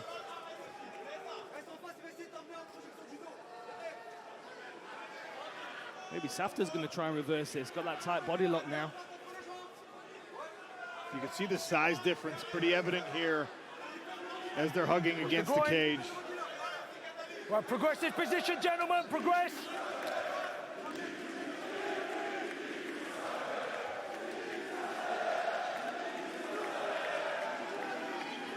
Nice elbows to the thigh as well. I expect Progress this Habirora position, to try and break gentlemen, second momentarily warning. and strike, but now Safta's got the double underhooks and is able to turn his opponent against the fence. Lovely shoulder bump there from Safta. Break, step back. Hey, I said break. I said break. Listen. On the separation there, Safta threw a bit of a knee. Turn around. Fight. Got a side eye from Patrick Habirora for it.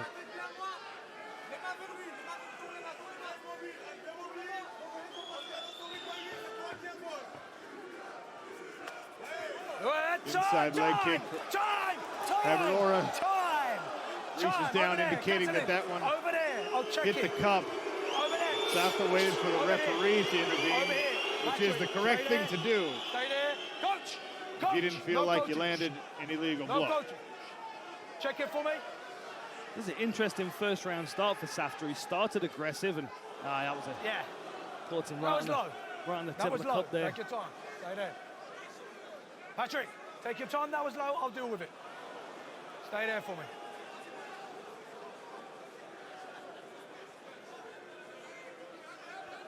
All right. Again, I know. Stoppage comes with exactly 2 minutes left here in round number 1. Okay, all right, good. Don't do it, coach. You never know when you're good. Dan Mulvahedi making sure the coaches are Watch your shots, please. not offering any advice. Ready, fight. Back underway here in round 1. Quick jab from Patrick Habirora. Circling on the outside of the cage. Safta with the level change. And look at that. Habirora just shrugs off the attack. Very quick reactions. And great footwork as well. He's awesome at moving himself into better positions by moving his feet, a thing that a lot of fighters forget to do. Oh, the right hand. And a 1-2. Digs a left hook to the body. There's that angle uppercut from the rear hand. Trying to loosen up a little bit with the hands now. And because Safta's constantly pushing forward, Patrick knows that he's going to be there for the counter shots like he was for that right hand there as he throws the calf kick. Habirora switched stances there very quickly. Smile from 𝗘𝗨𝗥𝗢𝗣𝗘. Yeah, it was a hard low kick. Beautiful head movement. And the best solution, really, for that long jab that Habirora's got, because he needs to plant a lot of weight onto that lead leg in order to flick that jab out as quickly as he does. But he needs to leave the weight on the lead leg, so if Safta's able to get his head off the center line, he might be able to keep digging his shin into that calf and take some footwork away.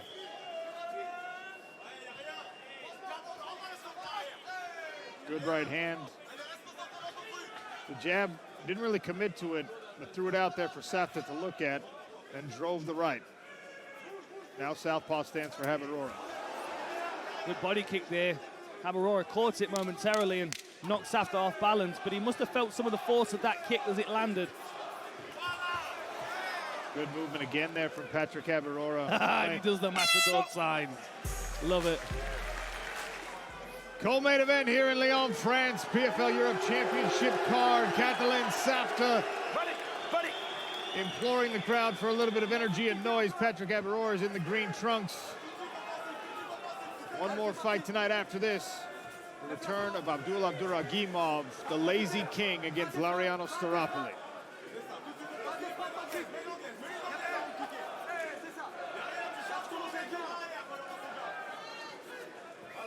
Great footwork here by Habirora. Safta needs to try and figure out a way of getting a bit closer because he's struggling currently with the movement. Your fingers, Patrick. I do like the fact that when he's forcing Patrick up against the fence, he is committing to those punches, knowing that Patrick's going to drop his hands and try and slip. Oh, front kick to the face from Safta. Nifty work from Safta there. Now getting more aggressive. They're both having a good time in there, which I like to see. Watch your heads. Habirora tries to go underneath the combination. Watch your heads. The trip attempt there from Safta.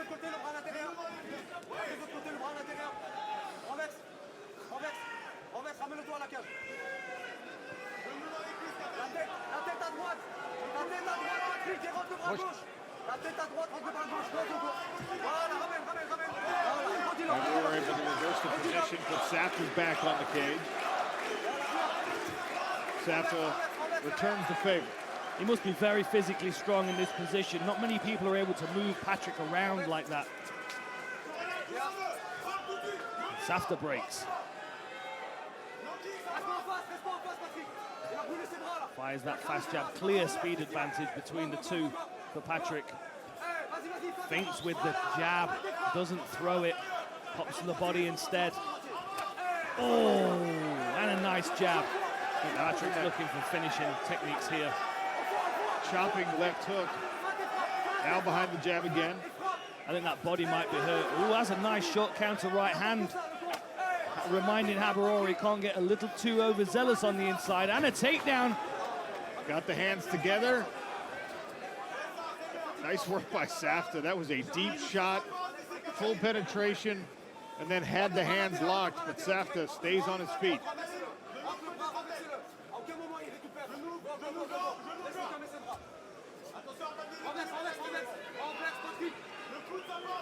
Patrick needs to dig a little more with that underhook. Use his position, Safta gentlemen. starting to work down the body to the legs.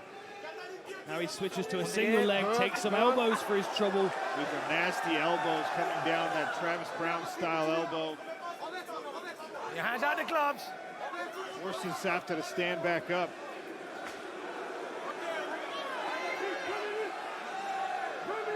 Two minutes left in round number 2. Co-main event here in Lyon, France. Patrick Habirora attacking the body of 𝗘𝗨𝗥𝗢𝗣𝗘. And now in combination, Safta happy to offer one back.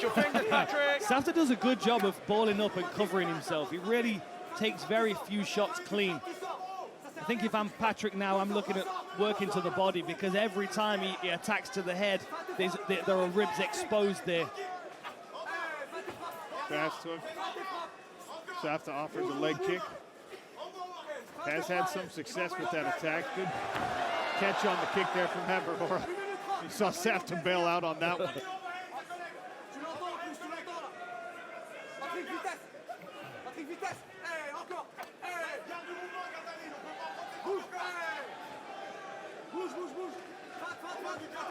Switches his stance. Is he going to look for a body kick? Thinking about it. There. Oh, man. Whipped that around. Safta was lucky he was moving away from it.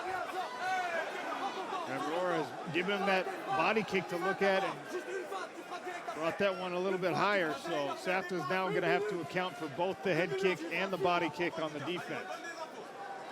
But he does a great job, as you mentioned, Dan, of taking steam off of everything with his movement.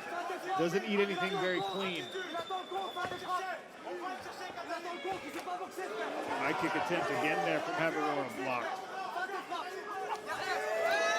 Beautiful footwork, look at that.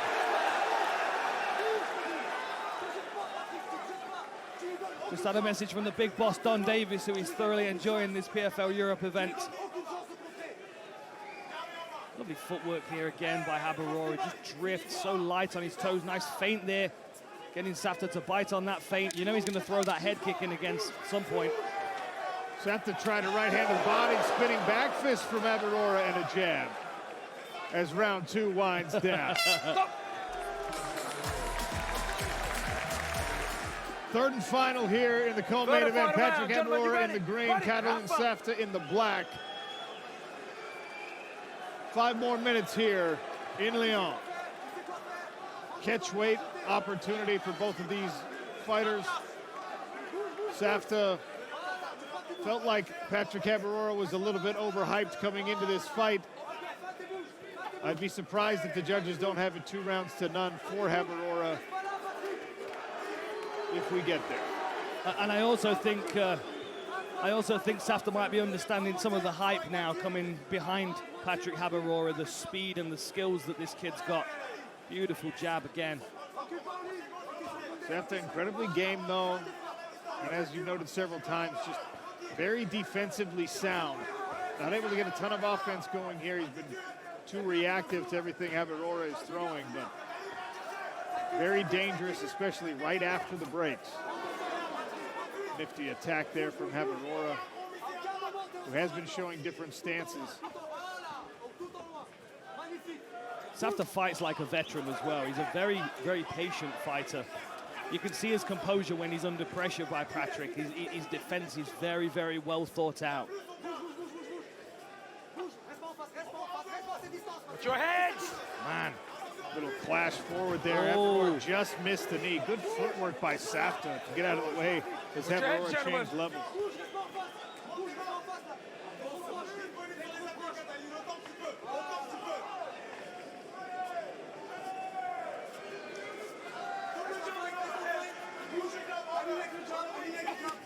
Good low kick there by Safta. Habirora switches to southpaw, maybe looking for that kick again. Stab to the midsection with the front kick, back to orthodox. That's new, he hasn't offered that yet so far in this fight. Constantly evolving, new attacks, giving Safta new things to look at. Heavy leg kick again from Safta.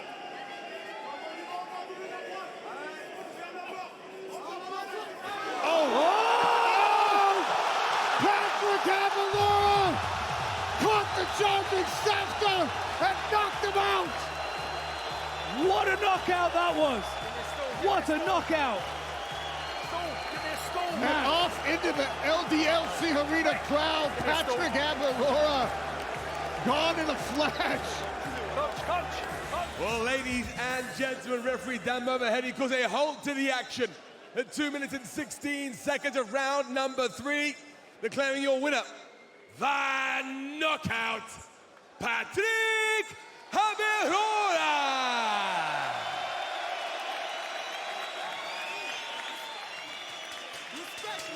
The Belgian bomber, unblemished here in Lyon. Dan Hardy has the winner. Who's the social media guy now? Who's the social media guy? Ladies and gentlemen, I am here with your winner, knockout artist, 𝗘𝗨𝗥𝗢𝗣𝗘. That, my friend, was one of the most perfect punches I have ever seen. Talk to me about it. Patrick, je suis aux côtés de Patrick Habirora, l'un des artistes peintres du chaos. Là, c'était l'un des plus beaux coups de poing que je n'ai jamais vu. Raconte-nous ce qui s'est passé de ton point de vue. Let me. Hey! Wesh Pélan, le 6-9, ça va ou quoi?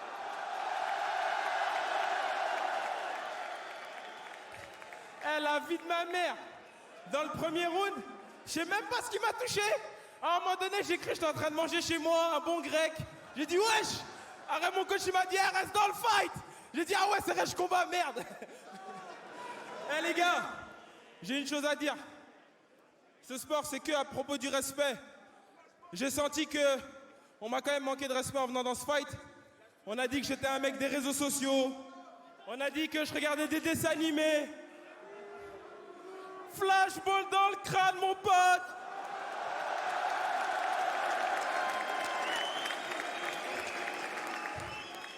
Le PFL, je sais que vous aimez les guerres comme ça. I know you love the war like this, Dan. I told you resign me. I told you resign me. I want the next main event in Belgium. Let's go! Voilà, effectivement, alors il a abordé pas mal de thématiques différentes, la plupart en français. So, for the English viewers watching us all around the world, obviously Patrick extremely excited about what happened here. He called everyone out saying, you thought I was from the social, I'm all about social media. You thought I was all about the hype. Well, look at the reality now. That was something off the chain as well. He's ready for more. He's shown he can get the job done. He's delivered the payload. And Dan, he wants more. Patrick, I've got one more question. What's it like to be this guy right now, undefeated, setting an arena like this on fire at such a young age? Patrick, qu'est-ce que ça représente d'être justement ce gars, ce combattant qui met l'arène en feu, invaincu, 4 victoires par KO? Les gars, juste, je tenais à vous dire un truc. Je sais que vous n'avez pas l'habitude de voir ça. Je sais que mon coach, il va être un peu surpris. Moi, j'ai pas peur de le dire. En venant dans ce combat, j'ai vu comment ça parlait de moi sur les réseaux. Je veux juste vous dire un message, les gars. On est des combattants, mais on n'est pas des super-héros. Je vous jure, la veille, dans ma chambre d'hôtel, je suis encore en train de trembler. J'ai dormi à 3 h du mat parce que j'avais peur, en venant dans le combat, de vous décevoir. Laissez-moi finir. Moi, je vais vous dire la vérité. On regarde ce qui se passe sur les réseaux. On regarde quand les gens nous parlent. Même si on nous manque de respect, on le voit aussi. Et des fois, ça ne fait pas plaisir. C'est la première fois que je parle comme ça, mais j'ai vu des images de Patrick 𝗘𝗨𝗥𝗢𝗣𝗘 en train de se faire mettre KO sur Insta. Les gars, j'ai 23 ans. Je pense que j'affronte déjà des gars qui sont plus âgés que moi. Déjà, ça fait peur. Mais juste, un grand merci à vous pour le soutien. Un grand merci à vous pour l'amour. Et un dernier message. Juste, j'en profite. Tant que j'ai la parole et que j'ai ce micro en main, n'oubliez pas ce qui se passe dans le monde, s'il vous plaît.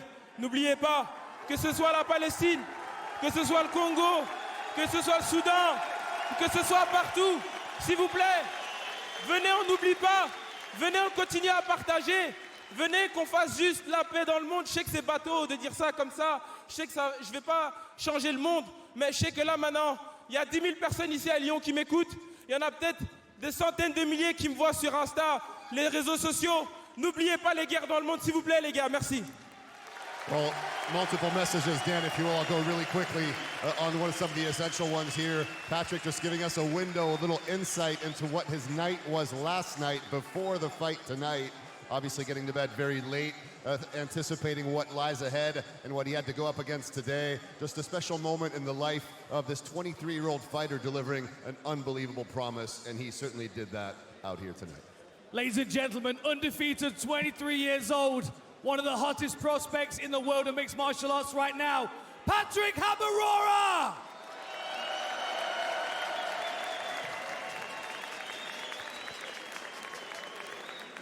Patrick Habirora.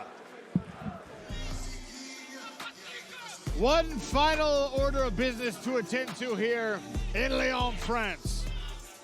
Our PFL Europe Championship card capped off by an incredible main event, a classic battle, grappler versus striker. 3 5-minute rounds brought to you by that prize guy between 𝗟𝗘𝗥𝗢𝗣𝗘, the Lazy King, and 𝗟𝗘𝗔𝗚𝗨𝗘.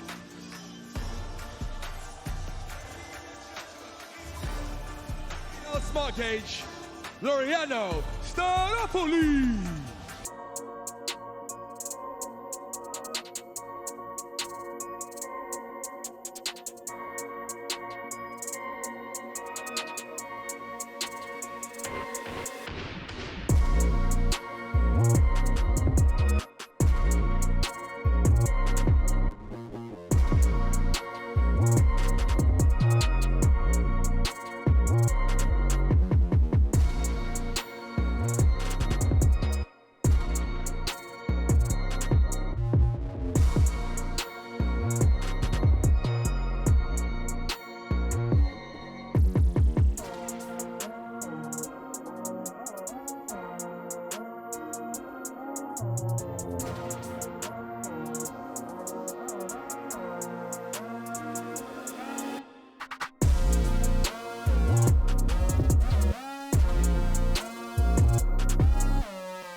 Ladies and gentlemen, Lyon, France! The following fight is scheduled for 3 rounds of action in the welterweight division. It's our main event, and the world is watching! Introducing first, fighting out of the blue corner. He is an MMA specialist and stands 6 feet 1 inches tall. He weighed in officially at 170.8 pounds. His 19-fight record stands at 13 wins and 6 losses. He fights out of La Plata, Buenos Aires, Argentina, and is 𝗟𝗘𝗥𝗢𝗣𝗘'𝗟𝗘𝗥𝗢𝗣𝗘.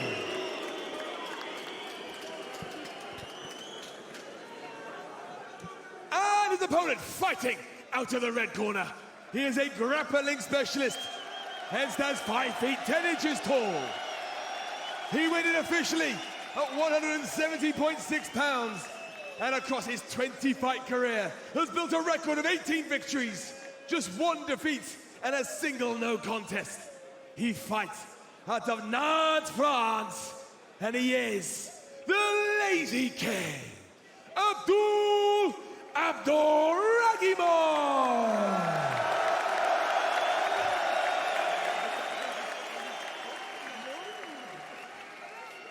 Your referee in charge, Rich Mitchell.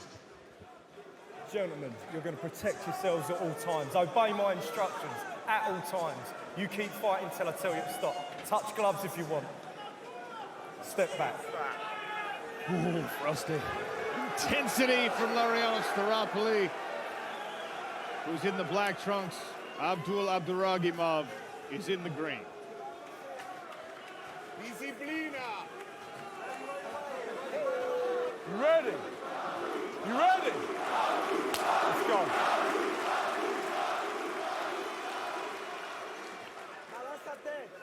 All right, Lazy King walking his way into range. He's so loose and relaxed, even in the striking range.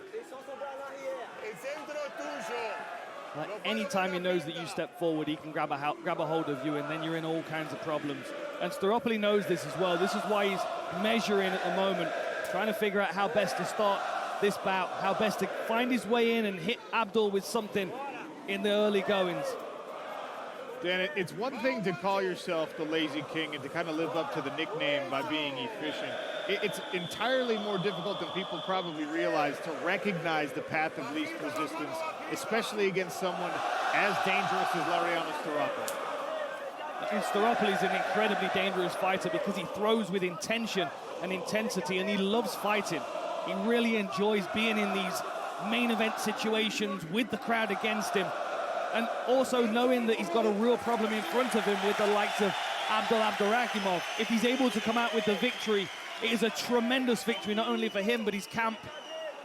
Obviously, Pereira in his camp, Glover Teixeira, he wants to take that victory back to those guys.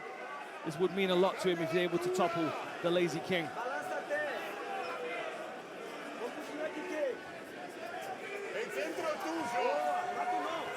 Chopping away at one another's legs here in the early goings of this fight. 𝗟𝗨𝗥𝗢𝗣 trying to get the jab going as well. The Lazy King using the inside of the foot to the calf. I like that.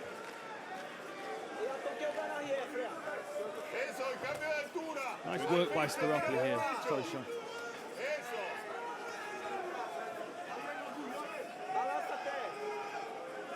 I think Lazy King's going to go in a minute. I think he's waiting for the right opportunity and trying to make 𝗟𝗨𝗥𝗢𝗣 frustrated. He doesn't like moving backwards, 𝗟𝗨𝗥𝗢𝗣 doesn't. At some point, he's going to be tempted to throw with power, and that's the point where Lazy King's going to disappear underneath and try and get this fight to the floor. 𝗟𝗨𝗥𝗢𝗣 has yet to show an uppercut as deterrent, yet to show a knee as deterrent. Stomping kick to the lead leg there from Lazy King, taking away some of that mobility if he can land a couple more.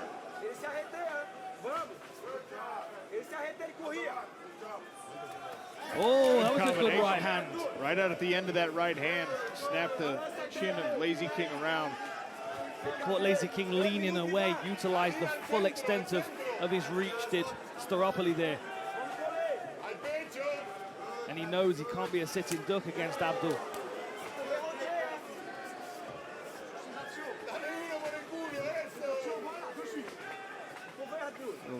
Juking back and forth here for Laureano 𝗟𝗨𝗥𝗢𝗣.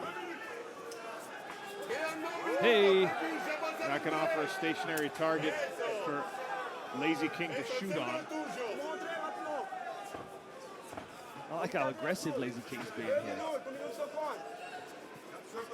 When you have a ground game that's so feared, it must give you so much confidence just to walk forward and watch people try and get away from you, knowing that as soon as you get your hands on them, you could put them in a world of hurt. Well, especially against a fighter with the style and the history of Laureano 𝗟𝗨𝗥𝗢𝗣, who likes so much to be the one moving forward and leading the dance and being the aggressor in these stand-up exchanges. Forcing him to retreat and move around the outside can really take a guy outside of what makes him most dangerous. And that Laureano 𝗟𝗨𝗥𝗢𝗣 offense, a lot of the most effective versions of it have come when he's moving forward in his career. And the other downside as well for 𝗟𝗨𝗥𝗢𝗣𝗘 moving away is that he's slowly circling himself onto the fence, which is... Oh! Off balance there. The hook helped push Lazy King down to his butt for a second. Got to be cautious lifting his chin up when 𝗟𝗨𝗥𝗢𝗣𝗘 throws.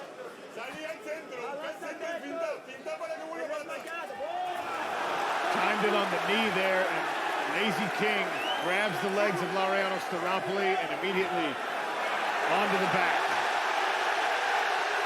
Man, he's so quick, he works so fast in these situations.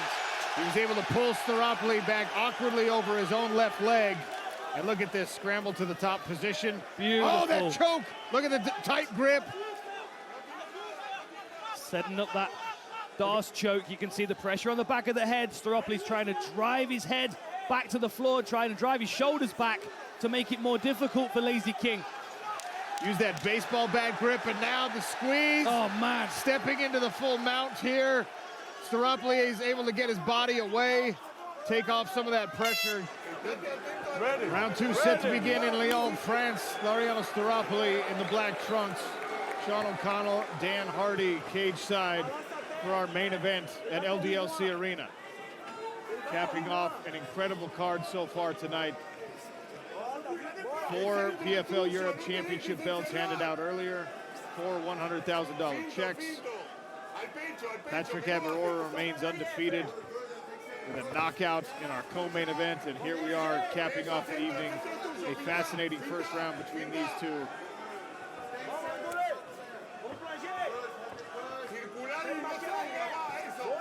𝗟𝗨𝗥𝗢𝗣𝗘 again, forcing Lazy King onto his back foot a couple of times and really testing him with that reach.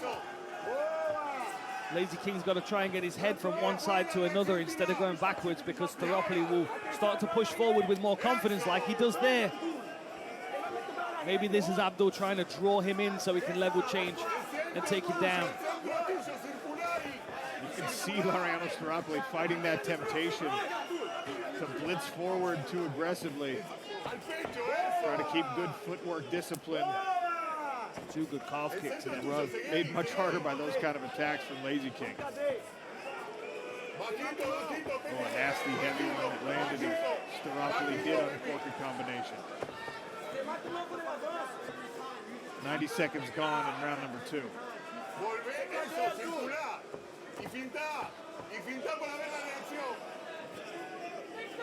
There's tension in this room right now.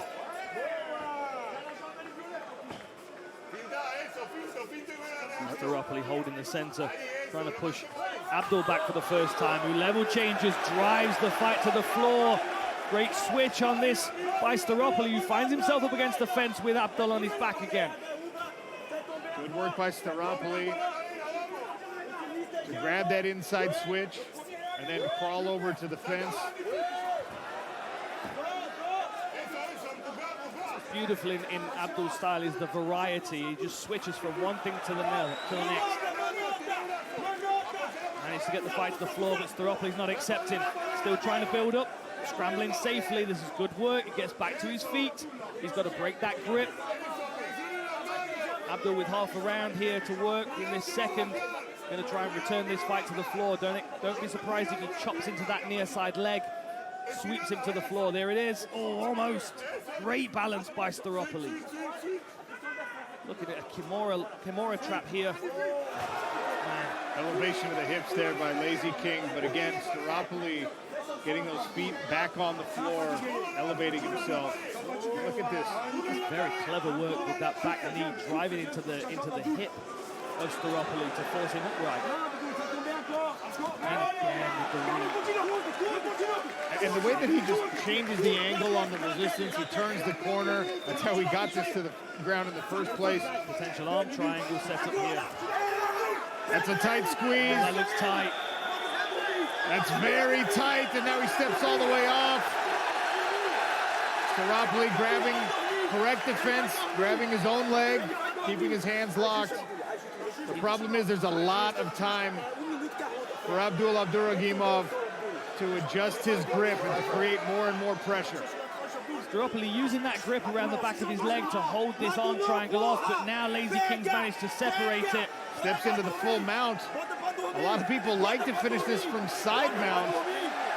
Tough to get a squeeze in the right angle from the mount position. Looks to me like he's a little bit too high to finish this, but you see 𝗟𝗨𝗥𝗢𝗣 trying to kick out here. Certainly forcing Lariano 𝗟𝗨𝗥𝗢𝗣𝗑 to be defensive. And you can see that some of that space there, the carotid artery pulsing in the neck of Lariano 𝗟𝗨𝗥𝗢𝗣𝗑. Great job by our camera crew. That's the blood flow that Lazy King's trying to cut off. Exactly, and he's keeping 𝗟𝗨𝗥𝗢𝗣𝗑 in this fight right now. You can see he's a little bit too high on this arm triangle, but you know that Abdul is going to bail on this in a moment and utilize this position to set the next thing up. But the incredible toughness and submission defense of 𝗟𝗨𝗥𝗢𝗣𝗑 here. Most people would have been unconscious by now. Out of danger temporarily, but still mounted is Lariano 𝗟𝗨𝗥𝗢𝗣𝗑. Lazy King on top.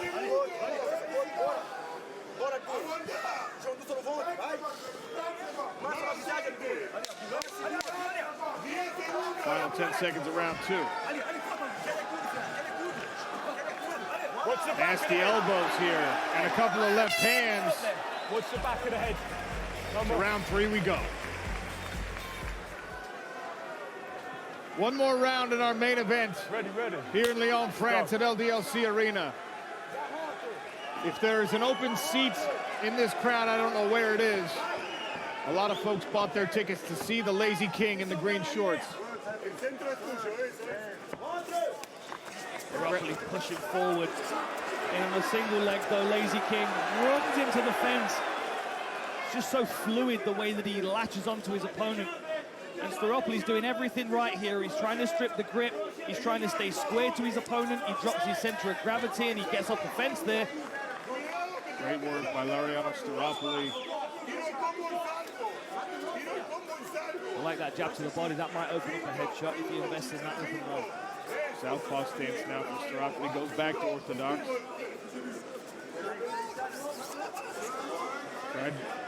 Right hand and left hook. Lazy King stays out of range.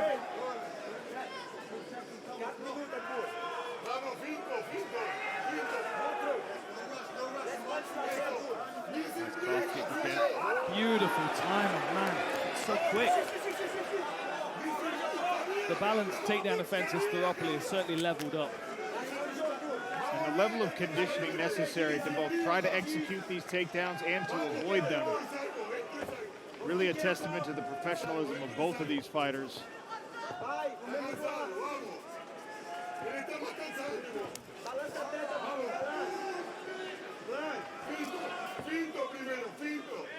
What do you reckon so far, Sean, here?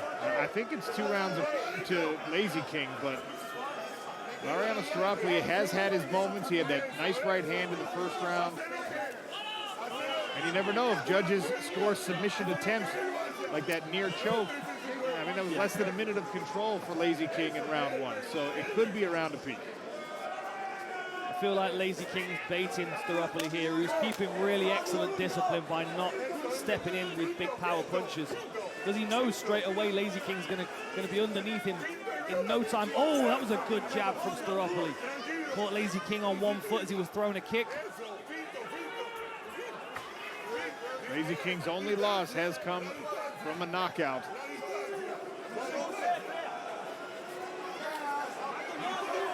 𝗟𝗨𝗥𝗢𝗣𝗑 continuing his efforts to try to get to that chin. He axe kick. Don't see those very often. And a back kick. He picked up his taekwondo black belt since the last time we saw it. There's a good calf kick. Crash the knees together as 𝗟𝗨𝗥𝗢𝗣𝗑. I think we're going to see another takedown here in a moment. Last 2 minutes, that was another great right hand. Part of the benefit of Lazy King being so relaxed is that he rides those punches really well. He's like a reed in the wind. He's calling him on. Like, 𝗟𝗨𝗥𝗢𝗣𝗑 knows the game. He's like, if I stand in front of you and start wailing, you're going to be underneath and on my legs. And that calf is really starting to cause 𝗟𝗨𝗥𝗢𝗣𝗑 some problems. The inside of the calf has a Alex Pereira tattoo on it. The outside of the calf has some bruising from those accumulated calf kicks thrown by Lazy King.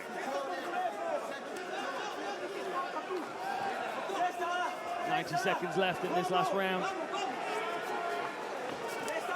Lazy King with the switch front kick. And then we're going to see him really try and pressure a submission in this last minute.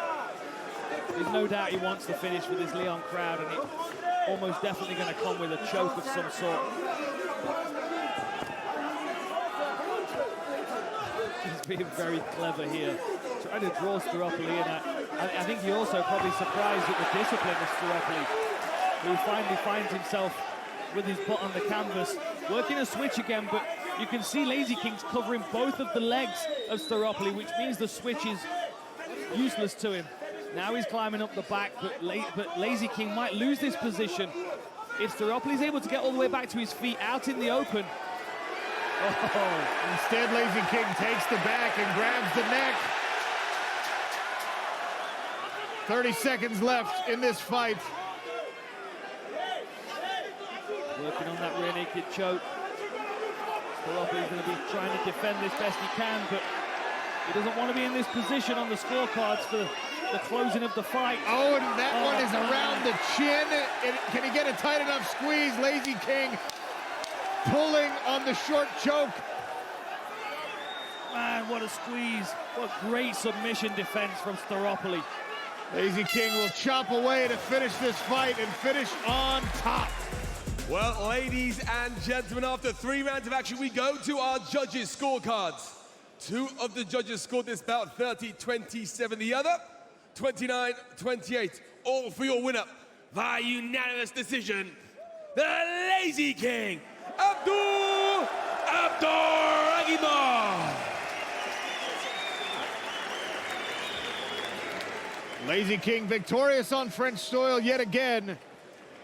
Had a conversation with Dan Hardy. Ladies and gentlemen, I'm here with your winner, the Lazy King. Mesdames et messieurs, aux côtés de votre vainqueur, le Lazy King.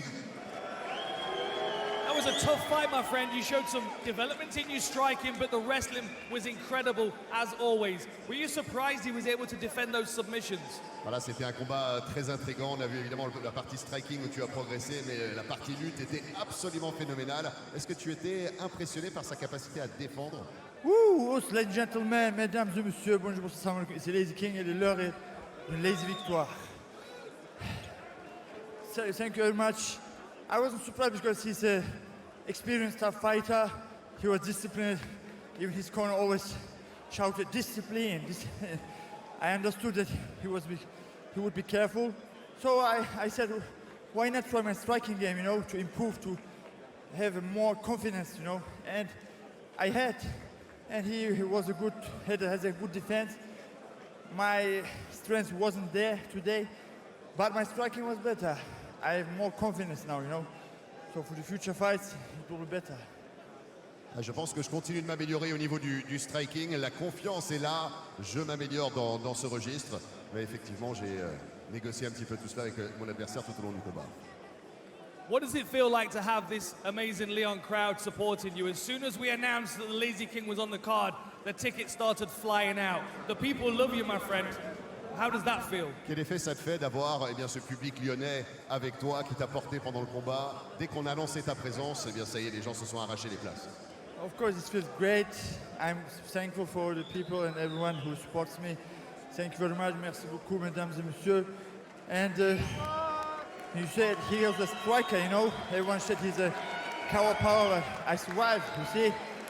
So I need more confidence in my striking. I had it already, but I hadn't the ability to show in the real fight. Today it was, and I feel great because I wasn't, you know, stressed just only for wrestling. Now I become a more MMA fighter, more complete. So thank you very much, everybody. And just message for my grandmother in Dagestan. Abba Bibi, salam alaikum. Woo! Effectivement, j'ai pu progresser dans plusieurs registres, mais évidemment l'attention du public de Lyon, ça représente beaucoup pour moi, mais j'ai pu montrer là encore ma progression en ce qui concerne le striking, et j'ai pu faire la différence là aussi du côté du sol. Il a salué également sa grand-mère du côté du Daghestan. This is the Dagestan flag, ladies and gentlemen. France, Dagestan. I'm a world citizen. I don't care where I am, but I know from where I came, from Dagestan, ladies and gentlemen. Thank you very much Salam alaikum. Je suis un vrai citoyen du monde. Ça, c'est le drapeau du Daghestan, que ce soit la France ou le Daghestan, peu importe. Je sais où je suis, peu importe où je suis, mais je me souviens toujours d'où je viens. 𝗟𝗘𝗥𝗢𝗣𝗘, I have one more question for you.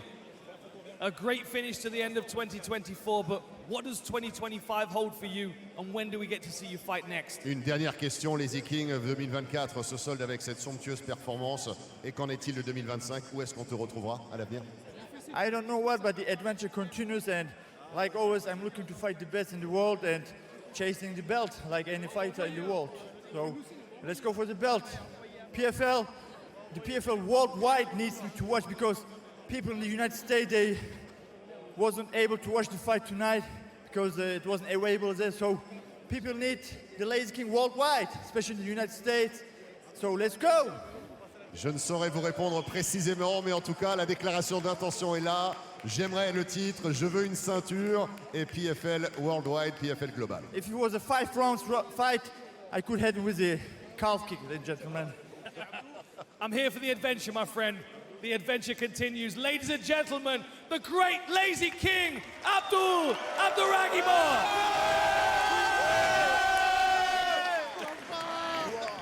Victorious again, the 19th victory of his pro mixed martial arts career. This one by decision over Laureano Staropoli.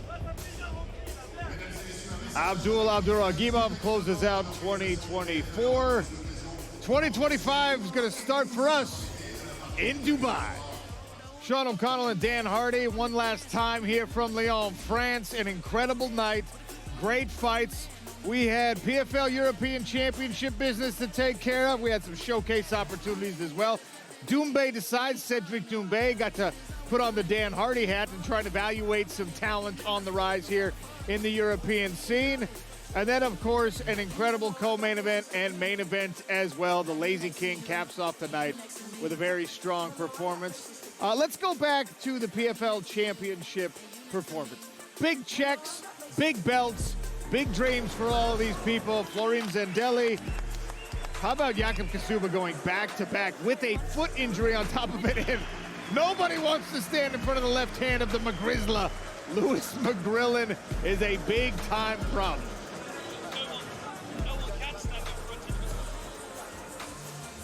There we go, Mike's turned on now. No one can stand in front of the McGrillen left hand. That's what we're learning from today. Every single one of those championships gave an incredible performance. I mean, we had finishers, we had comebacks, we had barn burners. I honestly couldn't be more thankful and more grateful to all of the fighters on the card that came and delivered for these fans and for the PFL. So we had those championship bouts complete with elbows, by the way. Big-time game changers, especially for 𝗟𝗚𝗥𝗢𝗣𝗘. And then, as I already mentioned, 𝗟𝗏𝗡 decides. Cedric 𝗟𝗏𝗡, former kickboxing world champion, multiple-time kickboxing world champion. He's come over to the PFL to make the MMA transition, and he decided he was going to offer contracts. He was going to help us evaluate some of the rising talent. 6 fighters vying for 2 contracts, and instead we gave 3 contracts out. Mahio Campanella with a big-time finish. Duragrin with a complete performance, seeking the finish against Yassine Chitatu the whole time. Really, I think what we've learned over 2 seasons of PFL Europe, Dan, is that this continent is producing some elite prospects, and we're here for the journey as the PFL builds the Champions League model in the sport of mixed martial arts. We've been so fortunate. I mean, you know, there's so much diversity and skill across the whole of Europe. The real challenge is digging through that 750 million people to find those gems in the rough. And we've seen them here tonight in the Smart Cage. Not only the PFL Championship fighters, but also the showcase bouts. And, you know, Lazy King Patrick Habirora just rocked the house today. That Patrick Habirora knockout punch, unreal. On the switch, perfect timing, perfect accuracy. And after a really strong performance from 𝗟𝗚𝗥𝗢𝗣𝗘, who was very insistent all week long, I'm going to derail the hype train. And I thought he might have a chance. Not tonight, but he's got a bright future as well. We take care of a little business here. I want to show you the takedown of the night, brought to you by the official apparel partner of the PFL and PFL Europe. Takedown of the night. Take your pick, I suppose. How about this one? The timing and turning the corner on that reap. from 𝗟𝗘𝗥𝗢𝗣𝗑, the Lazy King. Just when Loureano స్థύραυλη thought that he had that takedown, stopped and defended, Lazy King pulls the rug from under him. It really was superb. I mean, it's just the timing, the technicality of it, you know. He's facing one way, he's driving into the back of his opponent, turns the other way, takes that leg away, and sits Loureano in the opposite direction. I mean, it's just his ability to switch from one thing to another. His wrestling vocabulary is incredible. That was a real treat for us tonight. And how about in the post-fight, he said, you know what, I feel like now I'm becoming a complete mixed martial artist. 19 wins into his pro mixed martial arts career. He's finally feeling like he's got the comfort with his striking to call himself a well-rounded mixed martial artist. And he's right. The American audience, the U.S. audience, needs a little taste of the Lazy King, so hopefully we can make that happen in 2025. Speaking of 2025, the future for us here in PFL Europe, incredibly bright for the global season. We'll see some changes. I think we're hopefully going to see elbows in every PFL fight moving forward. Fingers crossed for that. And of course, January 25th, the road to Dubai. We will see Usman Nurmagomedov and Paul Hughes in a world title fight. All of that and many more announcements to come. Thanks to all of you for watching all year long. Thanks to the best crew in the entire world. To Andy Shepard, to Dan Hardy, I'm Sean O'Connell. So grateful to do this and call it a job. Stay well, everybody.